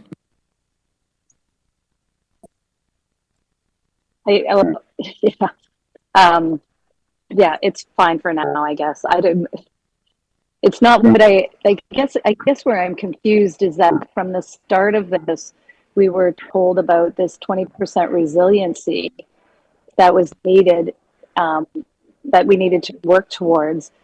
But now we're saying that that's not really what we need. I guess that's where I'm confused. So I'm going to because we've heard about this for 6 months. Yeah, I'm going to try plain language. I will let experts correct us, Councillor McCabe. The 20% is in our last 10-year forecast, and it is aspirational that's where we get to. What we're talking about is between where we are now and getting to that 20%. And what I'm hearing from staff is arbitrarily picking 7%, 10%, 15% is a problem because that does not allow for the ebb and flow that happens in a water system. So, Pam, correct us. Yes, through the chair. We are still long-term moving towards that 20% resiliency target. Looking at a phased approach for the operational resiliency is the managed risk that the region is adopting as part of the risk management framework. Do you want to speak to the forward-facing agreements too? Over to Amanda. Through you, Chair Redmond, and I am kind of looking at Pam and Fiona as well because it is a bit of a joint effort. I think we would be able to bring at best a bit of an update, not necessarily a full framework. I think we're still trying to assess the outcome of this meeting and what happens in terms of how we proceed. Although there has been a fair bit of review to date, I'm not sure it's realistic that we would have a full proposal back in 2 weeks. Fiona? Thank you, Chair, and through you, that's a very ambitious time frame. I would agree. I appreciate Councillor Verbanovic's commitment that his staff would be available, but scheduling multiple parties can be challenging, even when everybody's motivated to do so. We will certainly make our best efforts. Again, it may be a framework that can be put into agreement. I don't know that there would be a finished agreement with all 4 municipalities having agreed on all aspects of it, but certainly we'll make our best efforts to bring forward a framework related to forward-looking servicing agreements. There's been a lot of comments about saying thank you to staff. There's been a lot of, I think, reiteration of how many experts have weighed into this.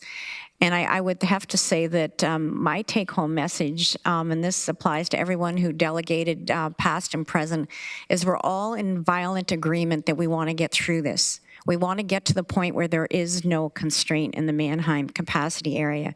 And this, I think, is the best presentation that staff can make for risk that they feel that they can live with, that they can continue to sign forms when there's enough water.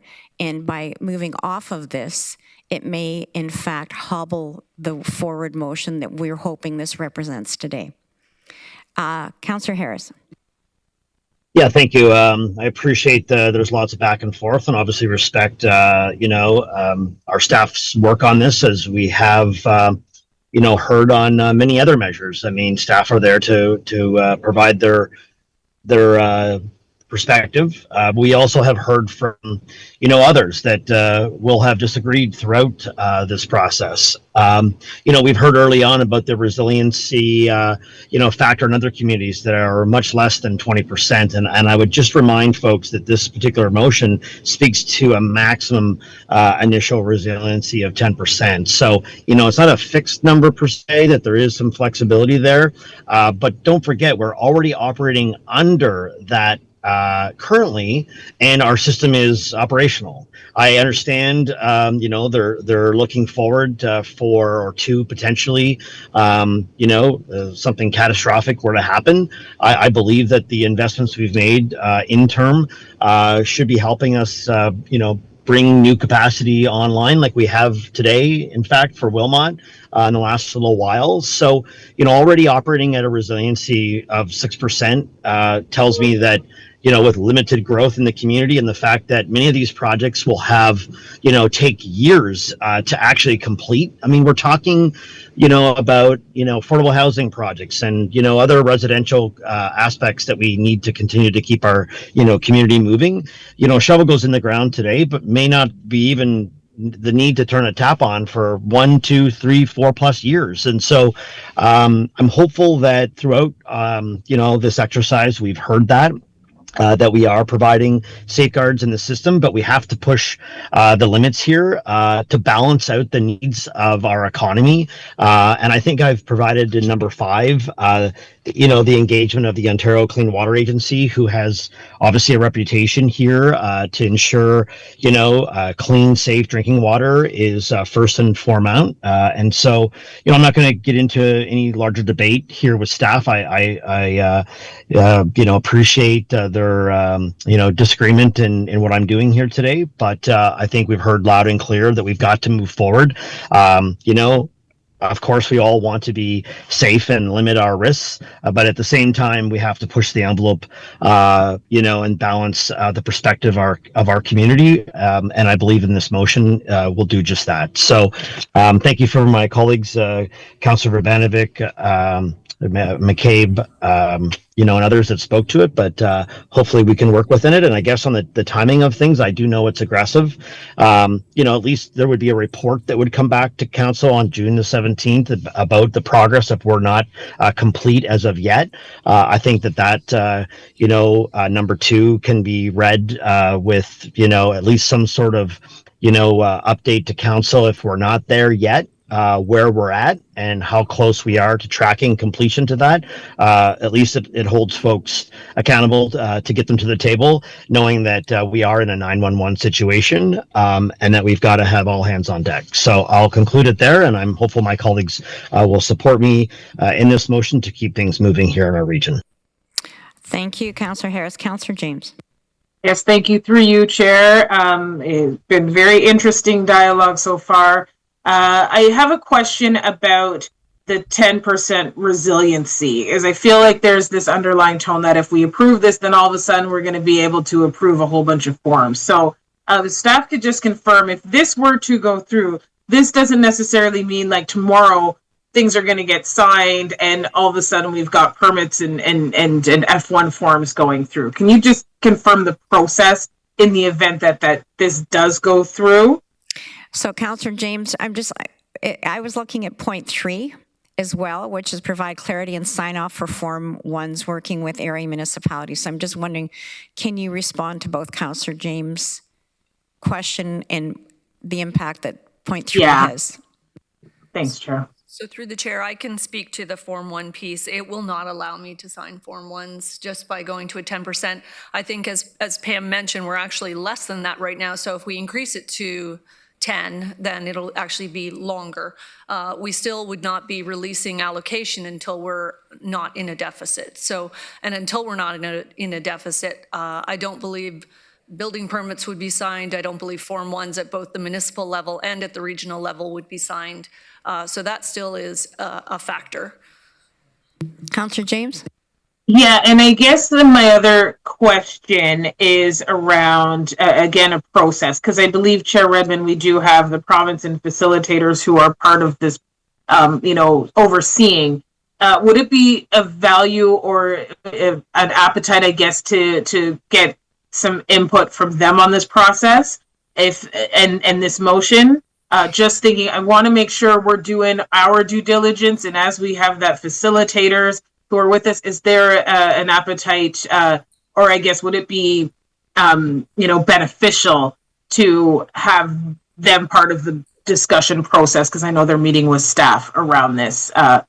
Just some thoughts I'm throwing out there, because this is a big decision, and I get the perspectives. I just want to make sure we're doing what we need to cover all bases with this. So, Councillor James, it's a very clarion point. The facilitator was here earlier, but this has gone on, so they have had to leave. But I know that they're watching online, so they're very much engaged and involved, and I would assume that would continue. Okay, so with that, I think I'd want to break this motion down so we vote on each piece individually. Councillor Harris, did you want to intervene? No, I was just mentioning that the facilitator is actually mentioned in this motion's participation, so that provides extra clarity. Councillor Vanovich. Yeah, thank you very much, Madam Chair, and I would look to you or the clerk for further direction on this, and it speaks to what Councillor James just asked, and so I would actually suggest perhaps that on the issue of item number 1, that we refer this to the June 17th meeting, and that in the meantime, we ask the Provincial Development Facilitator's Office to review, investigate, and advise us on this number, and bring a recommendation forward. I think that's what Councillor James was perhaps speaking to, and my understanding is that they would be amenable to that and understand the urgency of it, and would endeavor to meet the timelines because of the importance of trying to get, as Councillor McCabe and others have said, some of these issues resolved and moving forward in order to not lose the 2026 construction season. So if it's appropriate, I'd move that as an amendment, or I guess it's a motion of referral, so that would take precedence for paragraph 1. I'd second that. Okay, so that's moved and seconded. So we are now on our second amendment of the main motion, correct? Yes. So are we now deferring the whole amendment or just section 1? No, I'm just referring section 1. I'm asking technically if we're able to do that, Councillor Vanovich.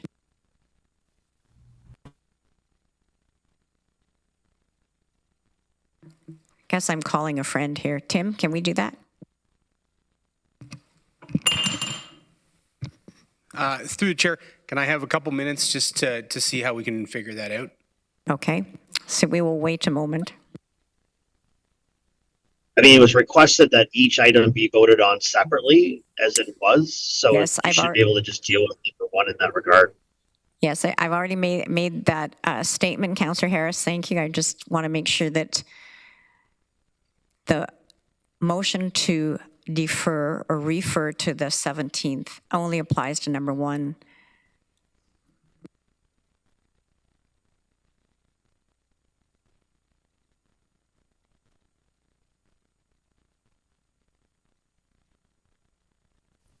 Madam Chair, then that means that the Form 1 maybe should be deferred if we don't know about number 1.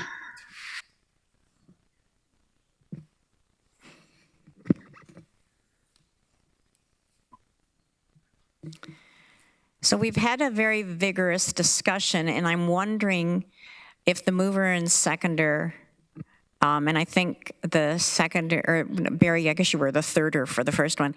What if we just deferred all of this till the 17th, pending conversation with the facilitator? Recognizing that that's in the distance, and I know there's a lot of people sitting in the gallery that were really hoping we'd have some resolution today. So, Madam Chair, as I guess if you're asking from as a mover and seconder, as the seconder, I would say I think some of those can continue to move forward and give clarity. There's no reason that we don't need to pass number 2 and not have, for example, the work done on the forward agreements, because we want that to come back by the 17th. There's no reason we can't give the direction on the OCWA and actually have that work begin tomorrow. So I would say that the motion on the floor is at present is only number 1, and I would urge that we focus on that. So it gets more complicated because, of course, it always is, right? So I'm going to wait. Tim's investigating. Julie's pointing out that we already had something on the floor. So part A of scenario 2 was moved and seconded.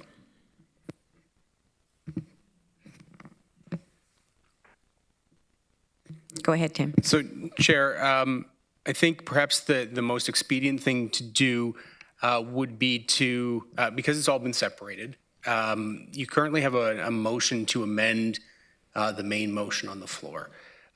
So to refer a portion of an amendment,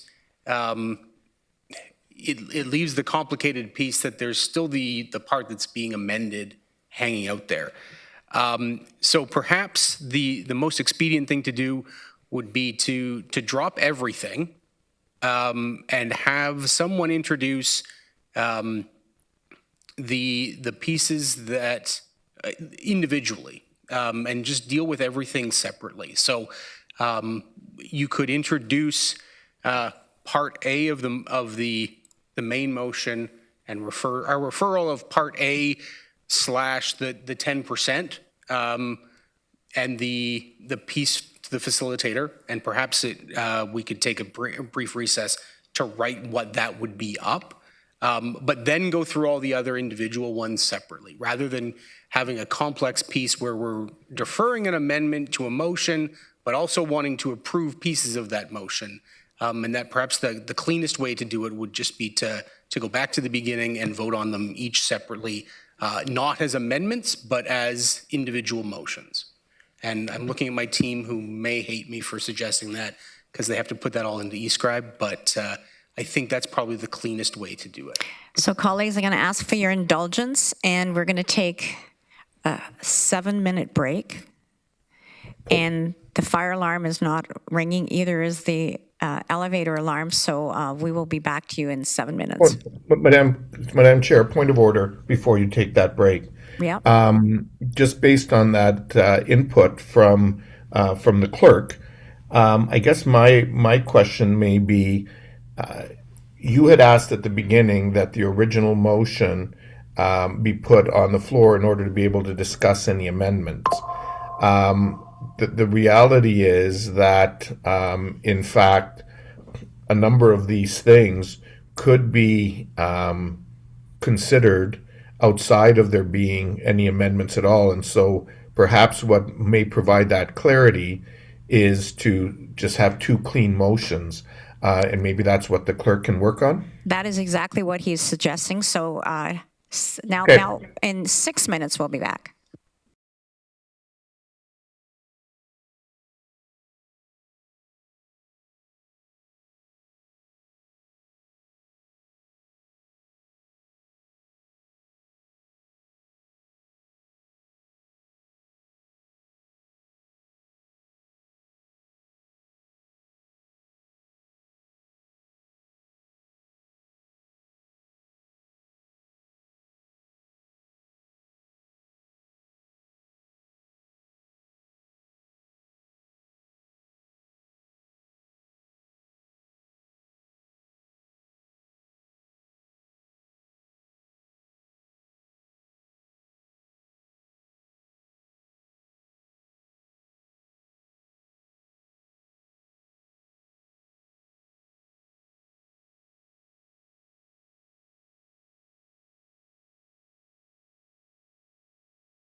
we're going to resume this meeting, and I appreciate your indulgence, and I absolutely want to thank our excellent clerk staff.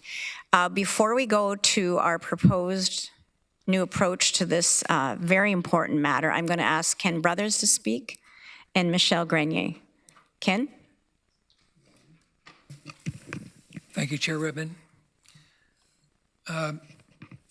Through you to council, we as staff are very concerned about the track that you're currently taking.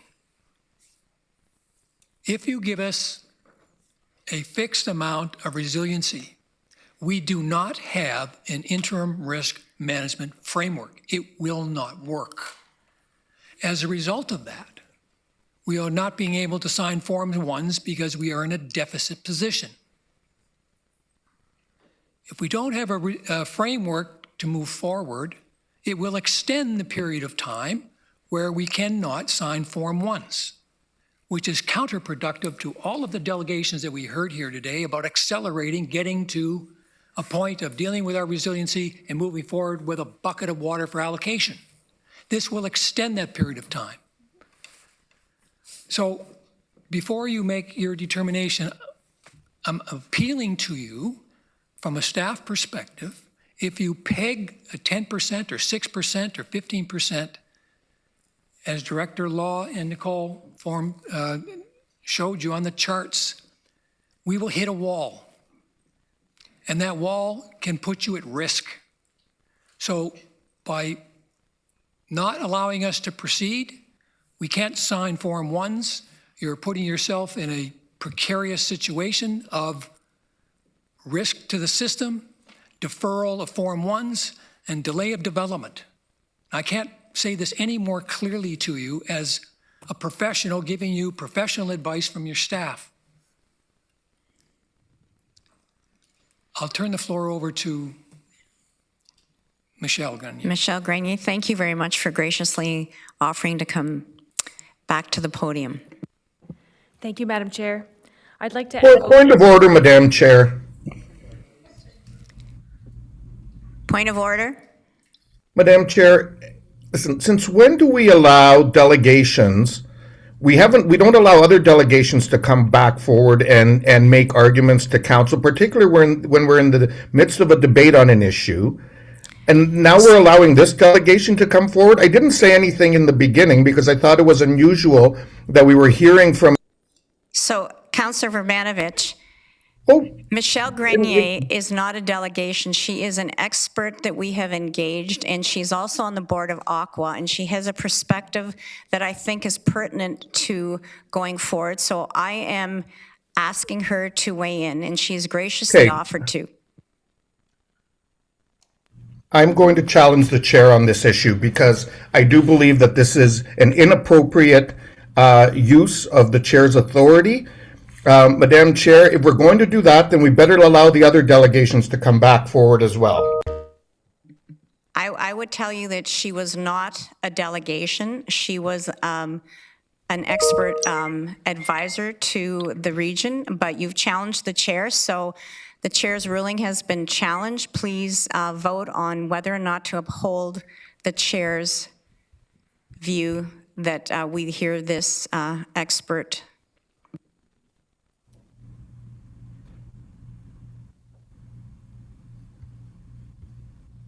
Chair Redmond, I don't have access to eScribe right now, but I'm not sure what the wording of the motion or the vote is, but I vote to let this person speak. Thank you. Michelle Grenier, yeah.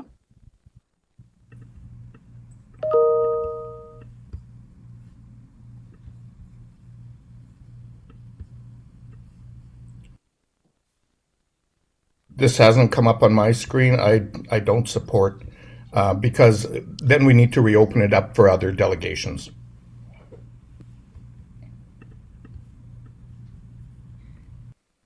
We have noted your opposition.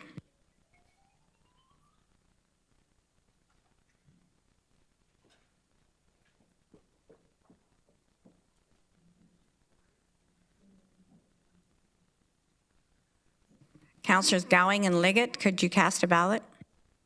I'm in support of the chair's decision. Thank you.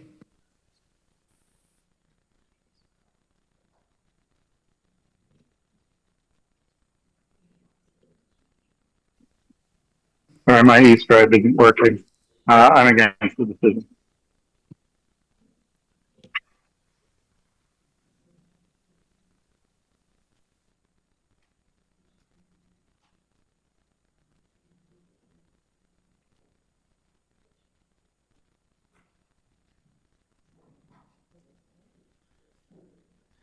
Councillor Foxton, if you're able to indicate whether you support the chair's ruling or not.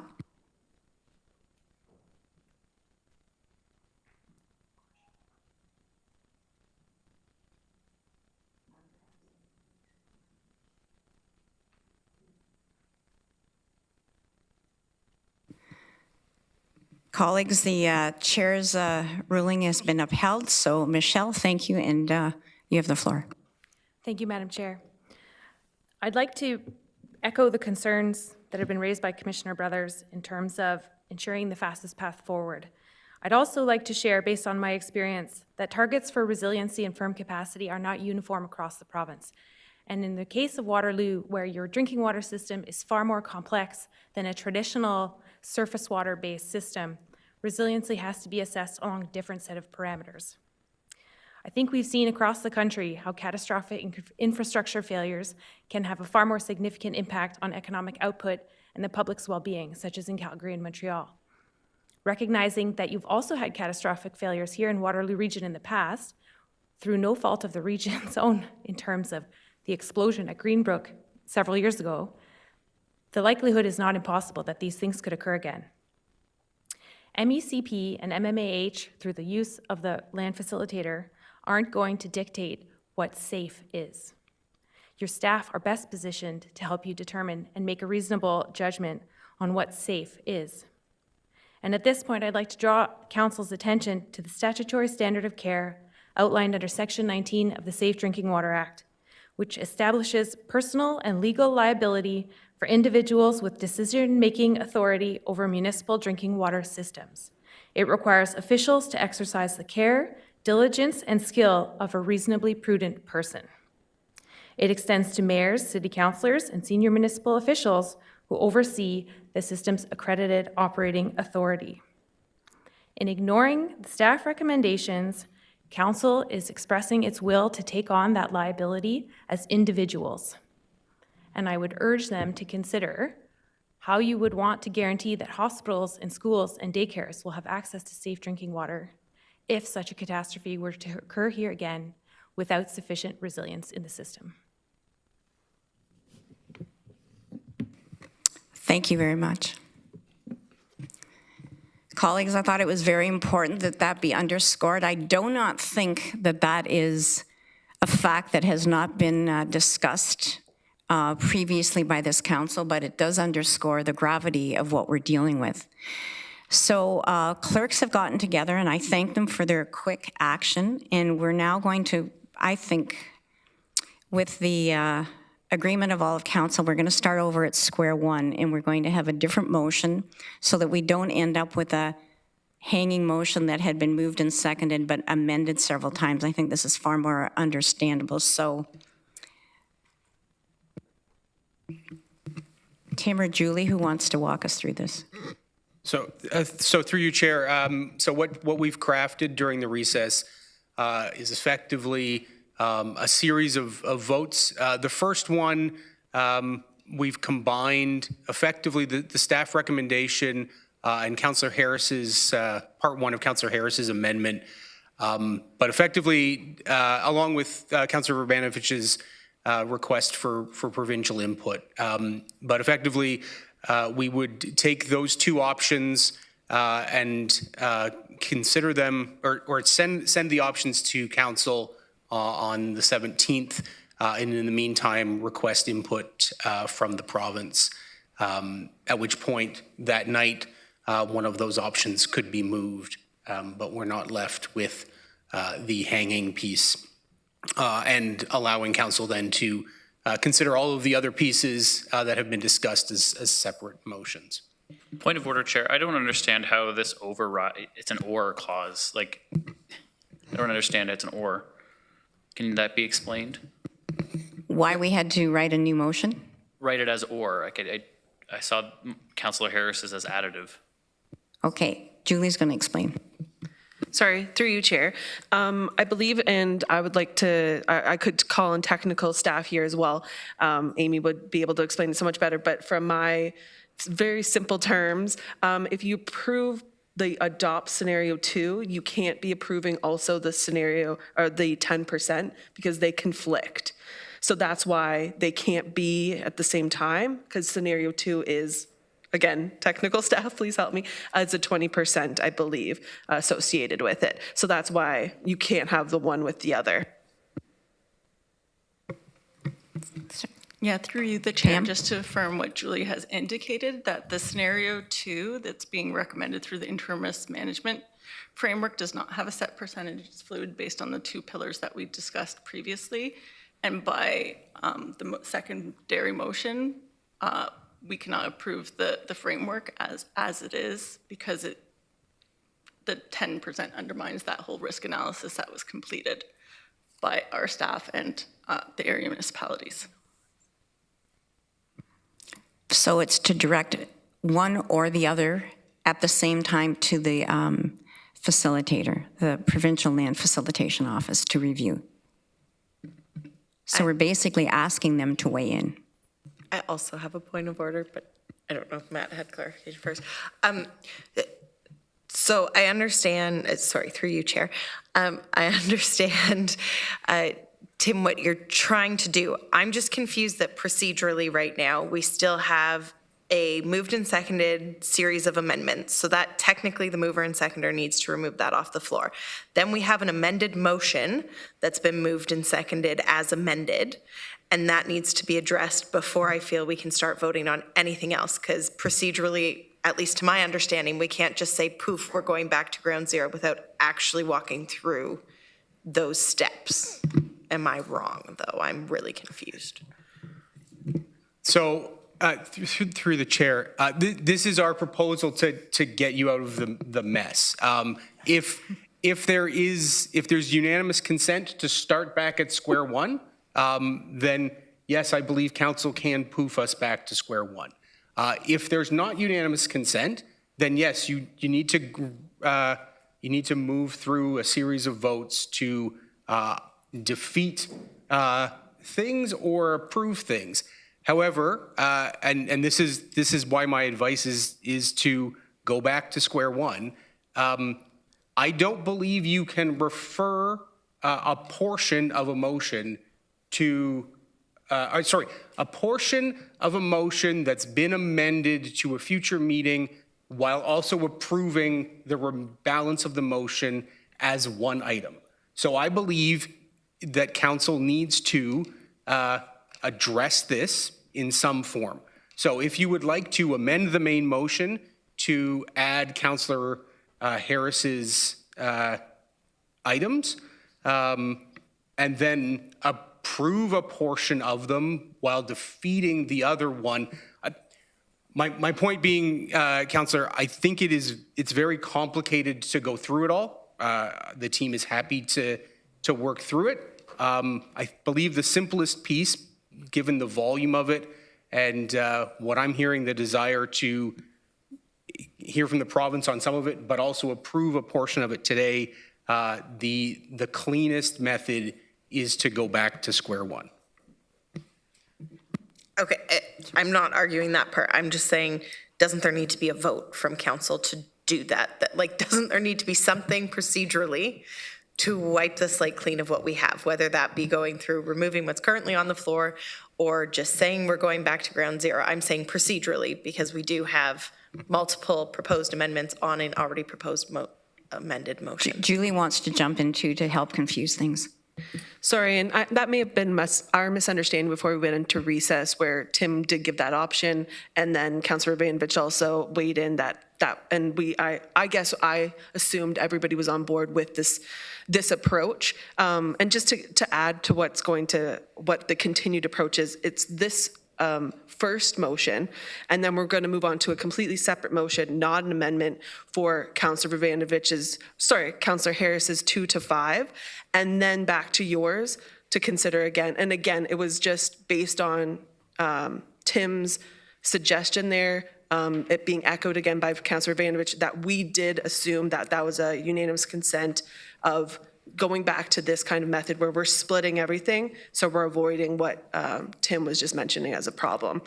So, Councillor Salonen, does it help if we scroll through the plan? I don't need to scroll through. What I'm saying is procedurally, we need to have an agreement because I was not actually asked that we were going to slate 0. I knew of the plan of doing this in multiple votes. I'm saying we need to have a procedural where every single person on council, not just some who were consulted during recess, we need to, in open, acknowledge that we are going back to ground zero. Otherwise, we technically have an outstanding motions and amendments on the floor. That's all I'm asking for. I'm fine with the approach that staff have I would just point out that I thought it was really important that council saw what was before us, but we will have to seek unanimous consent if we're to go this direction.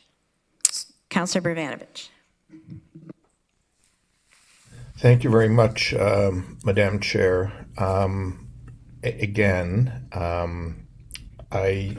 As we were debating earlier, I do believe that it's important for the sake of all of the delegations and all of the hard work that's been put into this by all sides, that we move forward on the items that we can. There clearly is some significant differences of opinion on the issue pertaining to the item that's in front of us on the screens, or that was on the screen a moment ago.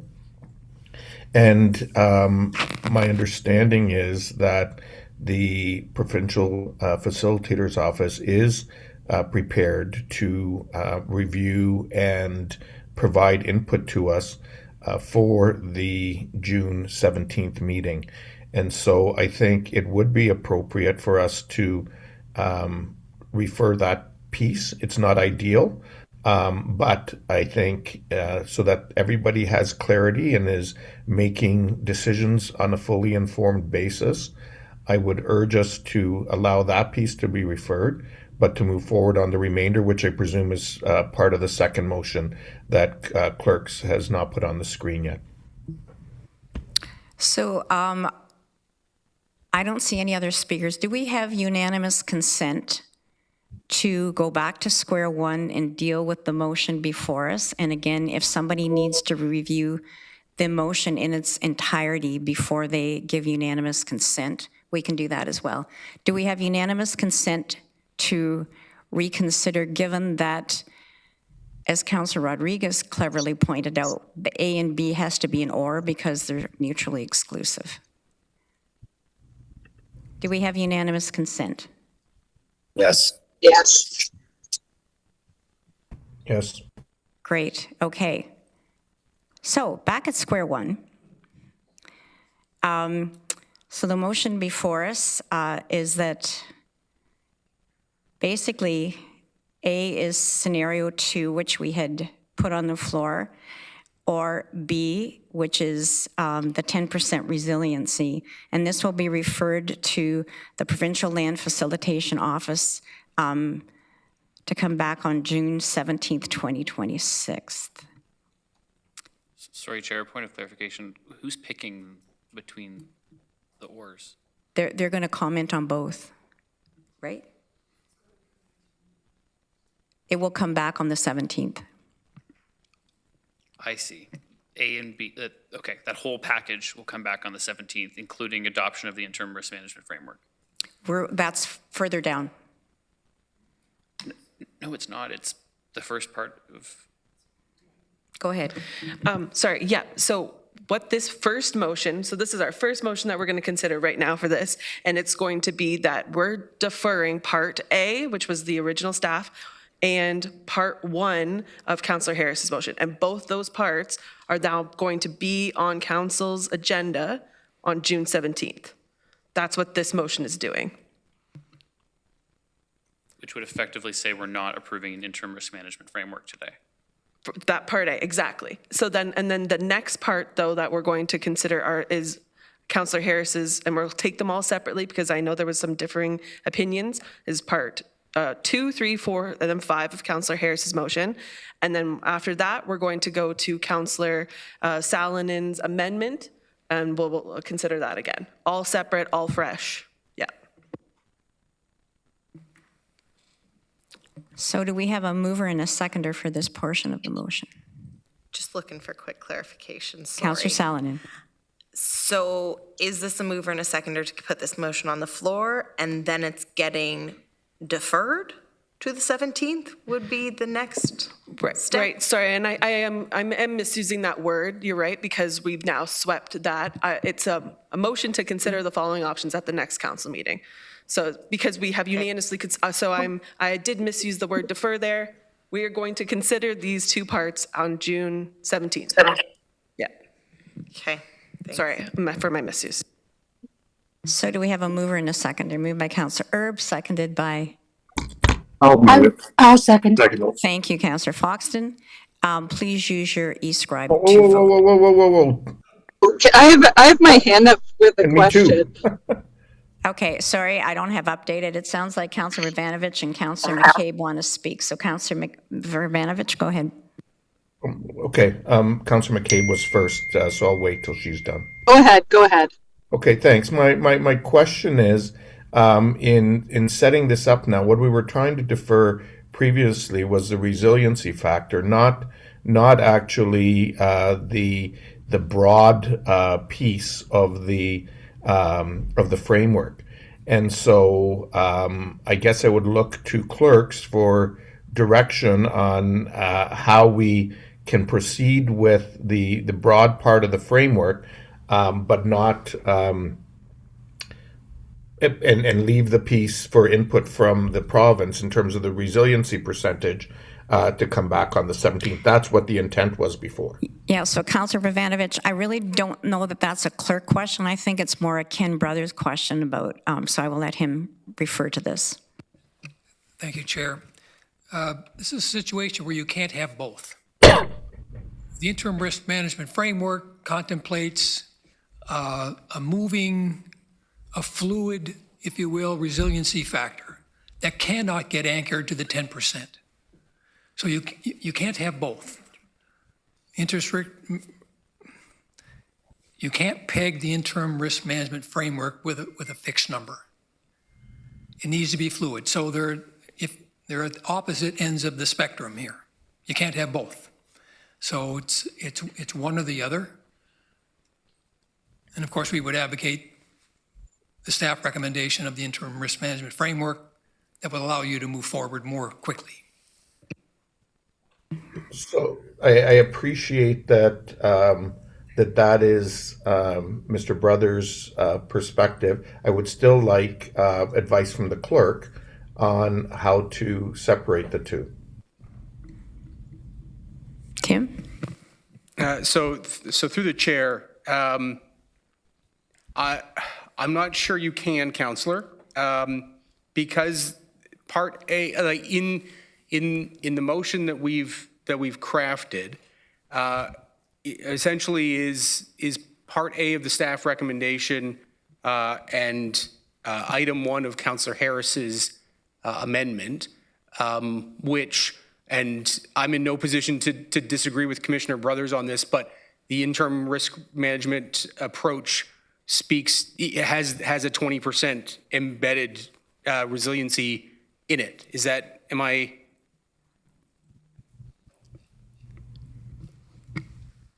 Yeah, through you, the chair, one of the key foundations of the interim risk management framework is the operational resiliency piece.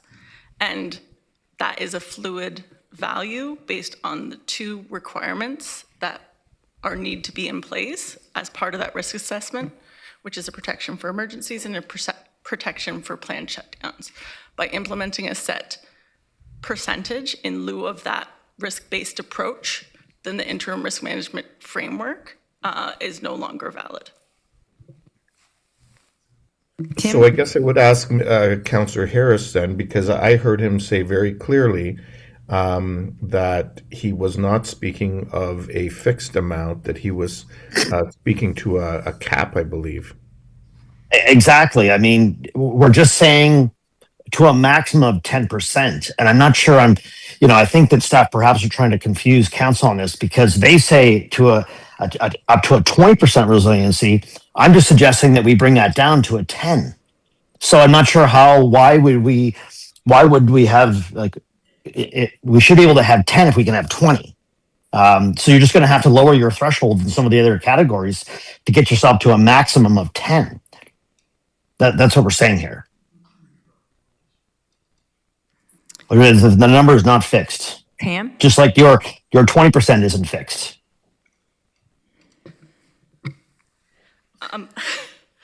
Sorry, through the chair. By setting a maximum of 10%, that does not allow the framework to proceed. We do have values within the framework, both in the next year and in the plan framework that is above 10. It is based on the protection of our system. So by setting a maximum, it overrides the risk analysis that was done to ensure that we have a safe drinking water supply.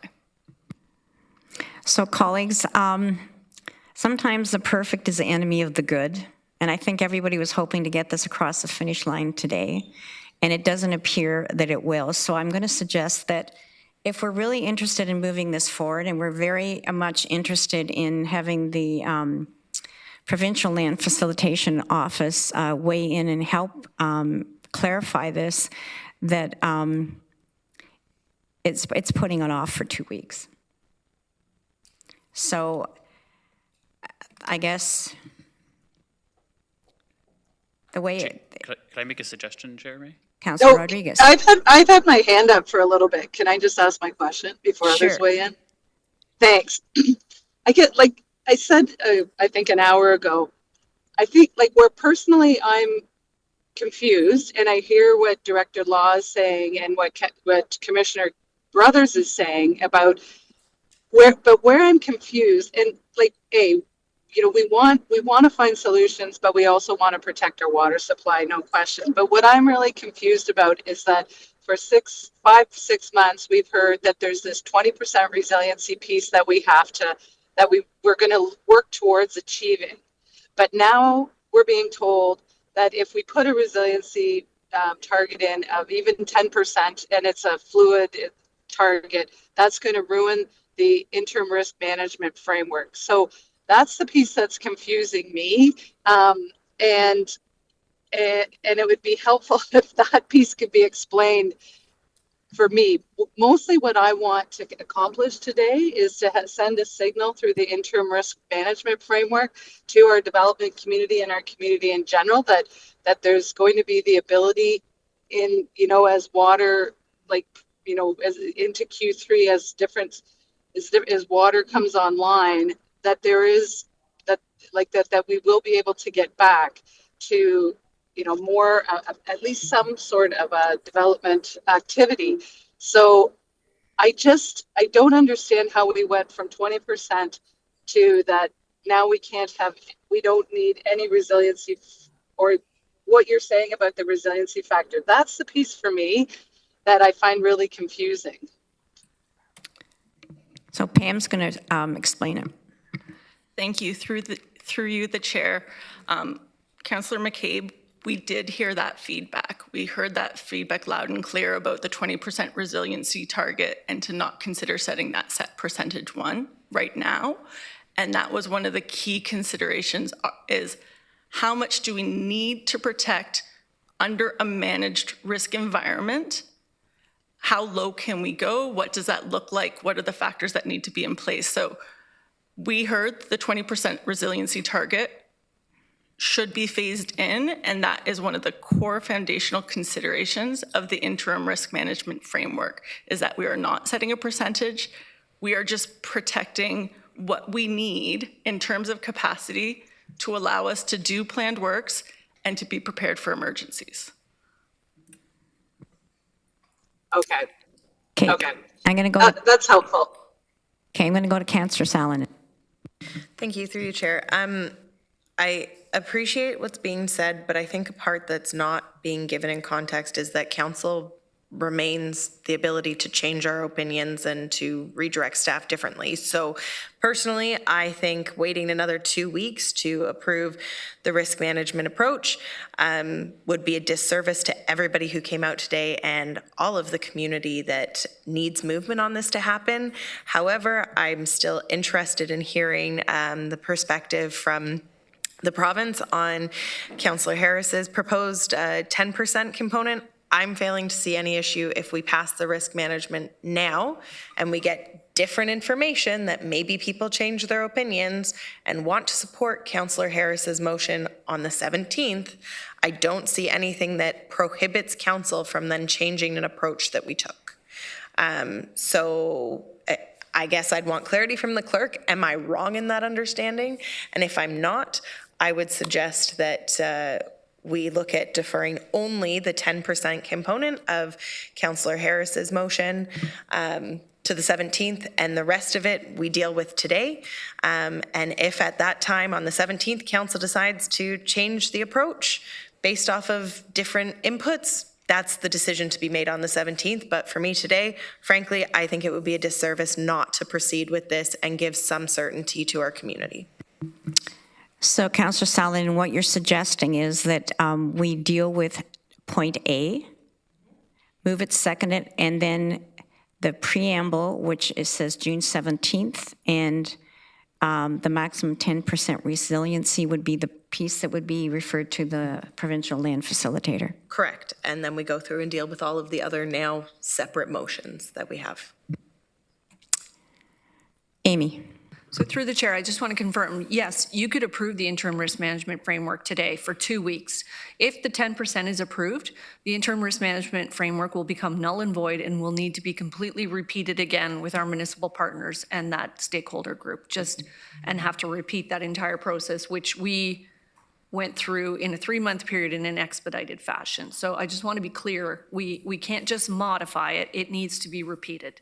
Yep, I fully understand that. I'm just saying, what's before us now? I'd really rather get something passed today, and then if council through different information, because I think there's conflicting opinions on the 10% part that's been introduced today, that information can be dealt with and addressed on the 17th.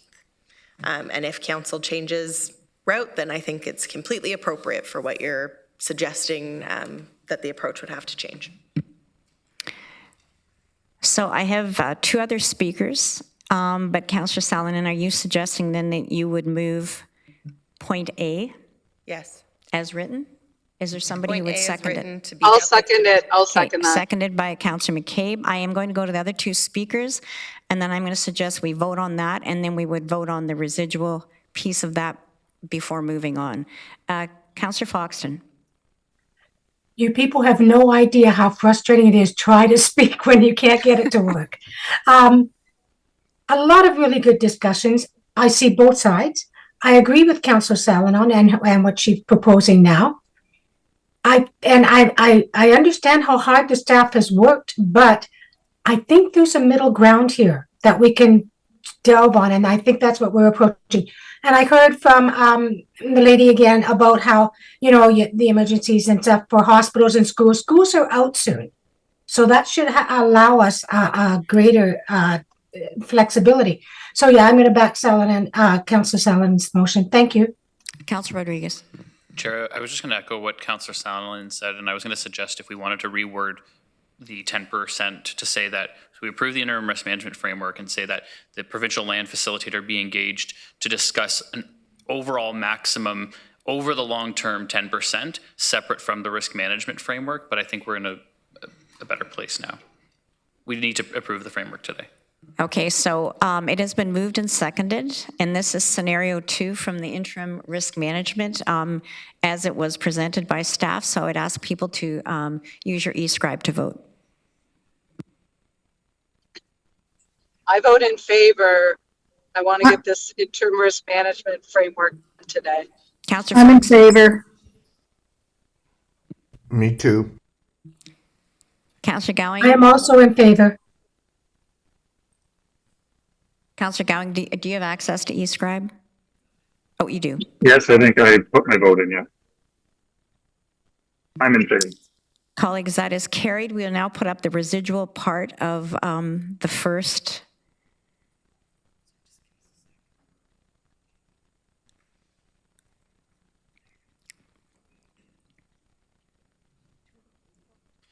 So the risk management framework is passed.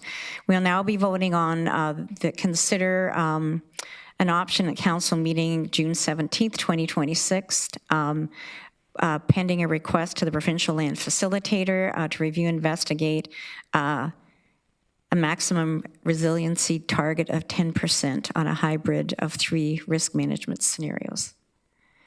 And I understand, do you want to amend that, Councillor? Okay, we're good. A mover and a seconder. Moved by Councillor Salonen, seconded by Councillor James. Madam Chair, sorry, the original wording I'd sent to the clerk was review, investigate, and advise. Okay. It is in review, investigate, and advise. Okay, so Thank you. please use your e-scribe to vote.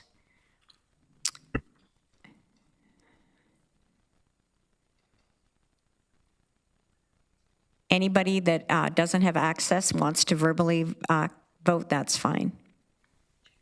Chair Redmond, I got kicked out of eScribe, so I'm in favor. Okay. Councillor Foxton. Oh, you got eScribe. I'm in favor. I'm in favor. Thank you.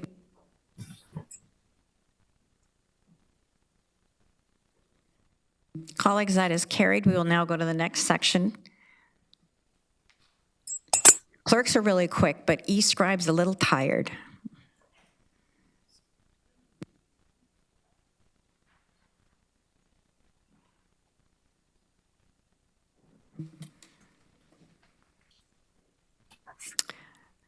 So this one deals with the forward-looking servicing policy for council consideration and consultation with area municipalities, other partners, including provincial development facilitator.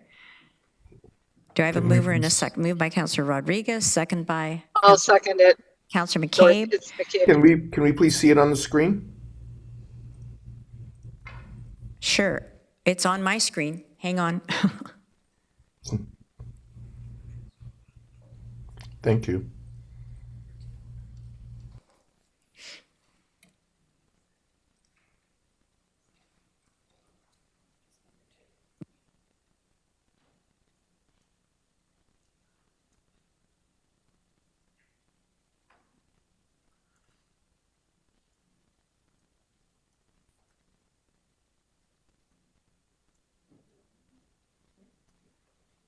Yes, so cast your ballots. I'm in favor. I'm in favor. I'm This in is favor. Councillor McCabe. Chair Redmond, Councillor James, I'm in favor.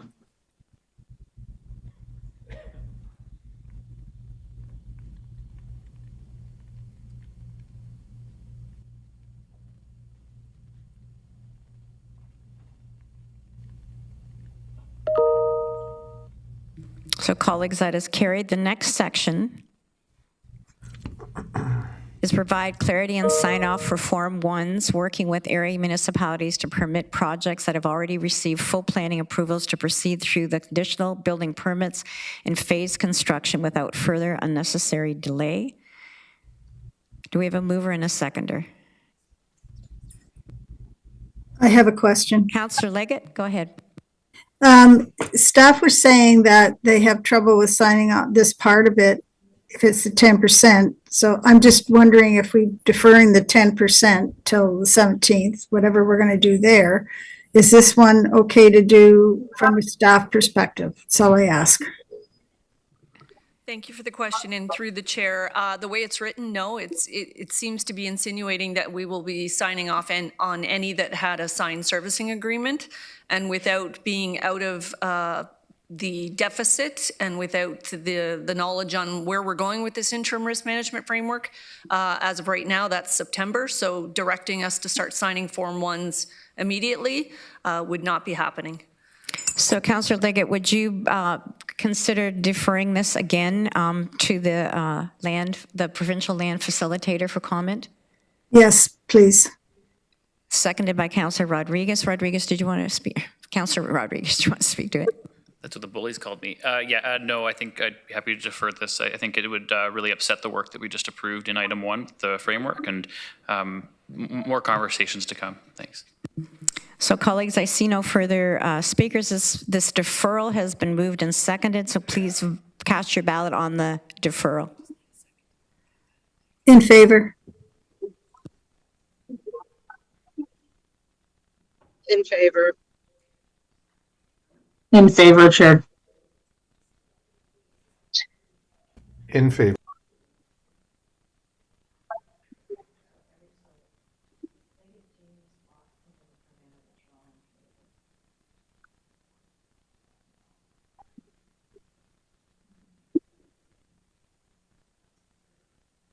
Colleagues, that is deferred.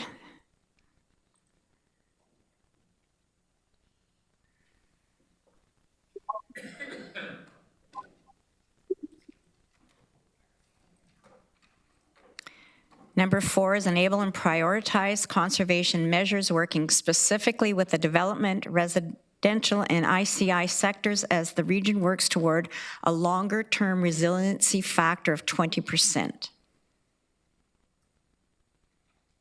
Do I have a mover and a seconder?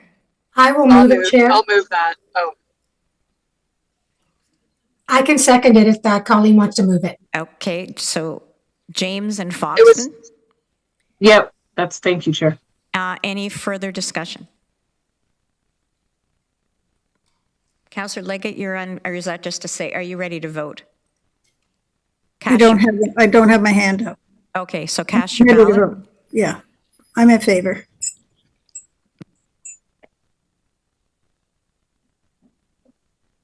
I'm in favor.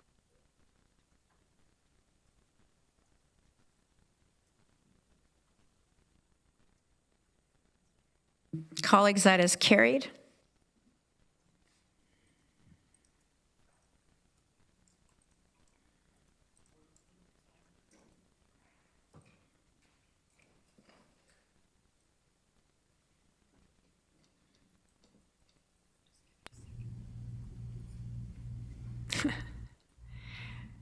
So the next section 5 is engage the Ontario Clean Water Agency, also known as AQUA, to conduct an independent peer review of the region's capital plan and subsequently support regional staff through its execution for a period of 3 to 5 years, and that any capital projects experiencing undue delays be accelerated without further deferral, and request MECP and the province of Ontario to continue to provide support and resources as needed. Do I have a mover and a seconder? I'll move it. It's Dorothy, or Councillor McCabe. Moved by Councillor McCaig, seconded by Councillor Salonen. Oh, That's fine. well, we'll let Councillor Verbanovich, because poor Councillor Salonen's arm's getting tired. Can I speak to this? I have a question for staff. Go ahead. I just want staff's perspective on this final point, and if this is something that would already be happening. Just, you may have responded to it. The discussion's been long today, but just I want to get their perspective on this point. Who would like to speak to that? So through the chair, I'm just not sure they have the expertise with respect to some of the asset management side of things. They're not an owner of a drinking water system. They are very skilled operators, and I recognize that, you know, they're part of the province. Do I have concerns with that? No. Again, the oversight of that, again, someone has to facilitate that work. And timelines, what would be needed? I mean, we can talk more on that, but I'm just not sure the value that will come out of that, but we're in your hands. Thank you. Okay, Councillor Foxton. Thank you, and through you, Chair. So it's hiring another group to oversee a group of professionals that we've already hired for over 5 years, 3 to 5 years. I'm sorry, I think it's a waste of money. I think that we've tried really hard to bring in really good people, and we're starting to get the process going. And so I'm really not going to support it. You know what? I find sometimes we spend way too much money on experts checking experts. So thank you. Councillor Vavanovich. Well, I actually obviously am happy to support it. I will note that Aqua operates over 1,000 water plants in the province of Ontario. They are a Crown agency. They are independent, and as a result, and in something where we are clearly having issues and concerns from the community around trust and perception, real or perceived, around how we got here, the work that we're doing, and the path forward. I think it's important that we engage with someone who clearly has trust, and it, I think, may help, quite frankly, bridge the gap that appears to exist between the various views and opinions, between council, staff, the public, the industry, and others. And so I think this is something that would make significant sense, and would hopefully help restore trust, which is sorely lacking right now. So, colleagues, I have Councillor Gowing and Councillor Salonen, and Councillor Salonen has a hard stop. We have bylaws to pass, and we haven't even gotten to her piece of this new motion yet. So I'm going to go to Councillor Gowing, and then Salonen, and then to the vote on this so that we can get to Councillor Salonen's section of this before she has to leave. Councillor Gowing, go ahead. I'll just be quick. Councillor Vavanovich already mentioned my point. It's basically on the community trust, and this will help to rebuild it with having a third party oversee it for sure. Councillor Salonen. Mine's very much the same point, and in Wilmot, bringing in KPMG, where we had some trust issues with the public, really helped out. So I think in this case, Aqua is the expert. So I would support it. So it's been moved and seconded. I would ask you to use your e-scribe, and again, if you're don't have access, you can voice vote.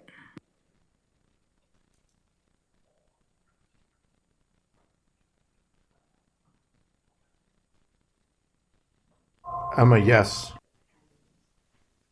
I'm in favor.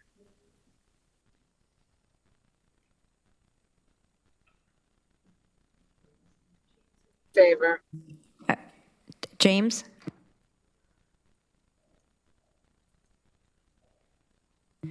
Colleagues, that is carried.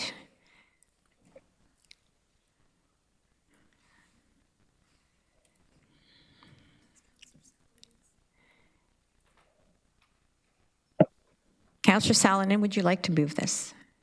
Yes, please. Who would like to second it?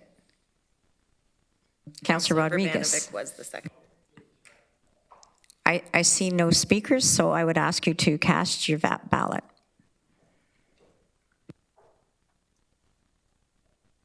I'm in favor. I'm in favor. In favor. Colleagues, that is carried. I would now entertain a motion to enact first, second, and third readings of our bylaws. If I could have a mover and a seconder. Moved by Councillor Rodriguez, seconded by Councillor Erb. Do I have unanimous consent to adopt the bylaw? Yes. Thank you. I know this is going to make you all really sad, especially the people in the gallery. But I now need to entertain a motion to adjourn. I will move it. Salonen, seconded by, was it Gowing? Okay. Me. Yep. Do we have unanimous consent? Yes. Yes. Thank you all very much.